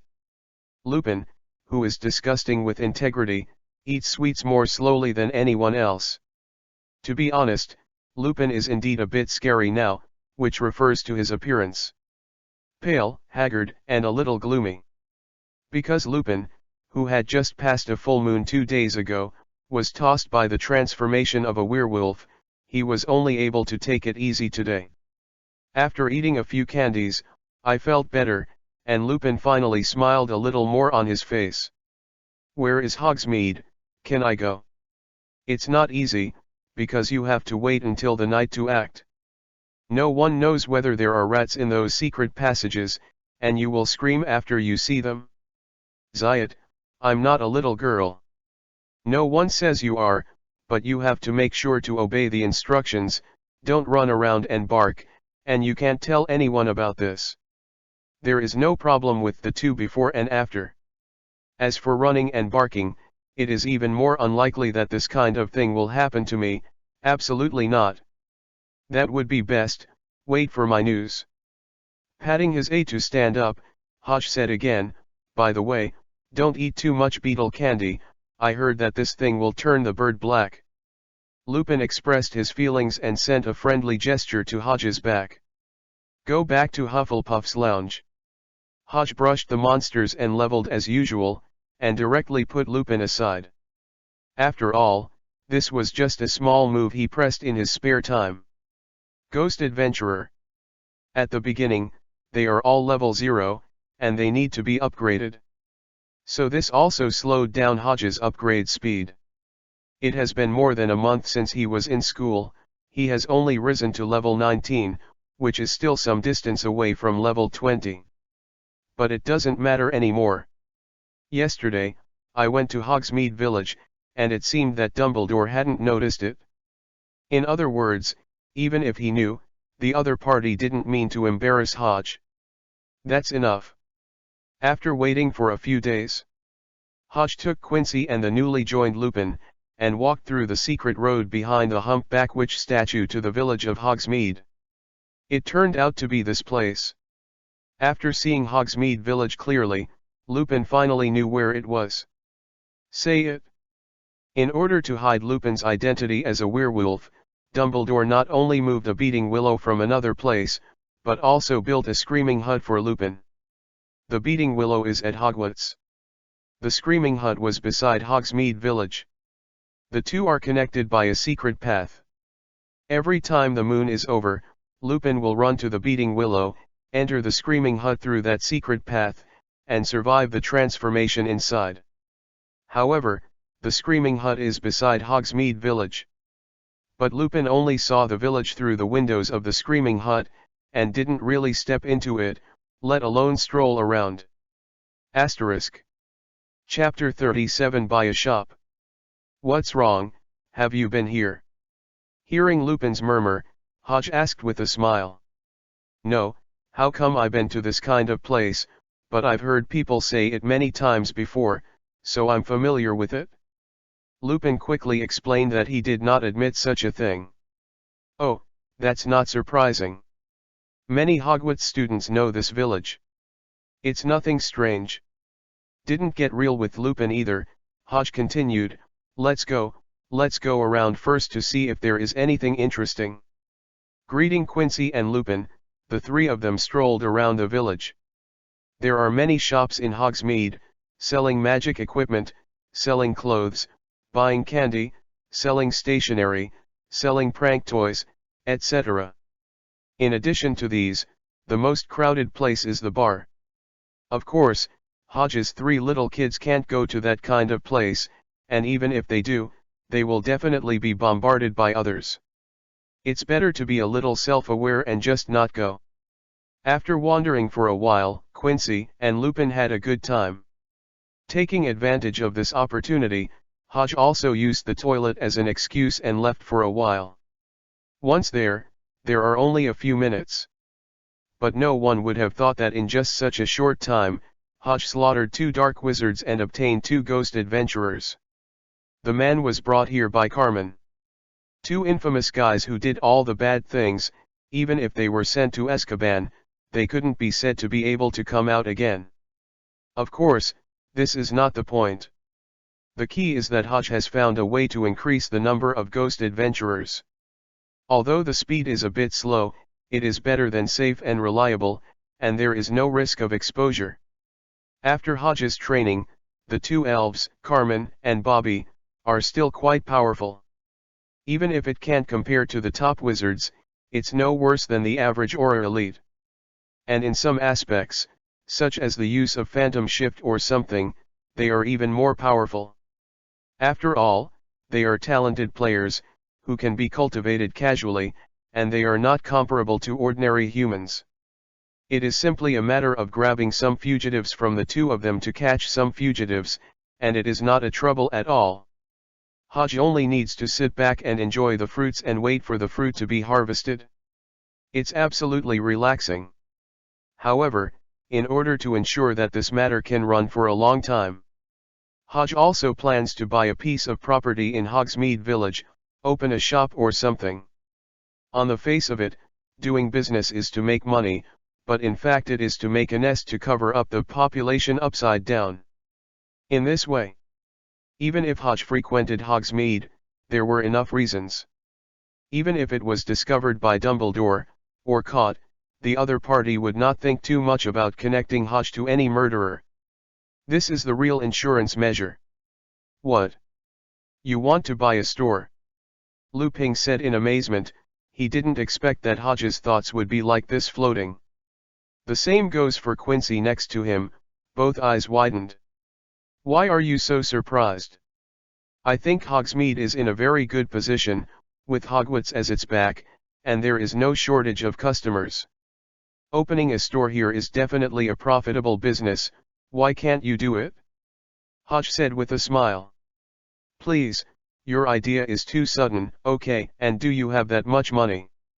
Well, there are no more, but tens of thousands of gallons can still be taken out. Have to. The heavy punches from the local tyrants directly caused both Lupin and Quincy to shut their mouths, and could no longer say a word. Also talk about wool. If someone spends their own money without committing a crime, can outsiders control it? Then, which store are you going to buy? Ask first. I don't know if they will sell it. All right. The rich is the uncle. Lupin and Quincy can only follow Hodge. After turning around again, I asked a lot of shops, but the people here had no plans to sell, which also made Hodge a little helpless. Little guy, do you really want to buy a store? Of course. Can I still lie to you? Oh, since that's the case, then I can recommend a place for you, depending on whether you have the skills to take it down. The owner of the stationery shop smiled while cleaning the counter with a feather duster. Where are you talking about? Go out and turn left for 100 meters. It is the house next door to the Honeyduke. The old Katie is very old and can't do much manual work. If you can pay a reasonable price, you might be able to impress him. Well, thank you, boss. You're welcome, just take care of the business in the future. The stationery shop owner said with a smile. Hodge bought a lot of stationery in his house, worth dozens of gold gallons. This is a big customer, of course he has to serve it well, and it doesn't matter if it's a personal affection by the way. No problem. After greeting, Hodge walked out of the stationery store with Quincy and Lupin. After that, they followed the instructions and turned left to the shop of the Duke of Honey. They also saw the house mentioned by the owner of the stationery shop. The same three-story building with a pointed roof is the same as other houses in Hogsmeade, and the gap is not that big. But this shop is closed, obviously it is no longer doing business. Is anyone here? Knocked on the store door, Hodge asked inside. Who is it? An old voice came, and after a while, the store door was opened from the inside, revealing one of the tall old men. Child, who are you looking for? Looking at the three of Hodge, the old man asked again. Asterisk. Chapter 38 Old Carter and his little granddaughter. Buying a house, this kind of thing is nothing to hide. Hodge explained his intentions right now, and said that the price is easy to negotiate. The old man pondered a little, but thinking of his own difficulties, he still said, since you are buying a house, let's talk about it first. Okay, thank you old gentleman. Hodge thanked him, and then followed the old man into the room. The room is quite spacious, and there is nothing messy, except that there is a tool table and a table for eating in the corner. First, let the three of Hodge sit down. The old man went to bring a pot of water, and poured a glass of water for the three of Hodge. Old gentleman. Just call me Old Katie. Well, what do you mean? Old Katie hesitated for a while, but finally chose to speak out. I have a special request. If you can do it, I can give you the house directly. What? This time it was Hodge's turn to be dumbfounded. Because he believed in a word, there is no free lunch in this world, and if there is, it is mostly a trap. Certainly. There is no absolute in the world. Although Hodge was surprised, there was no expression on his face. Old Cat, can you tell me your request first? Sure. Everything has arrived at this point. Old Katie didn't hide anything, and immediately said, I don't live here alone, I also have a little granddaughter. It was a bit complicated, but Hodge understood it anyway. What's going on? It was that old Katie and a friend had an agreement to go to meet up somewhere, but he couldn't guarantee that he would be able to come back alive based on his current physical condition. But he, who has kept his promise all his life, must fulfill this promise again. But the key point is that old Cat is not alone, he also has a 13-year-old granddaughter of dumb guns. So the question came out. It didn't take her away, or it didn't take her away. Take it, old Katie can't even take care of himself, and he is even more powerless to his granddaughter. And if you don't take her, where to arrange this is another question. According to the old Carter's idea, in fact, he still wants his granddaughter to continue living in Hogsmeade. But one thing is that this is a wizarding village. When he is there, it is not a big deal to bring a dumb cannon to live here. But as soon as he left, his dumb granddaughter would no longer be able to stay in the village. Sooner or later, it would be cleared out by the wizards here. This is the result that Locate didn't want to see, and didn't want to see it. Besides, even if he goes to the world of Muggles, what will happen to his granddaughter who has no relatives there? Locate's worries are here. Ahem, Master Campbell, I only have one request. If you can keep Belinda and let her live in peace here, I can give you this house directly, without a NAT. Do you believe me that way? What I believe in is the credibility of the Campbell family. I have done many decades of manual work.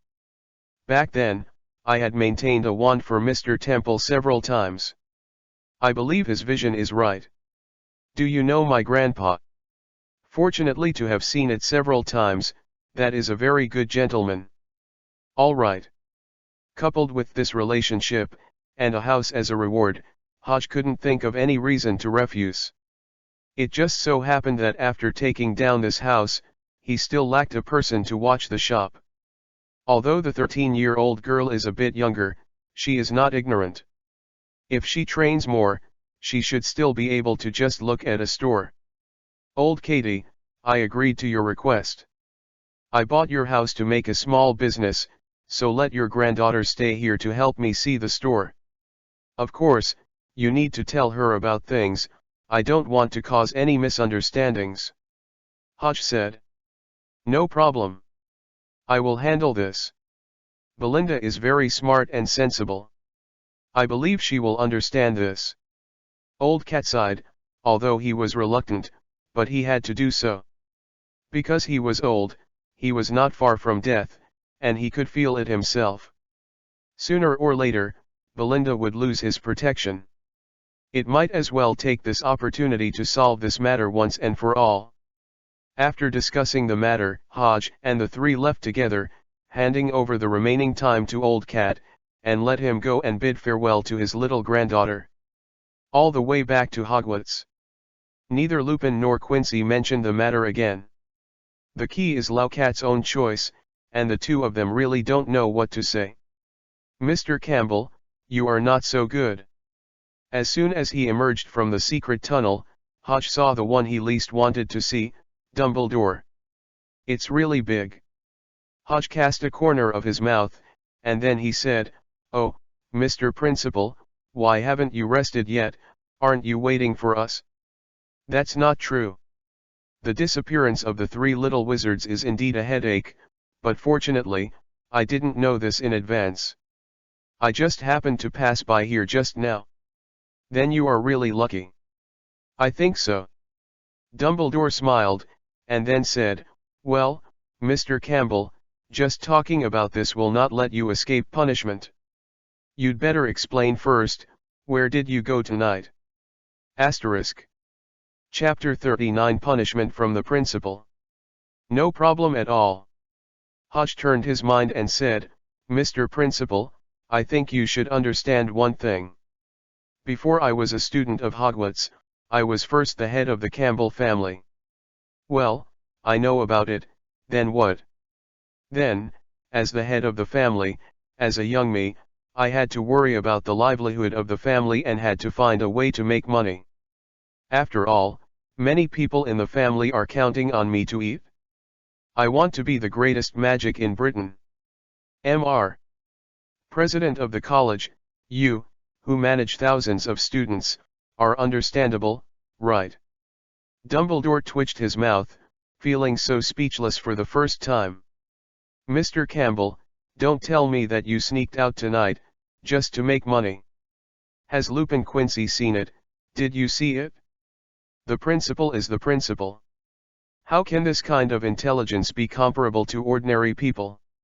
You don't have to talk too much about anything, people can see it at a glance. Hodge gave a thumbs up and said exaggeratedly. As for Lupin and Quincy, they were already dumbfounded. The key is to dare to talk to the principal like this. It's more than just being too courageous. Isn't it afraid that people will wear small shoes for you in the future? Really? Cough. Dumbledore was also a little bit stunned. He touched his nose and asked, Then Mr. Campbell, after going out this evening, what lucrative projects have you found? I have already bought a shop and I am going to start a small business. Let's get a laundry shop. Who told us to have more students here? I think they definitely don't want to wash clothes by themselves. Oh, that's really a good idea. Dumbledore nodded, but then gave a smirk. Mr. Campbell, I think you may have forgotten one thing. What? Hogwarts owns more than 100 house elves? If you want to grab business with them, I'm afraid it won't be that easy. Shit. How can I forget this? Of course, Hodge was not too upset, because the laundry was just an idea he came up with temporarily to deal with Dumbledore. If you can't use it, it's a big deal. Thank you for your reminder, Mr. Principal, This has saved me a lot of money on Muggle washing machines. Why not buy you a drink another day? Sorry, I can't accept bribes from students. What about ZZ honey candy? This is okay. Alright, regardless of how unsteady Dumbledore's position is, it's not bad as long as he can talk. In any case, the old man finally let go, no longer holding onto the three of Hodges. However, the punishment is indispensable. Mr. Campbell, Mr. Lupin, and Mr. Rodney, please copy yesterday's potion text 30 times, and then give it to your dean for inspection. Don't think about it anymore. I will do this. Follow to the end. As you wish, sir. Shall we go now? Well, it's too early. Go back and have a good rest. Don't let me find the three of you in the castle anymore, otherwise it won't be a matter of copying the text at that time. Dumbledore waved his hand and said. Then, before the three of Hodges left, he turned around and left. This old guy. Hodge bit his posterior molars and vowed silently that she must shave her beard and hair in the future, otherwise she couldn't swallow the breath. Damn it, too much. He also copied the text. He didn't know how many years he hadn't done such a thing. My God, that's 30 times, how can it be done?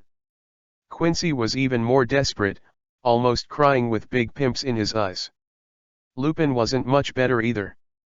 The little hands that could become wolf paws were shaking constantly, and he was obviously frightened by the punishment. Okay, why do we have bad luck? It's not good to come back at any time, but if we have to come out when the old man passes by, we can only admit our fate if we are punished. Hodge waved his hand and said. Although he doubted that Dumbledore was actually staring at him, he did not make it clear to Quincy and Lupin. It's not necessary. But after copying it 30 times, I still feel like I can't finish it.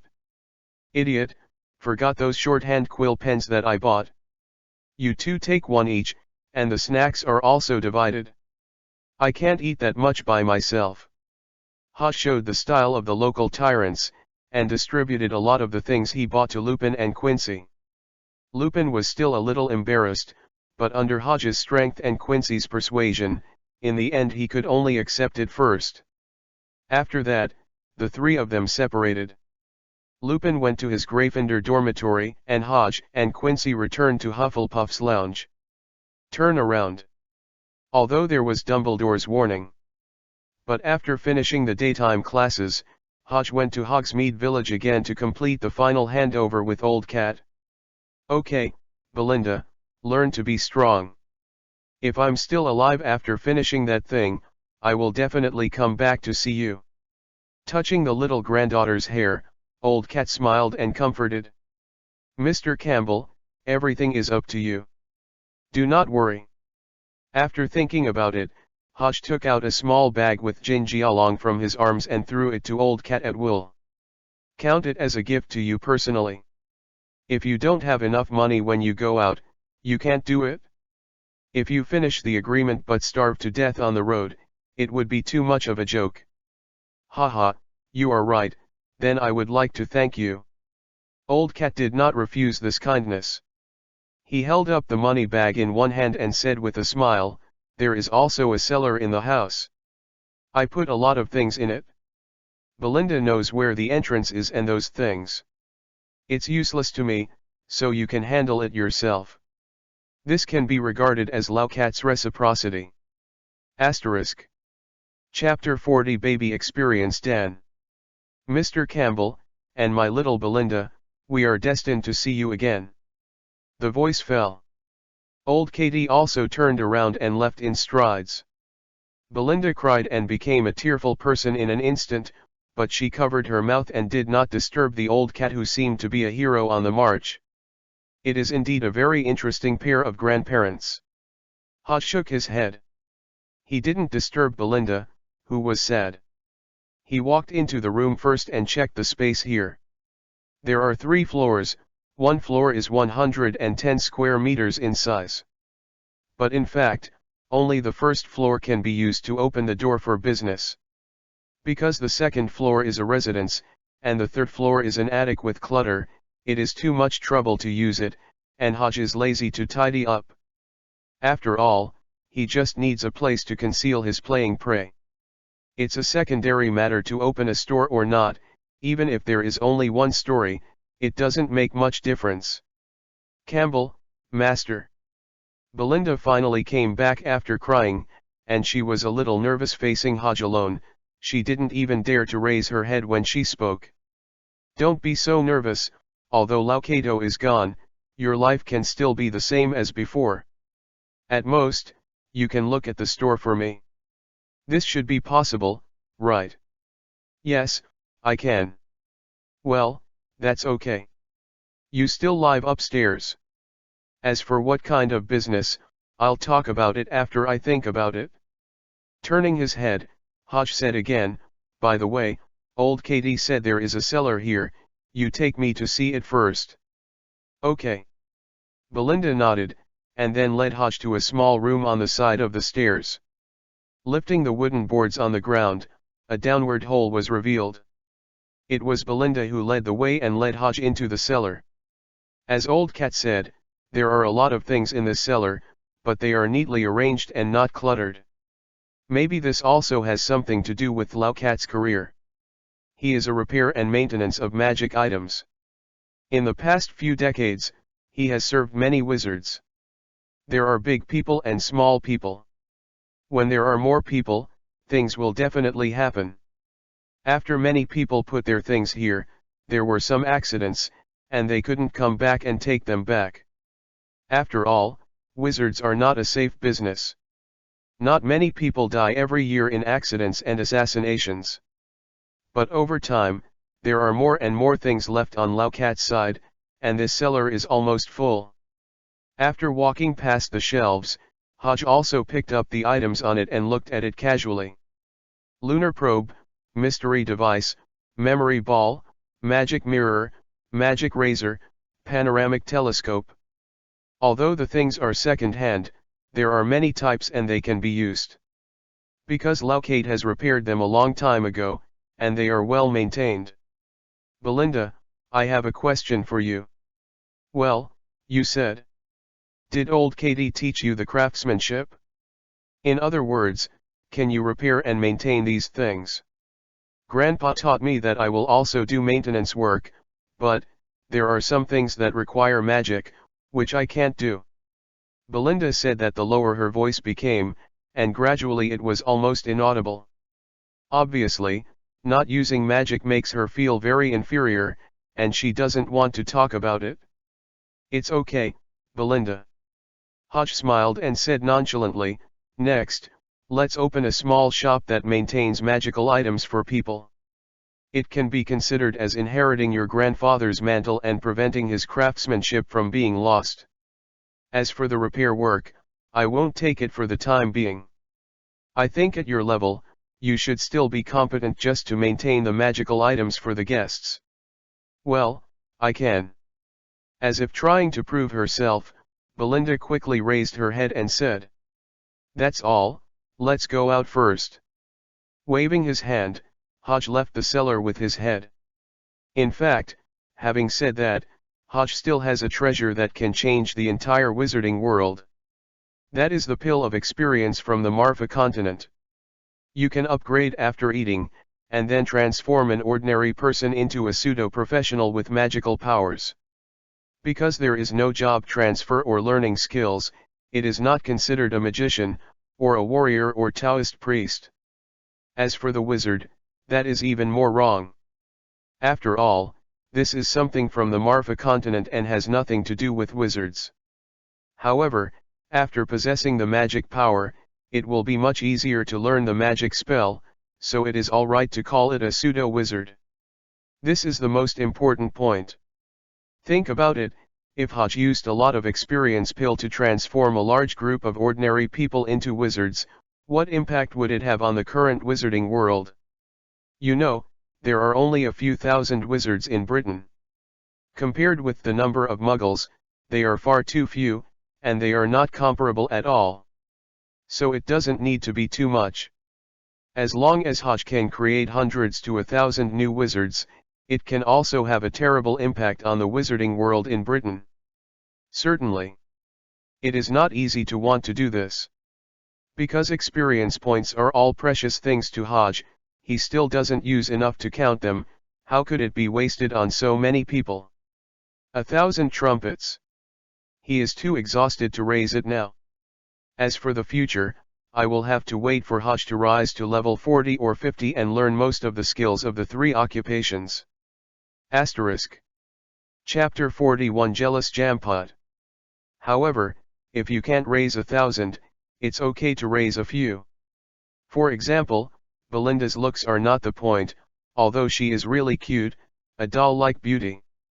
But more importantly, she grew up in the wizarding pile, but she was a dumb gun.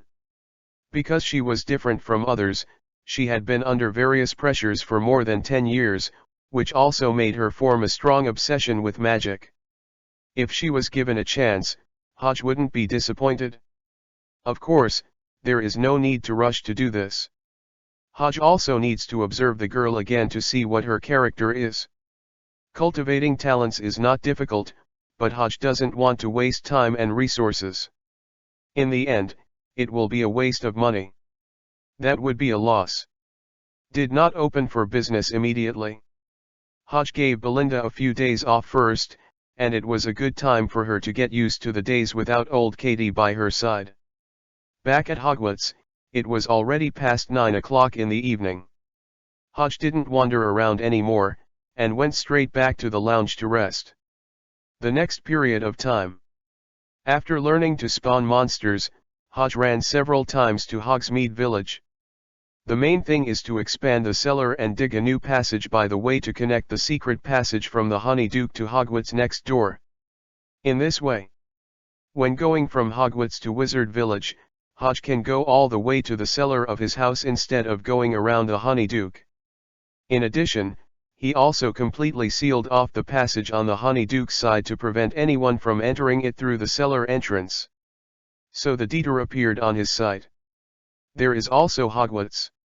He also borrowed the ability of the House of Requirement to remodify the entrance of the passage and set an opening spell. In this case, there is no fear of being discovered or accidentally breaking in. Team Violet vs Team Hurricane now officially begins. With an order from the old professor, the 2 Kings teams and a total of 20 little wizards also fought each other, causing various spells to fly in the sky. By the way, during this period of time, Hogwarts was not peaceful either. It's because of the live-action Wizard Chess project. After a period of running in, many teams have been formed, with different numbers of people and strange names. However, the school does not allow teams to engage in duels in private. If you want to fight, you must first apply to the Vice President Professor McGonagall. After getting permission, the game can be played only when 2 professors are present to supervise the game. The school is also for the safety of students, and will never be careless in this respect and relax its control. Moreover, during the competition period, students are not allowed to use magic spells that are too powerful, such as cutting spells, smashing spells, and violent fire spells. Whoever dares to use it will directly abolish the qualifications and impose severe penalties. As for the unforgivable curse, let alone, the punishment will only be greater, and it is definitely not as simple as abolishing the qualification. All petrochemicals. Except for your weapons. There are so many obstacles. Faint. 20 little wizards fought together, and colorful spells flew around, making the scene quite spectacular. This can't help but make Hodge think of New Year's Eve. The key is that the lethality of these magics is not very good, except that the color is better, and it makes it look like a firework, and it is useless at all.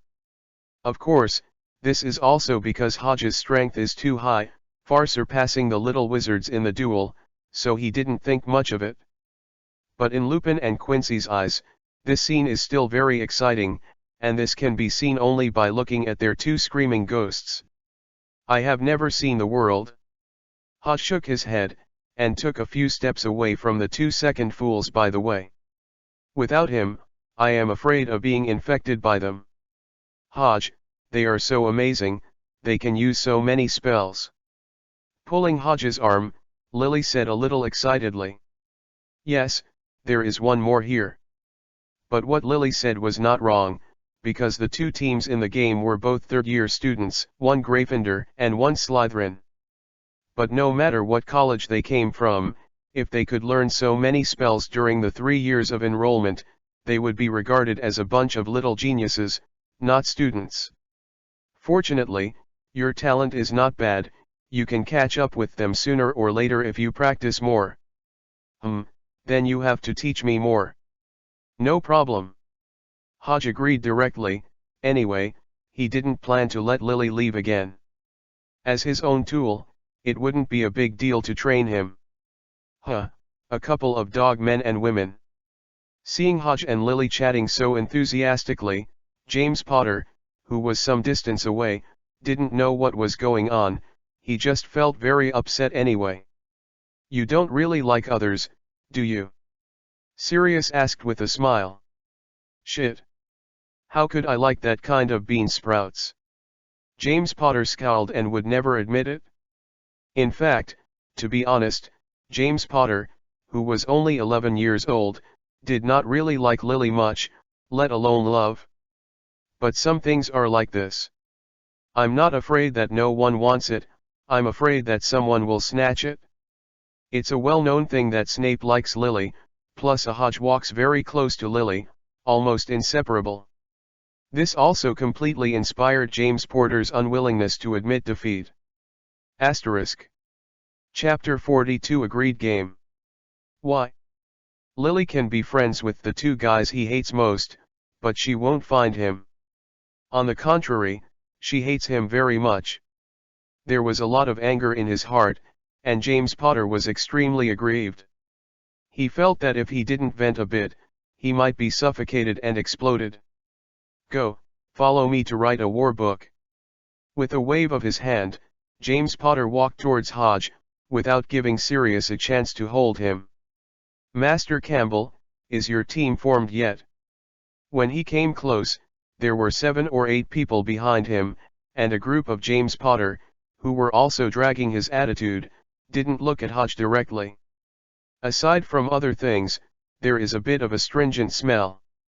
I heard you had a fight with Snape again. Anything that is not imposing, has collapsed at this moment.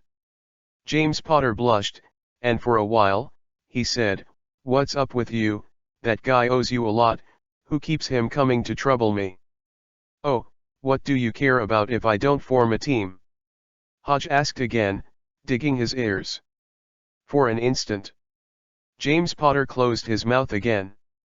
Behind him, many people chuckled and laughed, including several of his little brothers as well. Play in public. This can make James Potter so hot. He stared at Hodge and yelled, "Damn BD, let alone those useless, I'll just ask you, dare you come with my team? Then a match. With this BD, I can't let you go." Hodge smiled and said, "Student Potter, how do you want to compare?" James Potter didn't care about the unmissable question.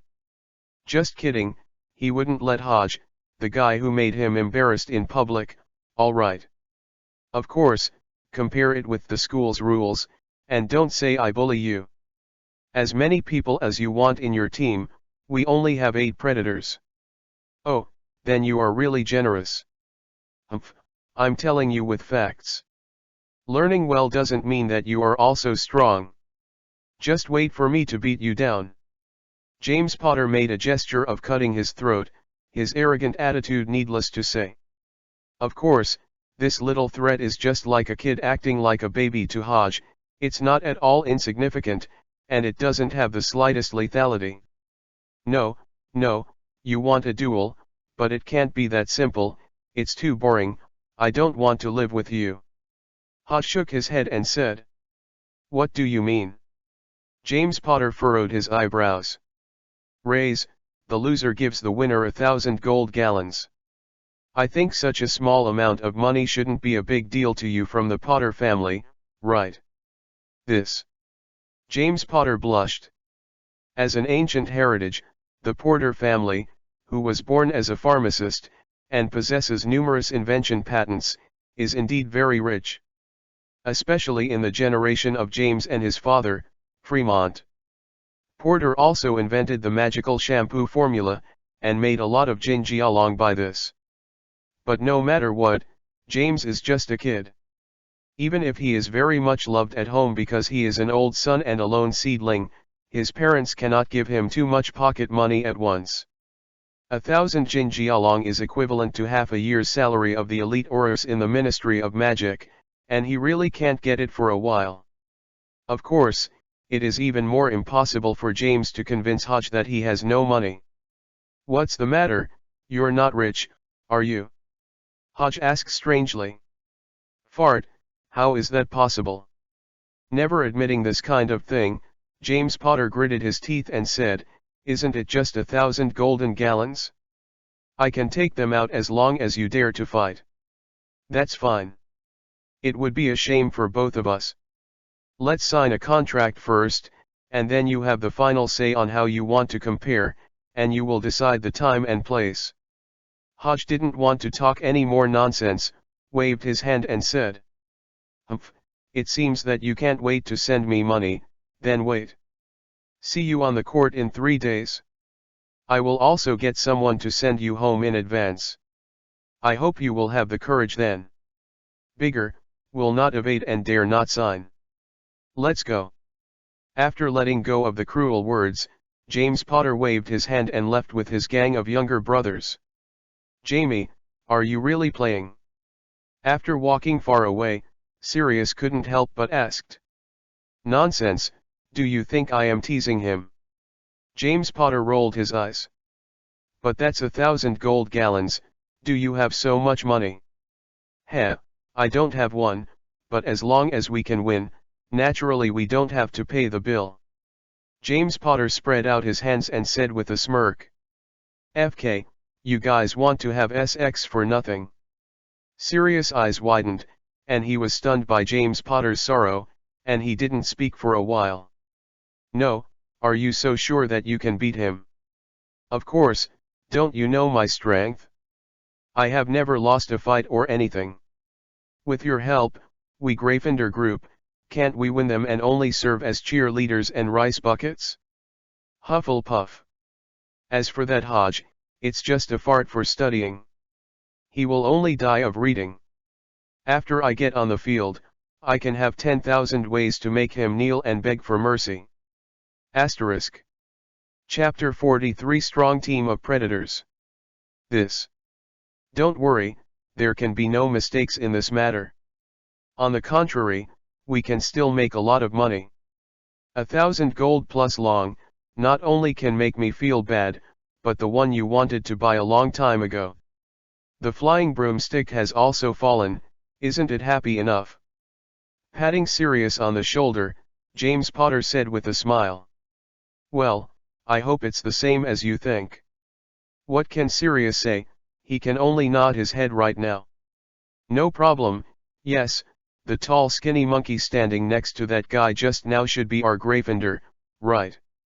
Well, what is Lupin's name? He is a bit withdrawn and doesn't seem to like to interact with everyone." "A traitor." James Potter curled his lips and buttoned his hat directly. "You can't say that, after all, he didn't do anything. Mixed with those Hufflepuff guys, this is already a betrayal to us, Blake." You are too absolute." "Have it?" "There's none." All right. James Potter raised his hand and said, "That's it, you can talk to him and see if he is willing to join our team. If he is willing to agree, it means that we can still be friends, but if you don't agree, you can tell him for me, and don't blame me for treating him as an enemy when you meet again. This. I'll leave the matter to you, go early and get back to good brother." Sirius called as speechless. But under James Potter's unreasonable urging, in the end he could only agree to do it according to James's will. Night. It was a good time. Sirius asked Lupin out and explained it to him. Of course, in the end, Lupin rejected him without hesitation. In fact, the personalities of Lupin and Sirius are quite similar, that is, as long as they identify a friend, there is almost no possibility of betrayal. Don't mention things in the original work. Just look at their patron saint, a wolf and a dog, and they complement each other well. This is a good illustration. Well, I respect your choice, Sirius said with a shrug. Thanks. Lupin also felt that Sirius was not bad, so he was not too indifferent. After thanking him, he turned and left. 3 days passed in a flash. With approval, the Predators and Ailey will also be playing this morning. On the playground outside the castle, all men and horses from both sides arrived. The Predators have James Potter, Sirius, Peter Pettigrew, and 5 other students from Gryffindor. And Ailey's team is here. Headed by Hodge, behind him stood Lily, Quincy, Lupin, and 6 other Hufflepuff students. The school didn't stipulate that students were not allowed to join other academies' teams, so Lupin appeared on the Ailey team's side and there was no problem at all. Are you all ready? Professor McGonagall acted as a referee and asked. In the live-action wizard chess game, there is no restriction on how the 2 sides can play. It can be heads-up or multiplayer, depending on how the kings of both sides arrange. Ready? No problem, Professor. Well, the game officially begins. After getting a definite answer, Professor McGonagall waved his hand and announced the start of the game. Rodney, Leslie, you 2 go first. With an order, James Potter sent out 2 pawns first. Whether it's temptation or will warfare. It didn't matter to Hodge, so in the face of the attack of the Predators, he also sent 2 pawns. The 4 people gathered in the center of the scene and fought a not-so-fierce encounter. It must not be fierce, after all, they are all first-year students, and I haven't learned a few spells. It's pretty good to be able to blast each other's magic. In the end, Team Ellie lay down 2 on this side, and there was only 1 person left on the Predator's side who was unharmed. Then continue to master. Feint. Except for your weapons. Ah. Shit. I have to say that Gryffindor, who has an adventurous heart, is indeed much better than Hufflepuff like the salted fish in this aspect of fighting. This is a question of mentality. The guys in the Predator team were all staring at their eyes with gritted teeth. Seeing their bloody look, they were obviously already on their heads. As for the Ailey team, they were hiding and dodge, running around on the grass with their heads shrunk, and there was no fighting spirit at all. So it only took less than 10 minutes to go to war. Under the full fighting and chasing of the Predators, they only used 2 members as the cost to defeat the Ailey team steadily, leaving only the last 4 main forces. The remaining 6 members were all eliminated. It's more than just a great critic. Haha. James couldn't help laughing, it was a smug. Student Campbell, your team is not good either. Fortunately, I used to treat you as good opponents. Now what is said, Tusk, the result is too disappointing. James laughed loudly and unceremoniously. It's not finished yet, are you a little bit early to be happy? Hodge's face didn't change a bit. All right. Waving his hand indifferently, James Potter said, since you still don't give up, let us have the final battle. When I kill all of you, I will see you still have what a hard tongue. Asterisk. Chapter 44 Humanoid Radar. Everyone, give it to me. With an order, James Potter also took the lead and launched a charge. He yelled and rushed towards Hodge. Seeing his ghostly appearance with fangs and claws, let alone a touch with the wizard, I am afraid that if you don't know, I think it is an orc riot. Hodge almost couldn't stand it anymore, he waved his hand casually and said, you guys go up too, just play as you like. I will give you a squad to ensure that no one can hit you. Then go. Go. FK them. Lupin Quincy was not afraid of things either, and they rushed up with their heads dull. And Lily, although she is a girl, she is not too scared at this moment. She drew her magic wand, stepped forward, and launched a counter-attack on the members of the Predator squad who rushed over. Except for your weapons. Feint. Lily doesn't have many spells, but because of Hodge's help, she has been given a few small stoves, and the girl's performance is very stable. The spells were shot one by one, although the lethality was not that great, but it was enough to deal with this group of children. Ah! My wand. 2 members of the Predator squad, one was knocked into the air, and the wand of the other was knocked off, just when they got up in a panic or went to pick up the wand. Lupin and Quincy's sneak attack also arrived, directly disqualifying them from the competition. Of course, the Predator team will not only be passively beaten, they also launched more attacks on Lily and the 3. The disarming curse, the coma curse, the imprisonment curse, etc., flying over as if they didn't need money, all were thrown at the 3 of Lily. But if you want to hit someone, it depends on Hodge's disagreement. With a flick of his little hand, the wand appeared in his palm, and then gently waved it. Hodge's magic power is not great, just fast. I saw that small fireballs flew out from the tip of his wand, as if they had anticipation and locking functions, and directly blocked all the magic that hit Lily's trio. There was a thumping sound. Not to mention the James Potter group, even the onlookers and Professor McGonagall's eyes widened. Silent cast, the frequency is so fast. Professor McGonagall couldn't believe that this would be something a first-year student could do. You know, it's difficult to cast spells without a wand and silently, and generally only those senior wizards who are older can do it. Because this is a hard requirement, only if you have a deep enough understanding of the magic, can you gradually abandon the spell and the wand. Why are children? The amount of knowledge and understanding are far from enough. So this incident is too outrageous, saying that it shocked Professor McGonagall for a whole year. But to be honest, if he didn't want to scare people too much, Hodge would not need a magic wand to use his skills from the Marfa continent. He can do it without a rod, without a sound. Another few minutes passed. The result of this game is self-evident. Under the protection of Hodge's human-shaped radar, James Potter's group couldn't hurt Lily's trio a single hair. On the contrary, under the attack of Lily and the others, the undefended James Potter and others were taken care of one by one, and they all lay down in the end. At the end of the game, Team Ellie gets 1 point for winning, and Team Predator loses 1 point for defeat. After the results came out, Professor McGonagall announced loudly on the spot. Yeah. Lupin and Quincy also high-fived to celebrate. The group of people on the opposite side of the Predator team, like a Shuangshang eggplant, all became stubborn and lacking in fighting spirit. Humph, don't be too proud, let's wait and see. With a ruthless word, James Potter was going to leave. Student Potter, you seem to have forgotten one thing. What?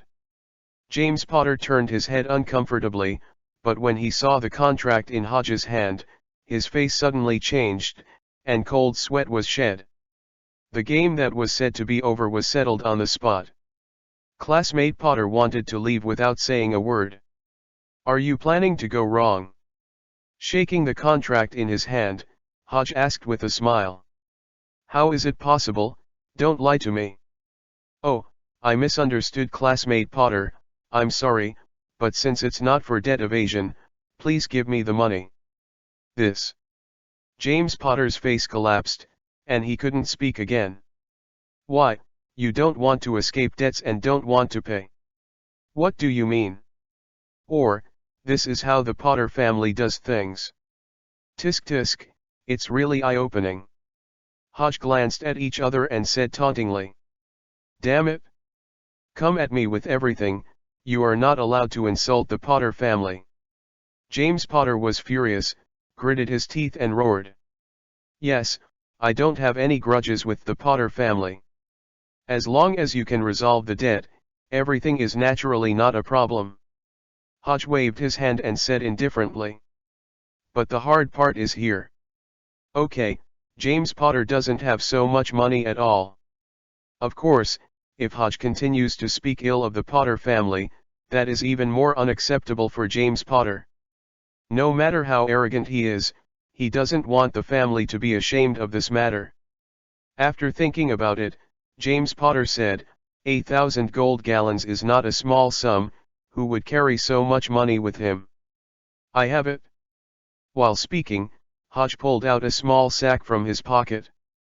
After opening it, it was full of jinjialong. It's golden, it can dazzle people's eyes. Asterisk. Chapter 45 Very injured Sirius. The contract stipulates payment after the game. Isn't it common sense to be properly prepared? Or is it that you, James Potter, didn't intend to pay this money at all, just thinking of the empty-gloved rabbit? Hodge asked with a strange look. After hearing these words, the students around watching the game changed their faces, and they all pointed at James Potter. You. James Potter had never seen this kind of battle, and his face turned purple with anger. The key is bad, he really thinks so, and does so. Moreover, he can't get any money right now, and this alone is enough to make him leave a very bad impression in everyone's minds. Is it murder to punish the heart? If you want to play, you can play it upgrade, just beat James a few times, and Hodge doesn't bother to do it with those sesame mung beans. If you dare to find awkwardness with yourself, the other party he can play doubts about life and regrets coming to this world. The scene of the death of a large community. Just when James Potter was overwhelmed by everyone's eyes, his good friend Sirius stood up. Student Campbell, James didn't intend to go wrong. Oh. Hodge stretched his sleeves, unmoved at all. I can vouch for him on this point. After all, no one can have a precious space pocket like you, right?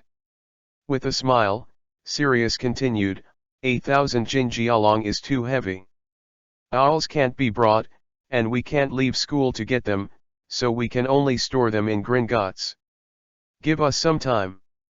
We will definitely offer it exactly, and we will never be in arrears. It's still like a human word. Touching his chin, Hodge waved his hand again in James Potter's cannibalistic eyes and said, forget it, it's boring to care about you, so let's do it, and pay all the debts at this time tomorrow. Even if our matter is over, otherwise, I will send a copy of the contract to the Potter family and the newspaper. You have to consider the consequences. A hole. James Potter was annoyed, but he was stopped by Sirius and covered his mouth. No problem, Campbell, it's settled, can we go now? Casual. Under Hodge's wave of hands, Sirius also stubbornly took James Potter away. Mr. Campbell, there are regulations in the school that you are not allowed to bet on boss privately, but you violated the school rules by doing so, and the impact is too bad. Professor McGonagall walked over and said with a straight face. Sorry, Professor, I don't think there will be another time. It's best. Obviously, Professor McGonagall didn't delve into the meaning of this matter, he just gave a verbal warning and put it down gently. Since you have realized your mistakes, I don't care too much because you are just making the first mistake. Thank you, Professor. Seeing Hodge's sincere confession, Professor McGonagall nodded in satisfaction. Mr. Campbell, I have one more question for you. How did you learn to cast spells silently? Oh, this is what my grandfather taught me. Old Mr. Campbell? So, did you learn this before you went to school? Yes, Professor. It's okay to show the advantages appropriately, Hodge replied politely. Oh my God, you really are a magical kid, it's really amazing. Professor McGonagall sighed and said that at this moment, she had some urge to talk to Hodge and continue to talk about this topic in depth. But as a vice principal, he still needs to have the degree of reservedness he should have. Besides, it's best to guide this kind of thing slowly. If you are too impatient, you can't do education work well. After thinking about it, Professor McGonagall continued, Mr. Campbell, your talent is indeed very good, but don't be arrogant and complacent. You must know that magic is a very complicated subject. Only with a humble and studious heart can you reap more things and achievements. Yes, thank you Professor McGonagall for his teaching. Well, just after the match, you guys should go back and rest. If there is anything you don't understand about transfiguration, you can also go to my office to find me in the future. Okay, thank you Professor McGonagall. After thanking him again, Hodge left with Ellie's team. The other side. James Potter was very unwilling and frustrated. After returning to Gryffindor's lounge, he also had a big fight and broke a lot of things. Damn BD, dare to play with me like this, I must take revenge, so that guy can also taste what he is today. Those are things for the future. Now you should think about how to get the money, otherwise you really wait for him to send the contract to the newspaper, and your Potter family will become famous. Sirius said silently. A hole. James Potter scolded again, but this still couldn't solve the problem, and in the end he could only stop and sit on the stool to think about a solution. Blake, where are you? Don't count on me too much. Even if I take out all my pocket money and ask someone to borrow some, I can get 300 or 400 gallons at most, and the rest will have to be solved by you. Sirius said helplessly. The point is, what is it called? Who caused such a famine for no reason? Of course, as a good friend of James Potter, Sirius would not fail to speak of loyalty. No matter how much the money was, he would try his best to help James fill in the hole. Asterisk. Chapter 46 Cheers in the Cafeteria. Thank you Black, don't worry, I will take care of the rest of the money. Isn't it a few hundred gallons? Our Potter family doesn't lack this little money. James Potter patted his hands and said. Sirius really wanted to say, if your family is so arrogant, then you can simply solve the 1000 Jinjialong, and let him FG. Really drunk. He rolled his eyes silently, and Sirius didn't want to speak either. Soon another night passed. It was the morning of the next day. Sirius took a bag of gold coins and came to Hodge alone. As for James Potter, the guy didn't show up. Well, the money has been given to you as much, so you can return the contract to us. No problem at all. Huochi smiled slightly, and when he took out the contract and handed it to Sirius, he said again, in this life, people are most afraid of making friends carelessly. If you have a brain, keep a little eye on it. What do you mean? Sirius squinted his eyes and said, his face was not very good. Just tell the truth, James Potter is arrogant and can't recognize himself. You will only get more enemies with him. You. Don't be too busy denying it, just say that in the 2 months since school started, how many people he has offended. I think you know this thing better than me. There are 1 or 2 enemies, that's normal, but if you offend too many people, you have to consider your own character. Simply stop here, you can figure it out for yourself. Patting the opposite shoulder, Hodge turned and left. Only Sirius remained alone, frowning for a long time. Of course, it is impossible to keep Sirius away from James Potter based on this matter. Hodge didn't plan that much. He just pays for it, just put some eye drops on James Potter, it doesn't matter to him what is useful or not. One seed goes down and waits for it to germinate. Back in the canteen, Hodge called the people from Ellie's team, and then sent the money. The first 6 people to be eliminated, 50 Kanan per person. This is a lot for them, let alone being eliminated so quickly, just like a cut scene, they didn't make much contribution to the team.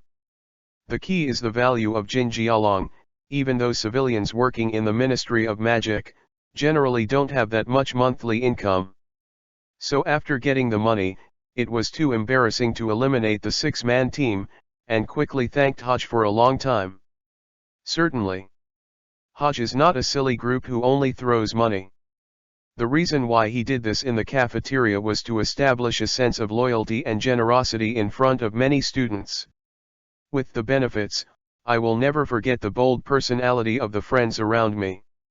Anyway, the money was contributed by James Potter, and he didn't feel distressed at all when it was spent. Lupin, Quincy, Lily, all three of you played to the end. You also have your share of the credit for winning the Predator team. Just get 100 gallons for one person. This. Hodge. It's up to me, so don't talk nonsense. As for the remaining 400 gallons, I will take 200, and the remaining 200 will be kept in our AILE team as a backup fund for the group, and we will engage in activities in the future. Buy equipment and tools, everything you need to spend money on will be sold out of it. Are there any questions now? Hodge asked with a smile. Gone. Fine. I have no objection. Lupin nodded and all agreed. As for the other 6 people, they must have been even more happy when they heard that Team Ellie had such good benefits, and they shouted "Long live the boss Hodge" for several times. Of course, the students who are most envious at the moment are those onlookers. After all, not every student comes from a big family and has a lot of pocket money. On the contrary, with the exception of the pure-blooded little wizard in Slytherin, most of the students in the other 3 academies come from ordinary mixed-race families, or simply Muggle families. There are very few pure-blood families that have fallen. They were of average background and not much pocket money. Naturally, they also envied the members of Ellie's team. There could be such a generous boss who took the wrong money. Boss Hodge, do you still have to reserve members for your team? Someone couldn't help but asked. Of course, it was a first-year student, and the seniors always wanted to show their face and would not do such shameful things. Why, do you want to come? Yes. The person who asked is not welcome. Yes, you can go to Quincy to sign up. Now he is in charge of this matter. I won't follow along. In short, if anyone wants to join Team Ellie, please sign up first. I have a chance to check it. What our Ellie team advocates is that those who are able go up and those who are mediocre go down. As long as you have enough strength, can contribute to the team, and are loyal to the team and teammates, then our door will always be open for you. Although it's just for fun. But Hodge's play is also different from others. If you don't make your team the strongest in the school, it still means a fart. Ellie. Ellie. Ellie. Amid the cheers of everyone, Hodge and his Ellie team members have also become the best focus of the audience at this moment and the object of support. Asterisk. Chapter 47, Patron Saint. The end of October. Halloween is coming. On this day, the Hogwarts castle, especially the lobby, was also decorated with lanterns, and there were a lot of pumpkin chandeliers. Of course, if the pumpkins are not too big, it would be better if each one is like a mutated wheel. A dinner party was held in the school, and all the teachers and students arrived. In addition to the Principal Dumbledore, there are Professor McGonagall, who is also the Vice President and also the Dean of Gryffindor, and Professor Felius Flavy, the Dean of Ravenclaw, is the bearded dwarf. The Dean of Slytherin, Horace Slughorn. The Dean of Hufflepuff, Pomona Sprout. And many other professors in various disciplines. Although there are still 20 years from the beginning of HP's plot, the teaching staff at Hogwarts has not changed much. Of course, the current Professor McGonagall and others must be much younger. Ding ding. Dumbledore knocked on the crystal cup and stood up and said, "The annual Halloween is here again. In this new semester, everyone's performance is pretty good. In addition, the wizard chess competition is also very successful. Okay, I won't be long-winded with the extra. Now that the banquet starts, everyone can enjoy the food to their heart's content." Dumbledore's habitually brief speeches, and then as he waved his hand, all kinds of food appeared out of thin air on the table in front of everyone. Breaded corn, chicken drumsticks, sausages, fruit pastries, Skittles, and waveboard candies. There was no change in this aspect, Just a glance made Hodge lose most of his appetite. Hey, a rotten country where food is scarce. Hwaki shook his head helplessly, saying that there was no moment for him to miss the spicy hot pot so much. There is really no harm if there is no comparison, and once it is compared, it is nothing. Hodge, don't you like today's food? Seeing Hodge being motionless, Lily asked strangely. Well, it's okay. Picking up a corn and taking a bite, Hodge, who didn't feel any taste, said with a curl of his lips. At this moment he decided. Then open a hot pot restaurant in Hogsmeade Village. Not to make money, but to satisfy your own appetite. Don't chew these bland or unpleasant things all day long. Can you believe that sugar is added to every sausage? But the food in the big rot country is like this, either sweet or salty, there is no other taste at all. What is the purpose of being a wizard? The wishes of others are not clear, but Hodge is to live forever and control his own destiny. Of course, if you can live a bit more in this process, it will be more perfect. Young, it's not appropriate to pick up girls. In addition to studying, you can only spend more time thinking about eating and drinking. After all, you can only grow a good body in the future if you eat well and feel comfortable. Without the attacks of giant monsters, this Halloween was a bit monotonous. After the dinner, Hodge arrived at the responsive house on the 8th floor. But instead of going to Ravenclaw to study, he asked for a room suitable for practicing spells, where he practiced the spells for a while. For now, Hodge has already learned the basic spells. The next step is to conquer those more difficult advanced spells. For example, the Patronus Curse, Animagus, the Unmarked Stretching Curse, the Contemplative Mind, and those powerful unforgivable curses. In fact, it doesn't matter if it can be used. The key is to achieve a rodless and silent cast, that is what Hodge is pursuing. Fortunately, because the two lives are humans, coupled with the practice of mental power tactics, Hodge's mental power is also extremely strong, far more than the normal number of people. With this advantage, not only did he learn everything quickly, but it was also easier than others to use magic. Even, he doesn't need to rely too much on the wand. Of course, this is just to say that it is not dependent, and can be used to cast spells without a rod. But the role of the wand is still very great for Hodge, especially when casting those advanced spells. It is completely different to have a wand in your hand and not have it. With a magic wand in hand, not only the casting speed will be faster, but the power will also be more powerful. This is the same as equipment, and it is definitely different from whether there is any. So, for now, he has no plans to abandon the wand. Call God to guard.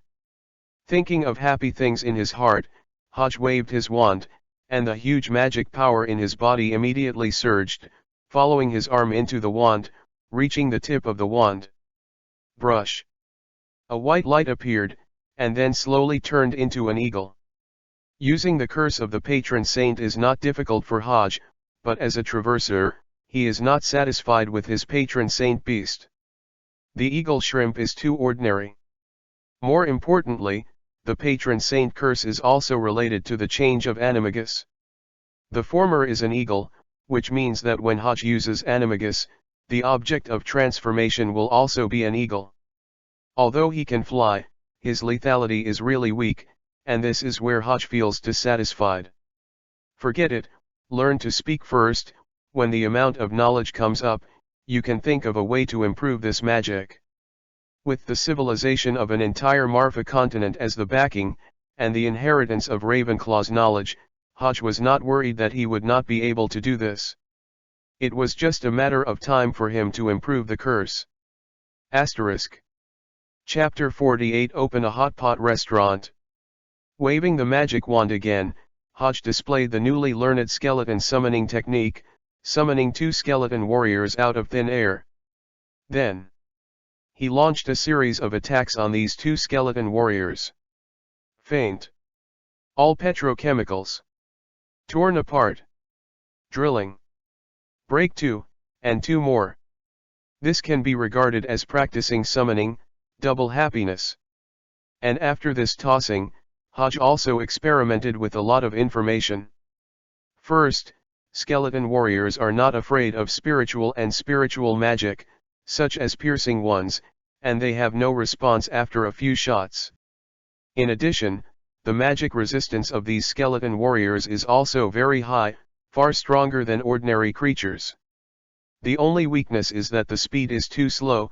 I am afraid that it will not be able to catch up with people. Of course, this also has something to do with Hodge's skill level. How powerful can a leave one skeleton be? The second point is about the patron saint curse. This magic is more oriented towards energy and spirit, and it does not have that much protection against physical attacks.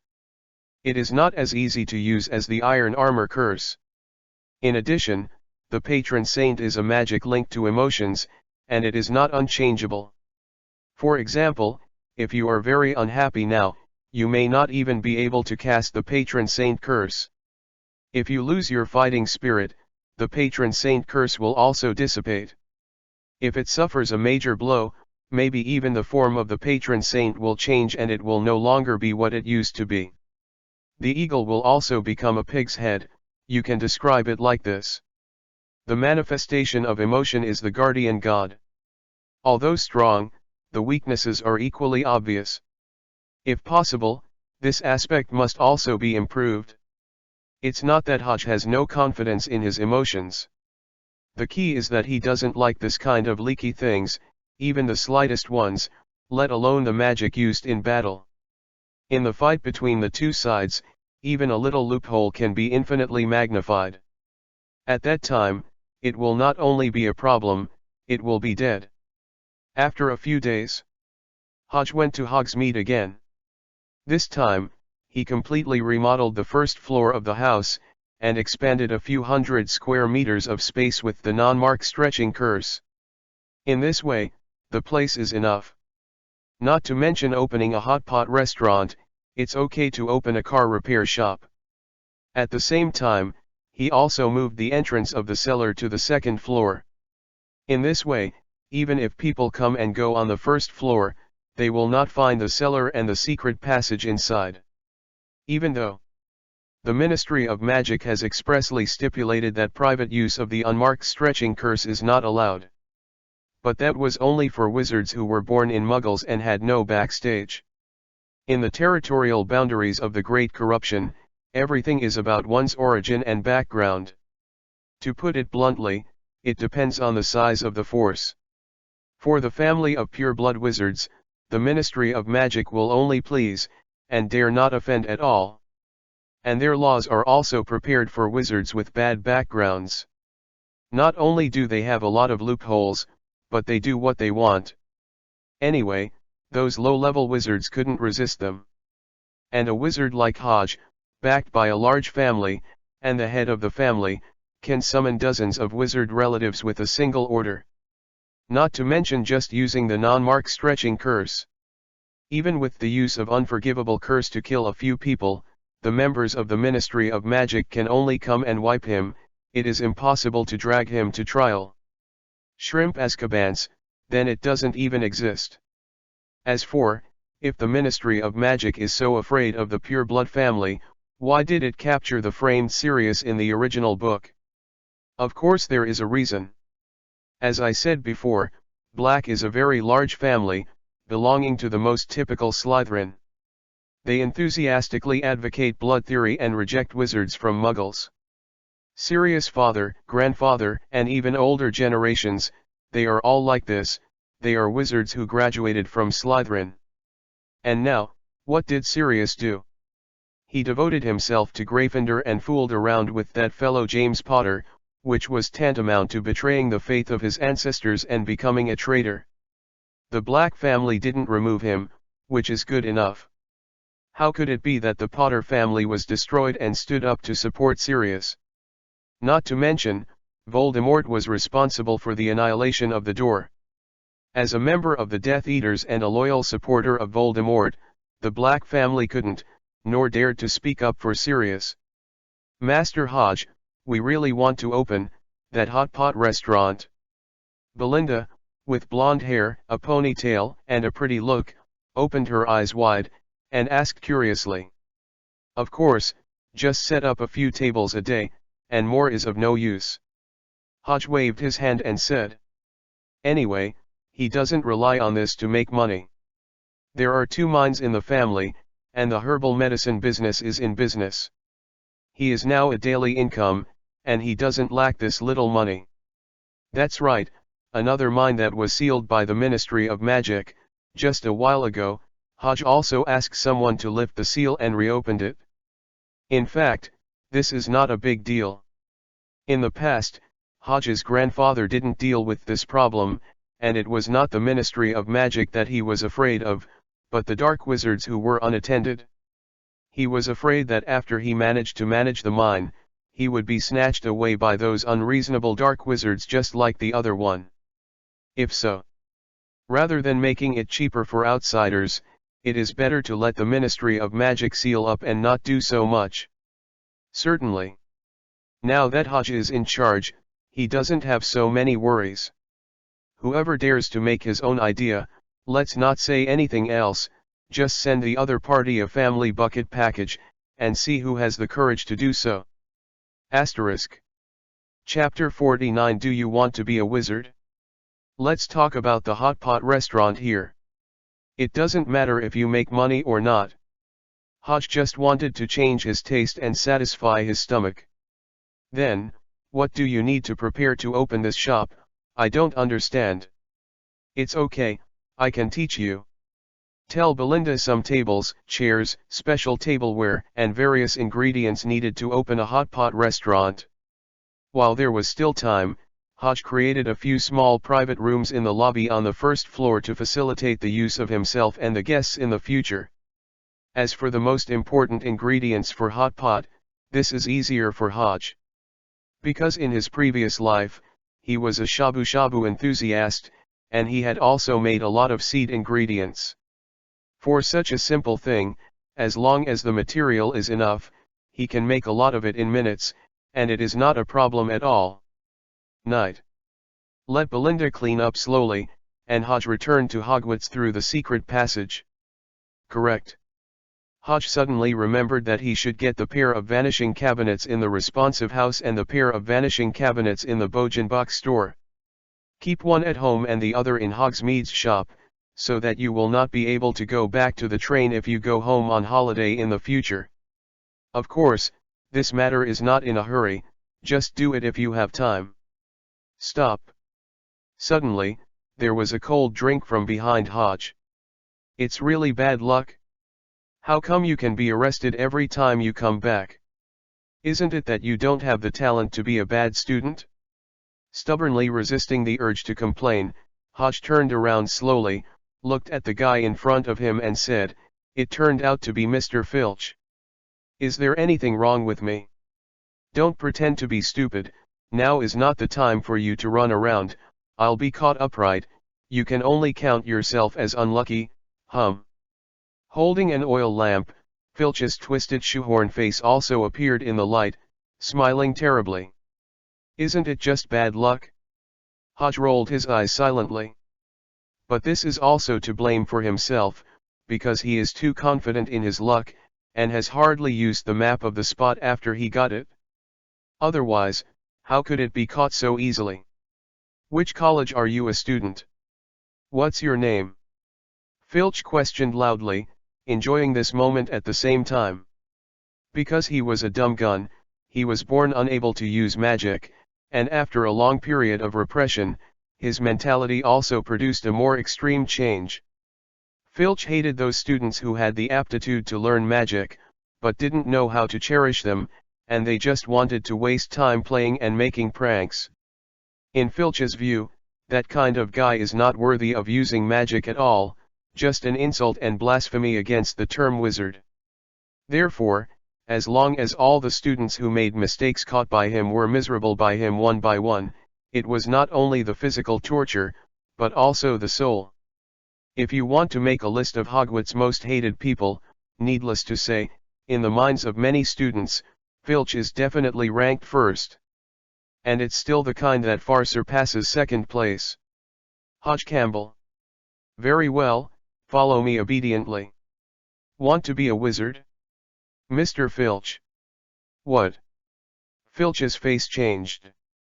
Hodge smiled slightly, and the words he uttered seemed to be utterly depressive, constantly surrounding Filch's ears, stirring his mind.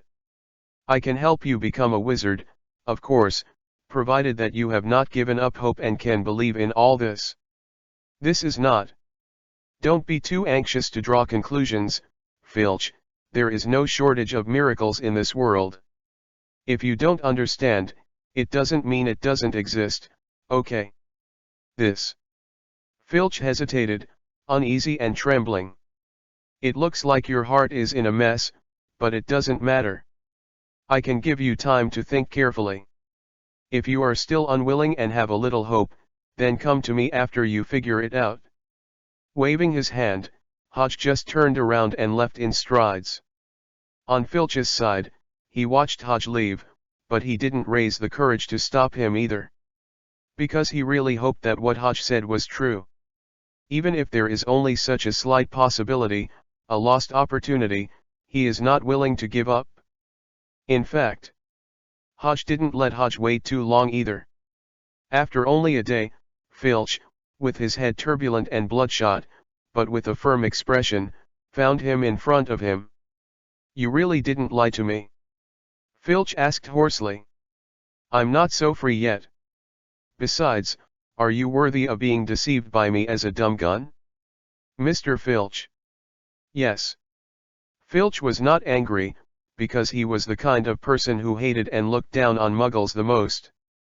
It's been half a lifetime with the identity of a dumb gun, not to mention what Hodge is, he himself is disgusted, and he can't sleep without smoking his two big mouths every night. Mr. Campbell, how can you help me? Yes, you are not blinded by the benefits, and you know that you have to pay the price. It seems that your mind is quite clear, and you haven't disappointed me for choosing you, Filch. Hodge smiled slightly and took the absolute initiative. Offer your loyalty. Only when you become your own, I will spare no effort to help you, Filch. This. Think carefully before answering, I don't have that good patience, and you only have this chance, understand? Asterisk. Chapter 50 Conquer Filch. Filch trembled when he heard the words. But without hesitating for a few seconds, he lowered his head and knelt before Hodge. No way, becoming a wizard is his biggest wish in this life. Compared with this, a little dignity and loyalty is nothing. The great master Hodge Campbell, Argus Filch solemnly swears here that he will become your faithful servant in the future and will never betray. Filch grasped his heart with his right hand and swears a bit bitterly. It's okay, I'm allowed. While speaking, Hodge put his hand on top of Filch's head, and at the same time used a small experience pill for the opponent. Brush. With the faint golden light on, Filch was also promoted to level 3. Feeling the magic power rising in his body, Filch's excitement was also needless to say, and the whole person trembled with excitement. Thank you, my generous and great host. Filch gave another big gift, but it was more sincere than just now.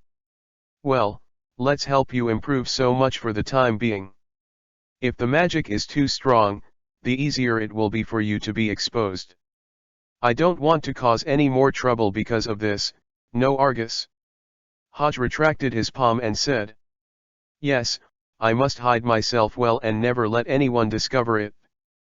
Filch quickly made a promise. Then the best, you go back first, I will call you if something happens. Yes, my master. Under Hodge's wave of hands, the excited Filch also saluted again, and then retreated and left. The appearance of a loyal servant was also shown 10% by him. Of course, Hodge doesn't care about these. Accepting Filch was just a game of chess he placed in Hogwarts. It didn't matter whether it was useful or not. However, don't look at Filch's inconspicuousness, it still has a certain effect. Especially in Hogwarts, Hodge would dare to say that the professors and vice principals would not be more familiar with this castle than Filch. No way. Who told him that his job is to look at the gates and inspect in the castle? Coupled with his hateful mentality and vicious methods, as long as they are used well, they can be used as a knife to deal with some minor troubles. Have to say, Filch is indeed quite capable. After more than a week, the fact that he possessed magic power was not discovered. For ordinary people, the point is that even Dumbledore didn't have it, which made Hodge have to look at him, Filch. Come to think of it, this old guy is not just blaming himself, blaming others. Over the past few decades, even if there is no magic power, I am afraid he has studied a lot of magic. This is not used once it has magic power. Originally, Hodge thought that Filch would get it to himself after all, but now it seems that he doesn't need it. It saves him trouble, but it's not bad. As for what magic was hiding in Filch's hands, Hodge didn't delve into this. Anyway, he would know it sooner or later, and it didn't matter if he waited a while. The Hot Pot restaurant opens. Is this the profitable business Mr. Campbell came up with? Yes, Mr. Principal, everything is ready now. Would you like to go over and taste it? Oh, of course it's not bad. The food from the ancient country in the Far East, I had heard of it when I was young, and it won't be disappointing if I want to come. Dumbledore smiled slightly, and then said, but Mr. Campbell, you can't always leave school without permission when you are only in the first grade. It makes me feel very difficult to do it. Of course, what you said is right to the principal, but as the head of the family, there is no way I can provide sufficient support to the family members. I also hope you can understand. It seems I can't convince you, Mr. Campbell. The situation is forced, and a child has to bear such a lot of pressure. I am also very distressed, Mr. Principal. Hodge spread his hands.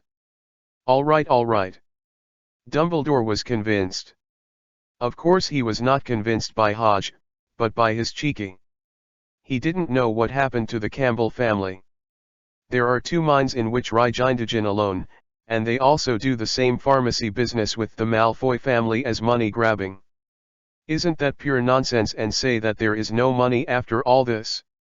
Of course, understandably, Dumbledore didn't care too much about Hodge.